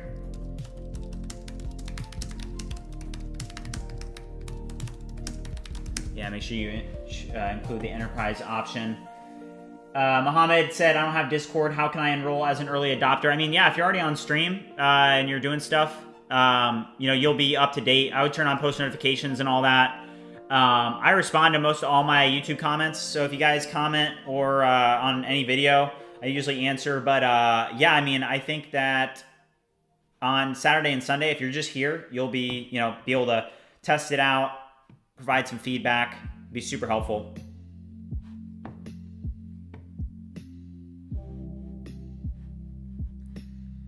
I don't like this down here.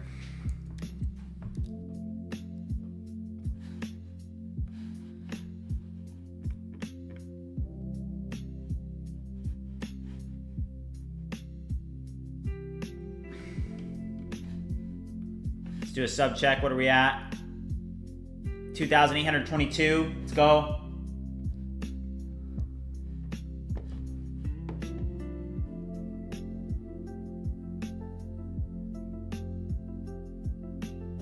Salmon Fish said that tiny iterations add up to huge numbers that can't even cripple the company. Better to get at it early, building the foundation. Yeah, it's very true.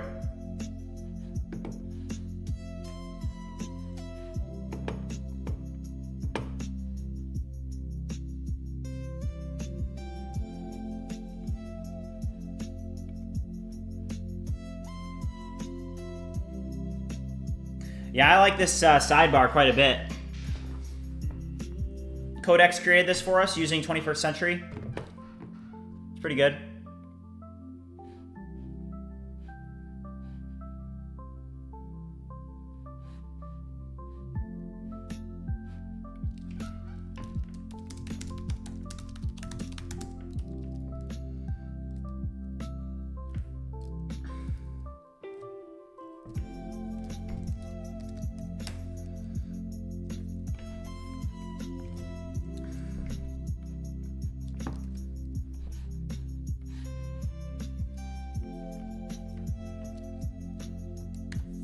I have this weird cursor, flashing cursor error. Why are users able to click on copy in the website and it essentially shows the flashing cursor on the website? This should not happen. Compare the two images and notice what is happening and think deeply about why this is happening and fix it.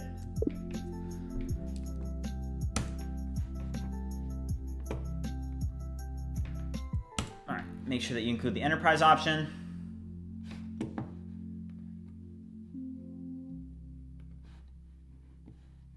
Again, Gux, you can check the description for what we're building, but I'll show you as well. So we are building View Creator, which is launching on Friday. And with this product, you're going to be able to launch viral campaigns in hours instead of weeks. So we have tools that you're able to use, for example, like a YouTube transcript generator, a YouTube thumbnail generator, as well as templates and agents that you're able to use to automate your content creation on different platforms.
I'm using Nest for the back end.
Looking pretty badass.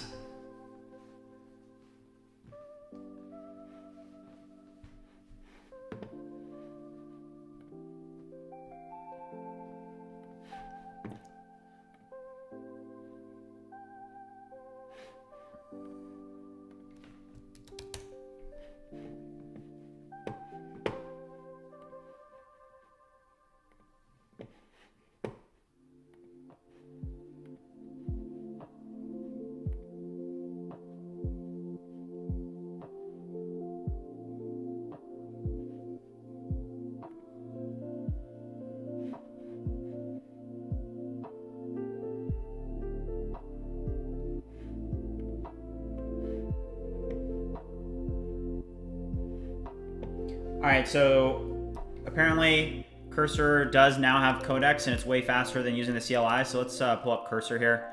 J35 also said this. Also, let's deploy to GitHub. I think we've done enough, at least to, you know, deploy things.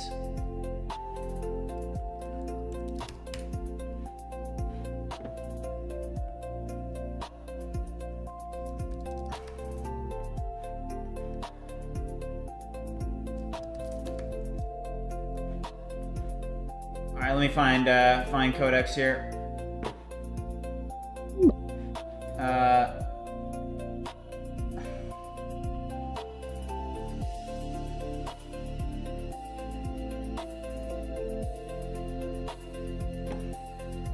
All right, I do see it. All right.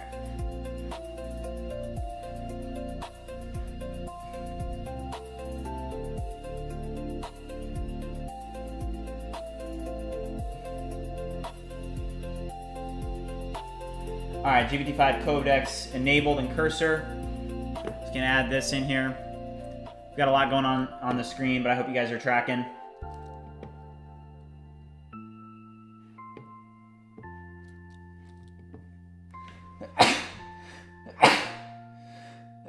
Excuse me. All right. So we're updating this to use ShadCN, just because that's a better UI.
I spent like probably about $1,000 on the cost for the AIs right now for vibe coding to answer Chosen Onion's question.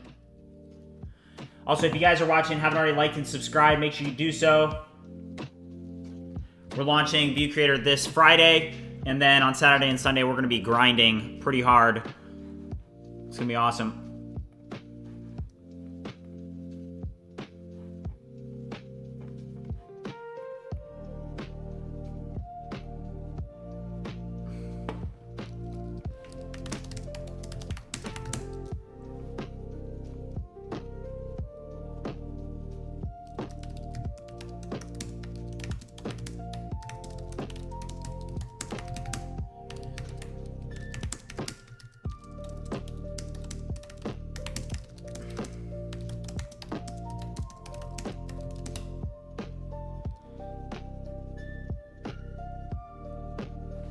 Yeah, I go over the $200 Cursor plan. Mohammed, the reason that I've spent $1,000 is because if you go back through, I've been doing this for 36 days, if you go back through, you'll be able to see what I did.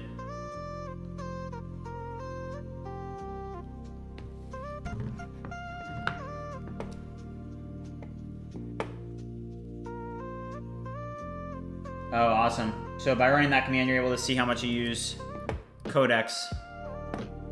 Do a quick check on mine.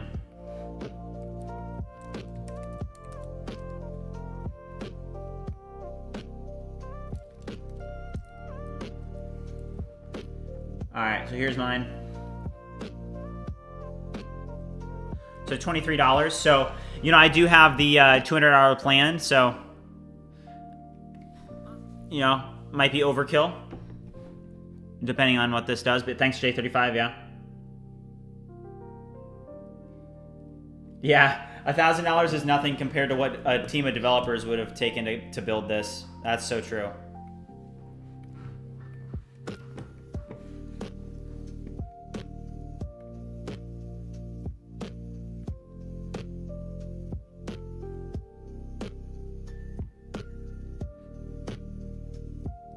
Mohammed, that's awesome. Keep going.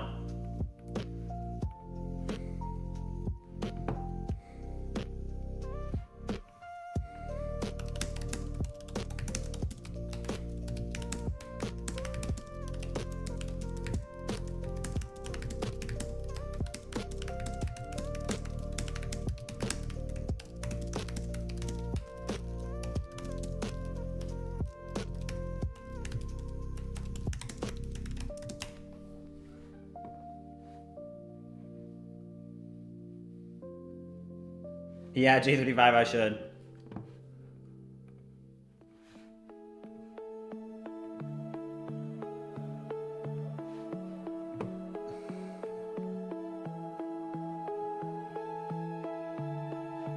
Oh, wait, hold up.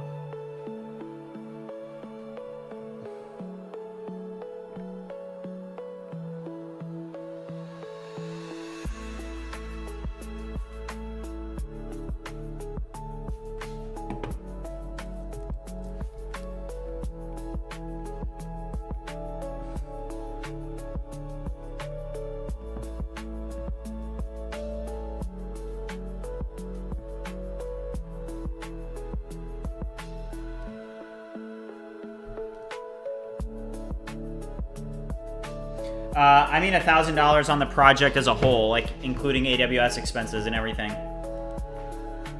Not just on AI costs. AI costs only probably around like 600.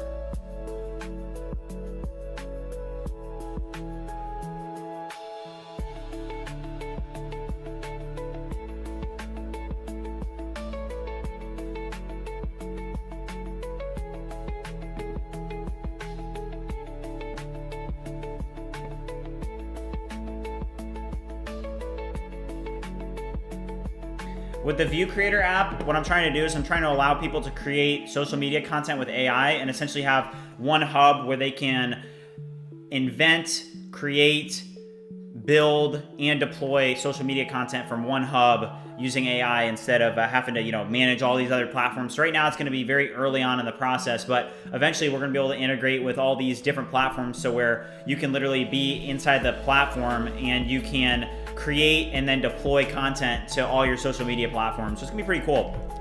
It's gonna help a lot of people.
Okay, we'll do, Mohammed. There's a couple Mohammeds in the chat.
Edward, I am wanting to do a user-generated content program, but it's going to be quite a learning process. You know, we're on a journey.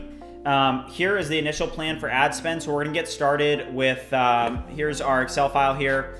And we're going to get started with 3,000 in October, then 6,000 in November, and then 12,000 in December. And through that time, we're going to be iterating. But here are some of our projections. Here's our pricing strategy and the related margin. Yeah, over the coming months, we're going to try a bunch of different strategies, and we're going to figure out what works.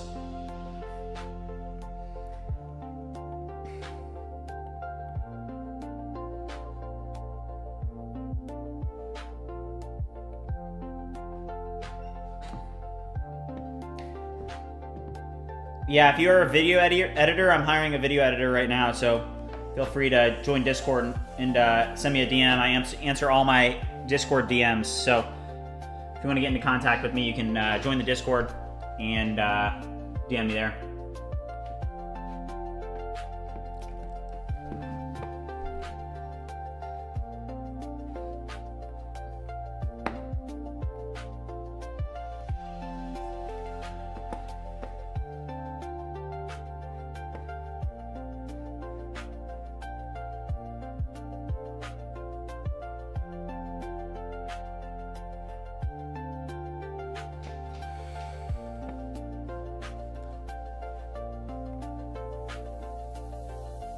I'm 23 years old.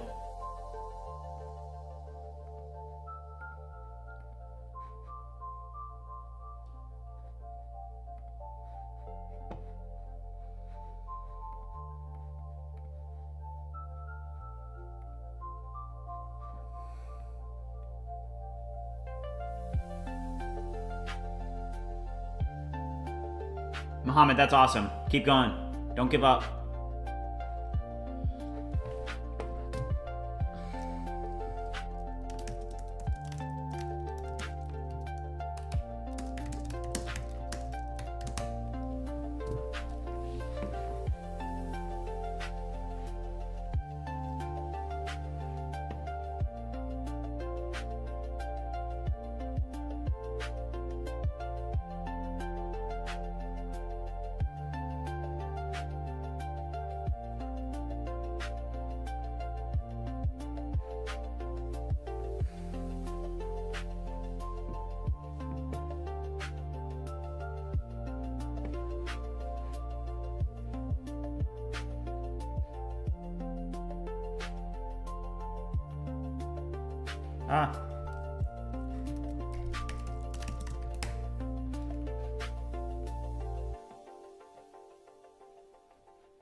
What's up, Imperium?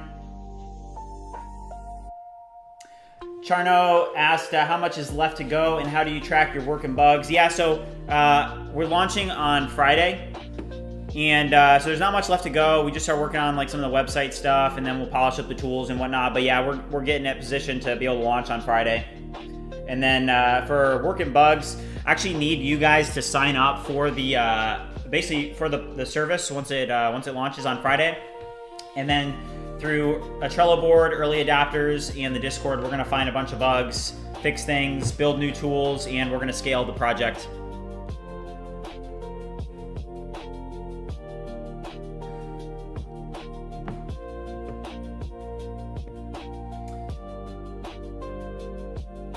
Mohammed said, I was in your stream yesterday when you had the sunglasses on, but you never answered me.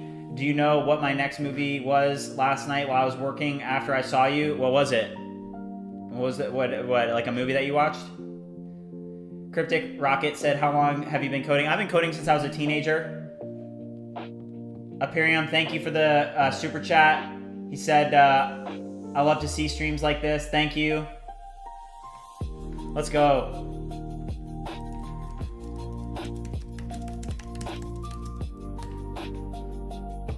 Thank you. 100 Indian rupees. Collecting all the rupees.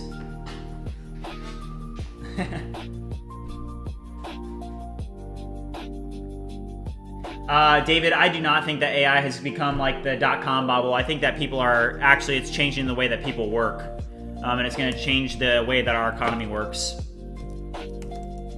So I think that, you know, my idea of it is, hey, it's a new tool. Use it as much as you can. Try not to get caught up in like trying to guess what it's going to do or think about it like it's a bubble. Just maximize it as much as you can.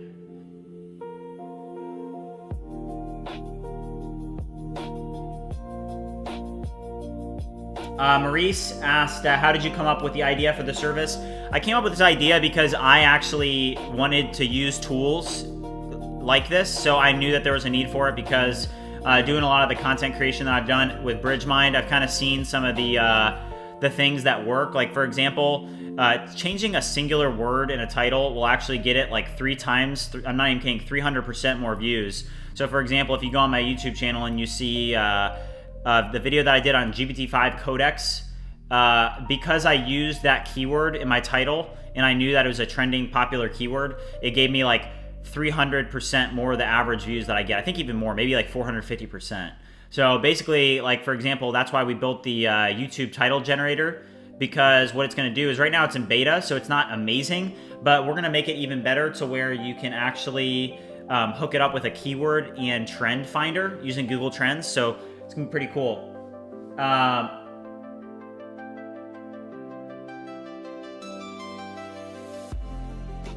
Aperium, thank you.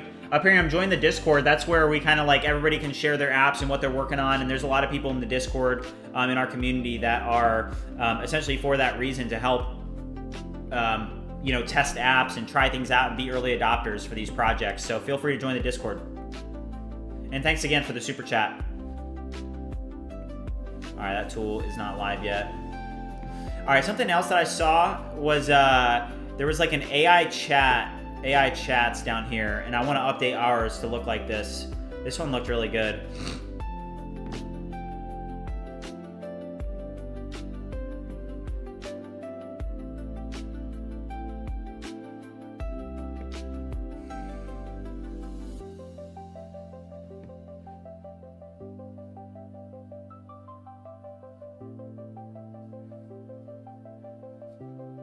Thanks, Cryptic Rocket. Yeah, if you guys haven't already liked the stream and subscribed, make sure you do so. Let's go. All right, so we do need to update this.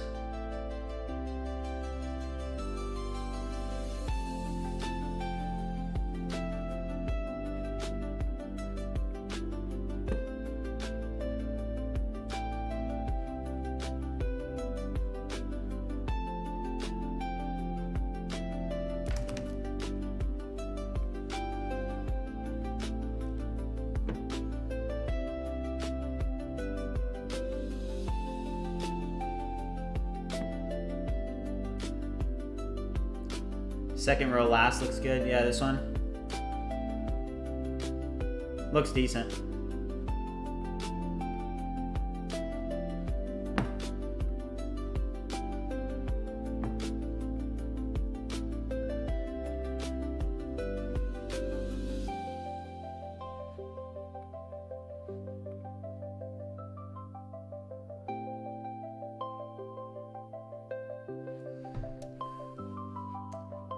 Yeah, I like this one. Russell Blight said, I've been watching some of your streams recently. I can't watch all of it as they are quite long, but find them really useful and motivating. I'm currently creating an app using Claude Code and Replit. That's awesome, Russell. That's exactly what they're for. Keep going. There is a Discord, so feel free to join the Discord. But yeah, that's exactly what they're for. You know, it's obviously I don't expect you guys to watch 5-hour streams, but you know, I think it's a good thing that, hey, I'm streaming for 5 hours. I'm showing you guys raw in public what it looks like. All right, so let's drop this in. So all you have to do is you have to go over to 21st Dev here, and you just click copy prompt. And look at this, that prompt was 31,000 characters. 31,000 characters in a prompt, which is absolutely insane. And then I want to essentially say, need you to update the input component that you can see on this page to be fixed to the bottom, but update it with the design and guidelines in the attached prompt pasted content.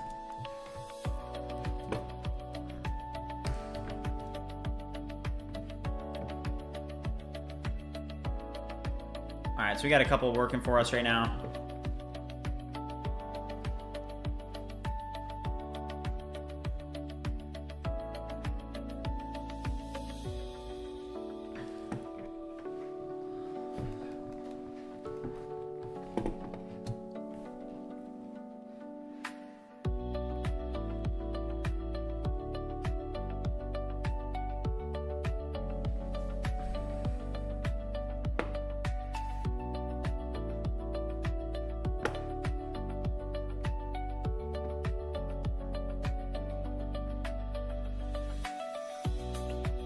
If you guys are watching, haven't already liked and subscribed, make sure you do so.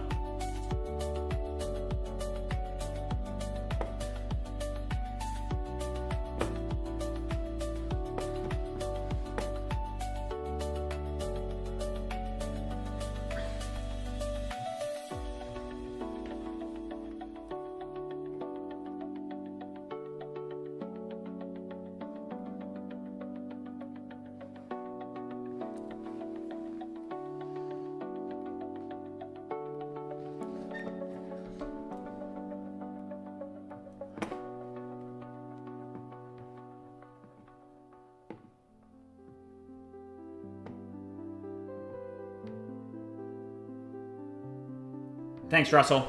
You as well. Yeah, I'm gonna keep going. As you guys have seen, I don't give up, so. Aperium is so right. Maurice, thank you. Let's go. Love to hear it.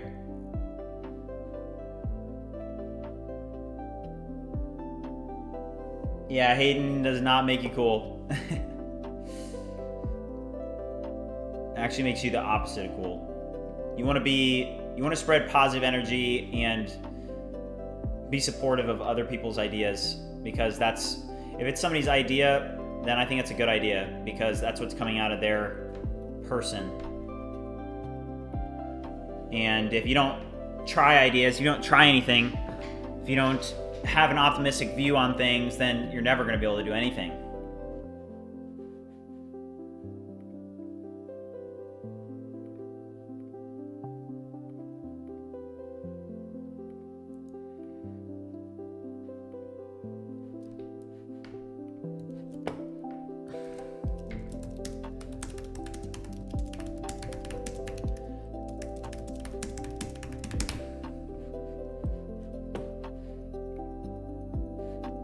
All right, so if we go to platform tools, go to YouTube, and go to the description generator, this input is gonna get dropped in here.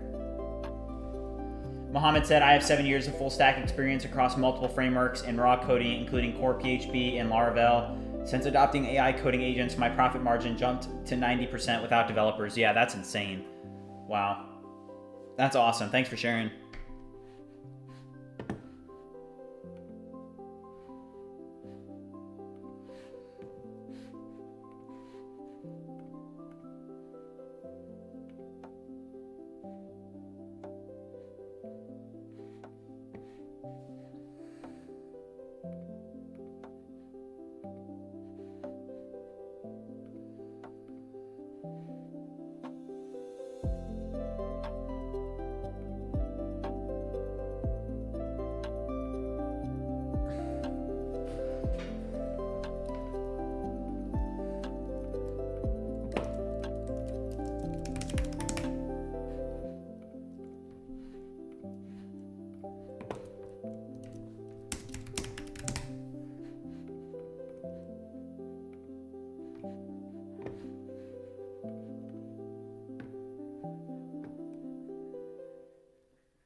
Thanks, Imperium. Yeah, I think it will.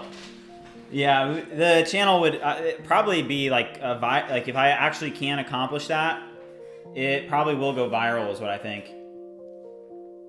Yeah, Nest.js is really powerful for SaaS. Nest.js is essentially like an enterprise level API framework.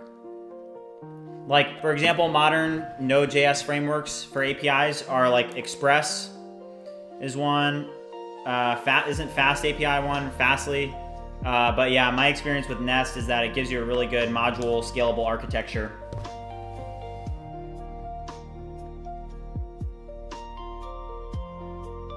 Maurice said, I am DBA, not a developer anymore. Haven't done development work in over 25 years, most likely before you in Dampers.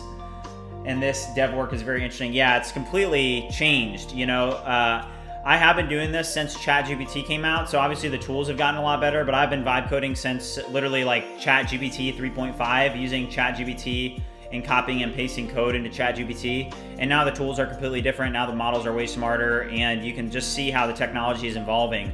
And being involved at that early of a stage and being able to apply and identify essentially where it was headed before it went there definitely was helpful for me. And I'm really excited about the future, that's for sure. So I'm glad that I get to share this with all you guys. All right, looks like that's going in now.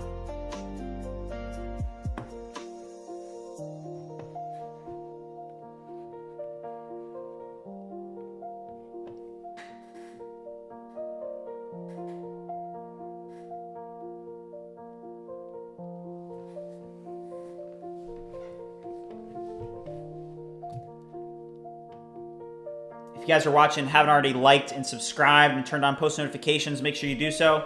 Like I said, launch is going to be this Friday. Tomorrow morning, I'm also going to be doing another stream at 5 a.m. So if you guys wake up early or on a time zone that isn't in the US, I wake up at 4:30 a.m. Eastern Standard Time, and tomorrow I'll be streaming at 5 a.m. Eastern Standard Time. So whatever that is in your time, make a note of it, because I'll be live tomorrow, basically doing a morning grind session. Less commentary in the morning, just because, you know, usually I'm a little bit more locked in trying to get the day started off right. But yeah, it'll be really interesting.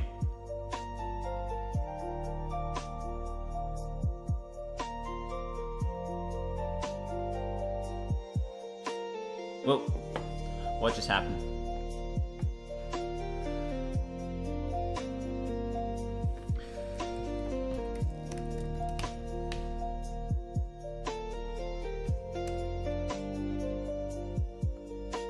Looks like the Connect Social page has all these errors.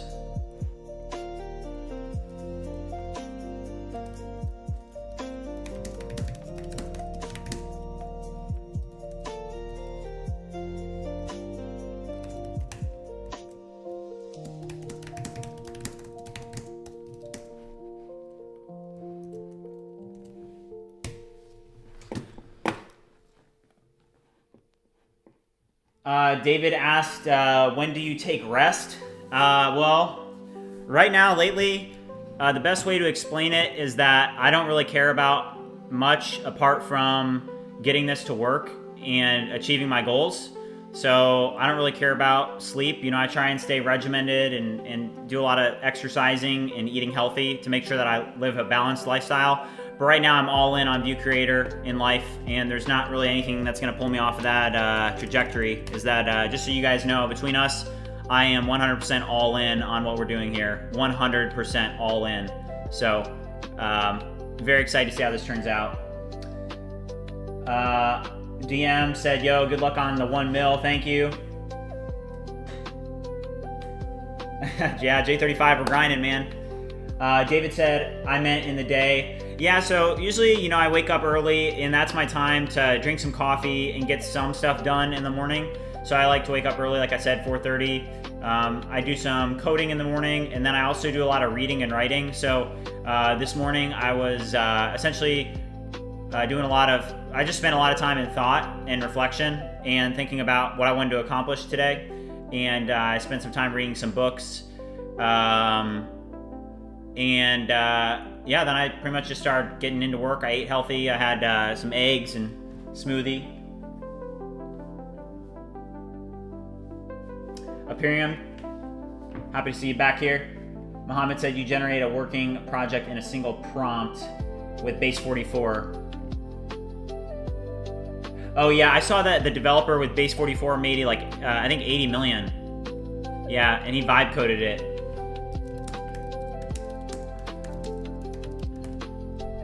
Yeah, look at this, guys. Base44 is a vibe-coded platform, and the 6-month-old solo-owned vibe coder Base44 sells to Wix for $80 million in cash, which is absolutely insane, crazy. So yeah, if you guys don't believe in vibe coding, I would start thinking about it.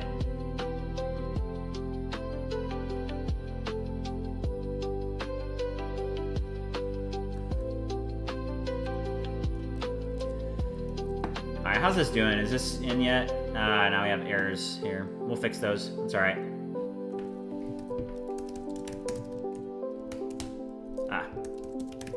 If you guys are watching, haven't already liked and subscribed, make sure you do so. Let's do a quick sub check. We are up to 2,840 subscribers. Let's keep it going, guys. Keep the momentum going. It's been a good stream.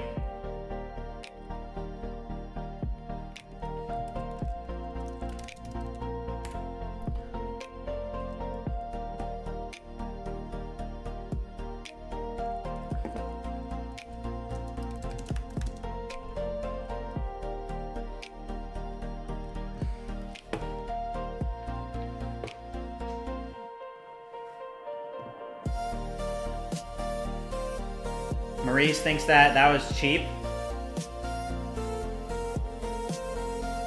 Yeah, Maurice, I think that Sam Altman said that basically a single developer will be able to build a company that's like $1 billion, worth $1 billion, which is crazy.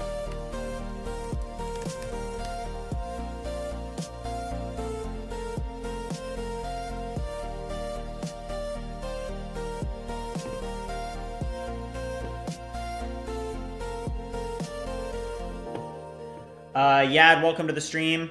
Here's our plan for launch. So we're launching View Creator next, like this week. We're starting our ad campaigns next week on October 1st. So we're doing a pre-launch essentially to some early adopters. And then on October 1st, we're going to get started with a $3,000 ad spend. November, it's going to be $6,000. And then December, it's going to be $12,000. So we're really going to be able to put this to the test and see if we have something here. And I think we have something. So I'm excited to see how it plays out. That's for sure.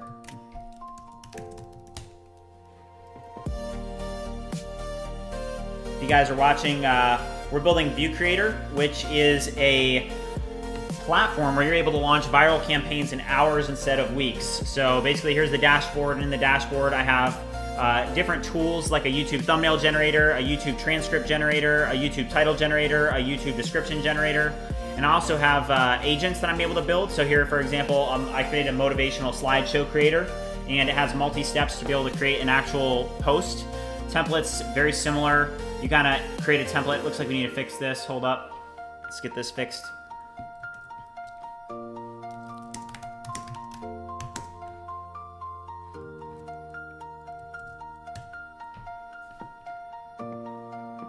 If you guys haven't already liked and subscribed, make sure you do so. Seems like chat's popping off today.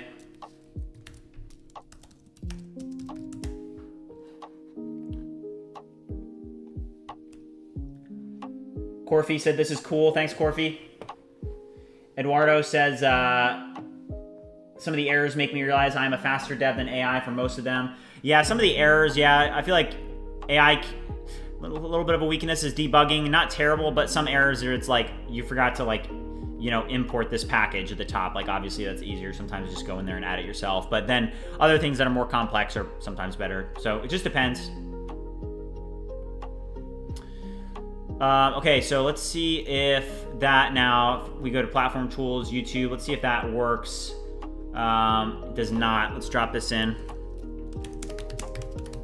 Fix this error. Oh, J35 said I should demonstrate the YouTube thumbnail generator for new people. Sure. So I'll show you guys like one of the tools that we have.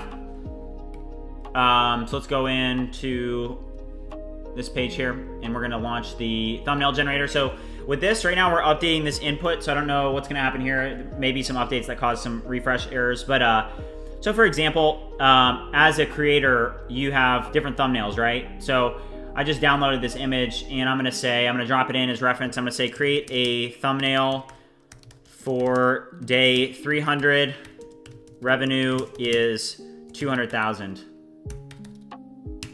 So basically you can submit this. It gives a nice little skeleton loader here. and let's see what happens.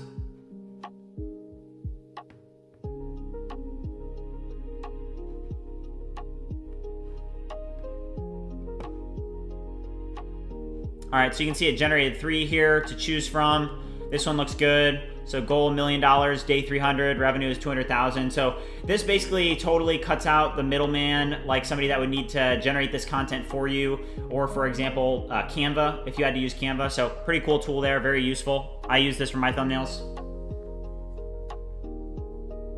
Yad said, what are you building it in? I see React is used. Is there anything else? Yeah, so I use, technically it's Next. So I use Next, and then I use Nest, and then I use Postgres. Yeah, Next is amazing.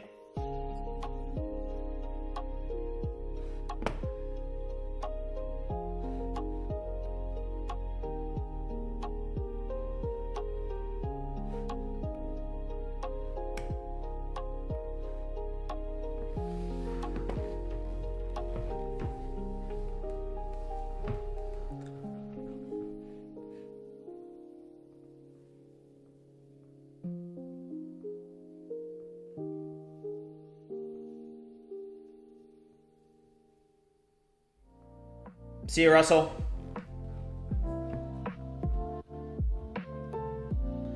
If you guys have been wondering, you've been listening to AI music this whole stream, by the way. This is the AI music. Cool, Corfy. Thank you. Corfy said he just subscribed. Let's go.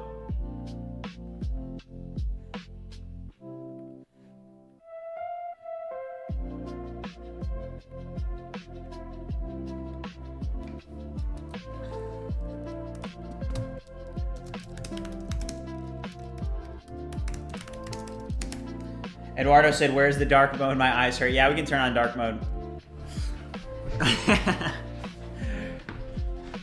Sorry about that.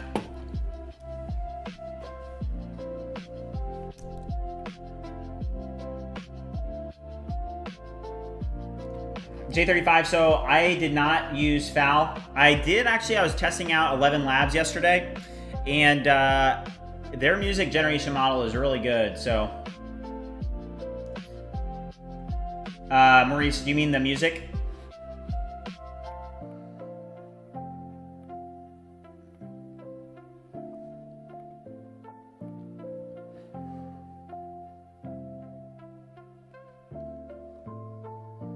Morphus, yeah, I'm going to make some changes to the UI. What do you think of it? Corfy, I use Cursor, Codex, and a variety of others.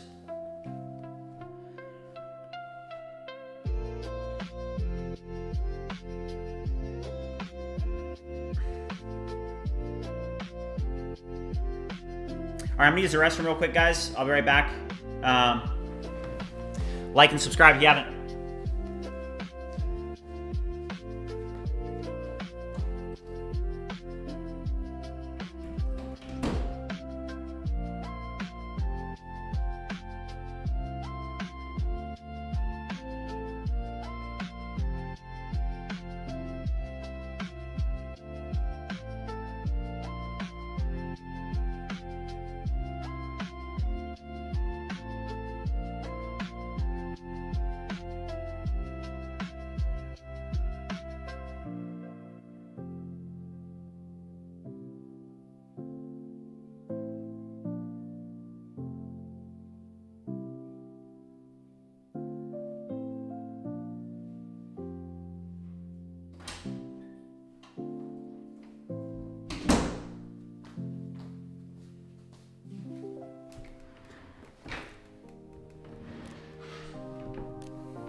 Whoa, what just happened there?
All right, let's see if this works now. The description, what was it? The description generator, right? Oh, still not working.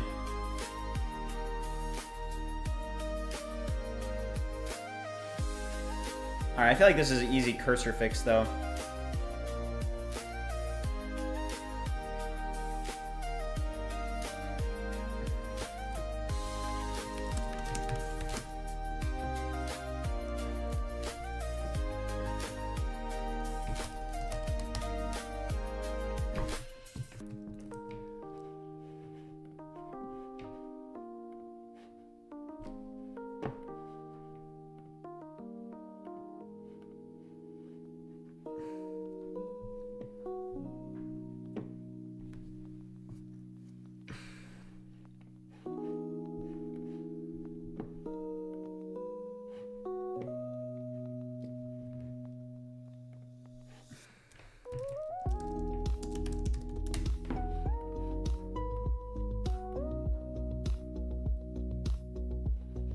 Whoa.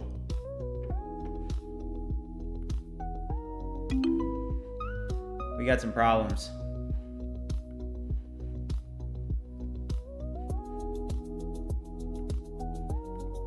You guys see how it shifted there? All right, this looks good.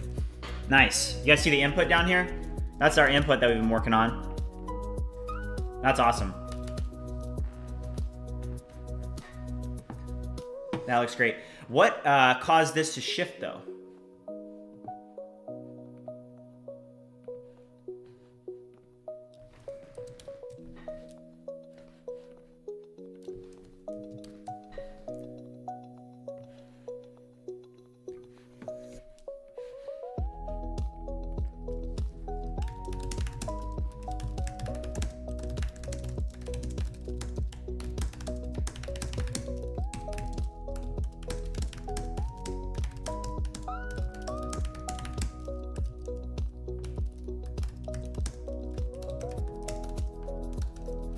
Oh, there we go. I think it already fixed it. Oh, wait, no, it actually did the reverse now. All right, we just need to make sure that it adjusts.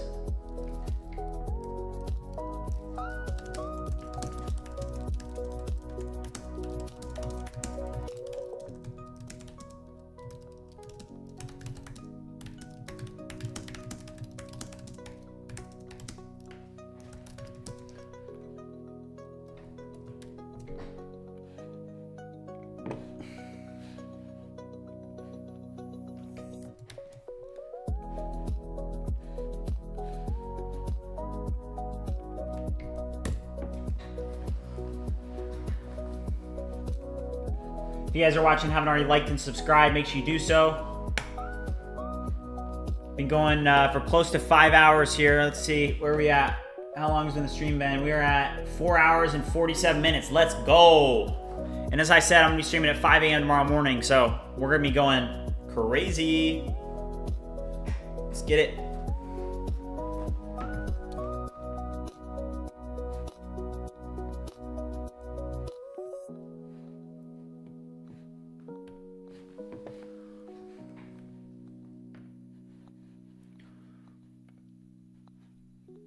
Pretty cool.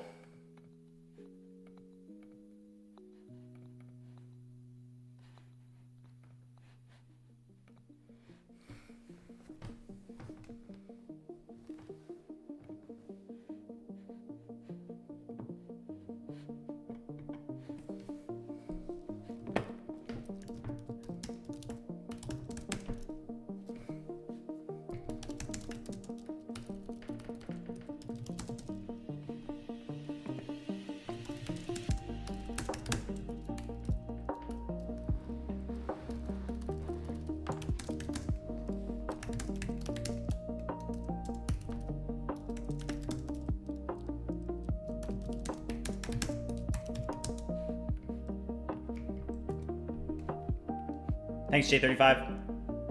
All right, I've got some errors here.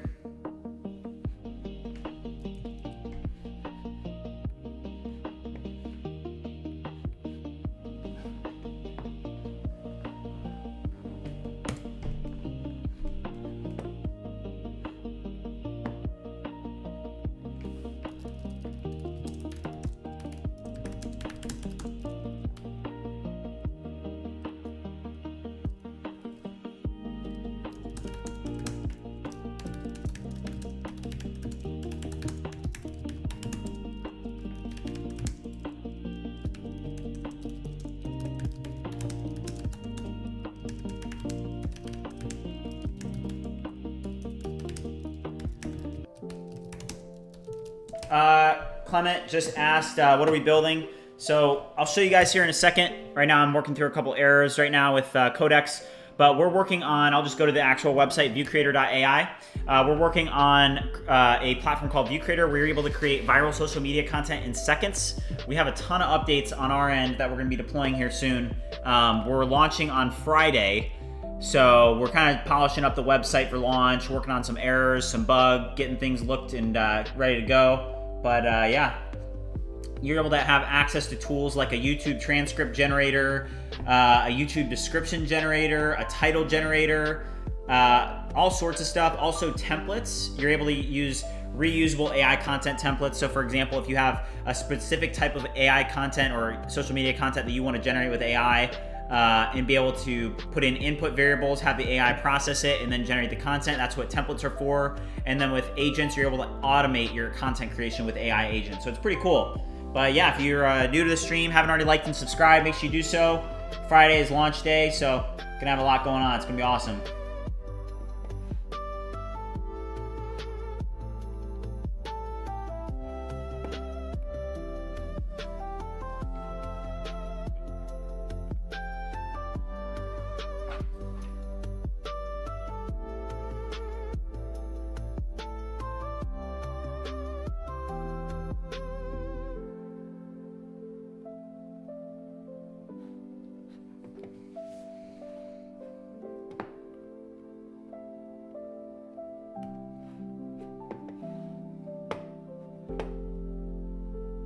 Okay.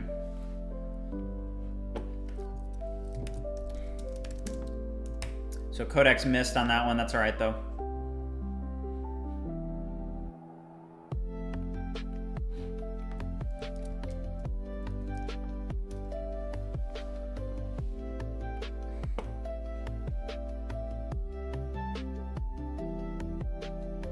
Mohammed said, I will continue to work. I spent so much time now watching you, but you are really amazing. Keep it up, bro. Thank you, Mohammed. That means a lot.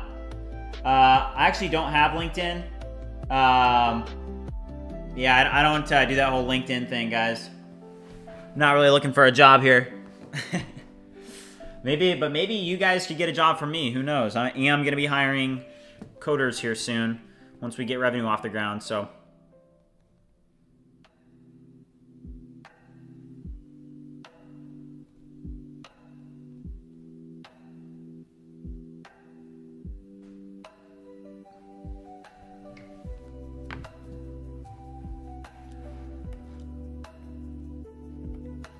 All right, that's updating. Let's go check out our terminals real quick. Still working. See you, Maurice. Thank you for tuning in. Marco said just deploy. Yeah, we're gonna deploy on Friday.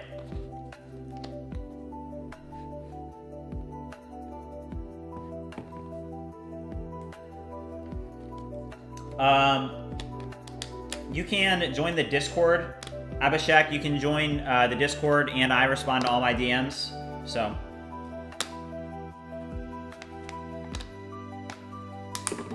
Maybe I do need to create a LinkedIn or something. I don't know, we'll see.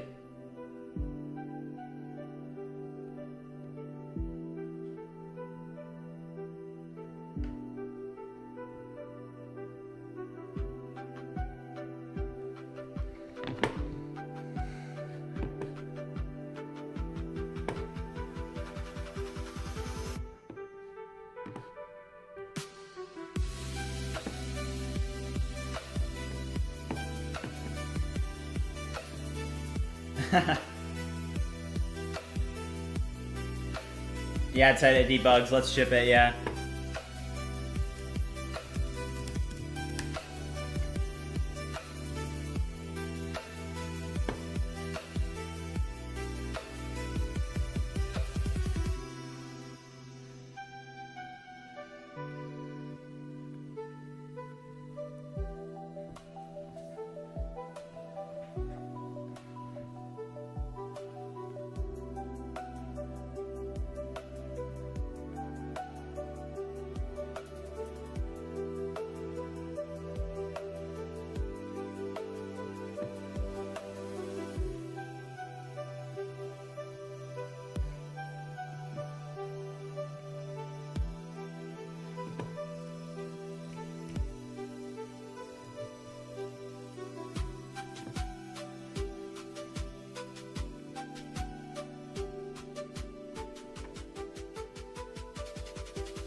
All right, let's see here.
All right, finally, we got that error fixed. All right. Finally, so we were having an error with the dashboard with the sidebar, but guys, I will say Codex, it takes a while to run, but if you can have these multiple terminals running at the same time, it actually does, it'll do everything for you. Like, I think that Codex is actually probably the best vibe coding workflow that there is now, but you just have to have multiple of them working at the same time because they do take a decent amount of time. Like this one's been running for 8 minutes, this one for 3 minutes. So it takes longer, but I think that it's cheaper and it actually gets the job done better. And with that being said, guys, I just saw that we are now over 5 hours for the length of the stream. So I just want to thank everybody for being here. Thanks for watching another day, day 36. We made a ton of progress today. Just to do a quick recap, we were using AI 21 First Dev is what we used for some of the UI components. And then we were using this Codex workflow where I just had a bunch of Codex terminals open and we totally revolutionized our website, our pricing strategy. We took a look at some of our marketing strategy and the campaigns that we're going to be launching on October 1st. But yeah, like I said, we're going to be launching on Friday to early adopters. So that means if you want to try this out and be an early adopter and leave a review and be able to take part in the testing and deployment of View Creator and learn along the way, we are going to be live all day Saturday and Sunday. So I'm really excited for this weekend. But thanks again for watching, and I will see you guys on tomorrow morning, actually, at 5 a.m. I'll be streaming Work With Me at 5 a.m. stream. So I'll see you guys tomorrow morning if you can make it. But if not, I'll also see you on Thursday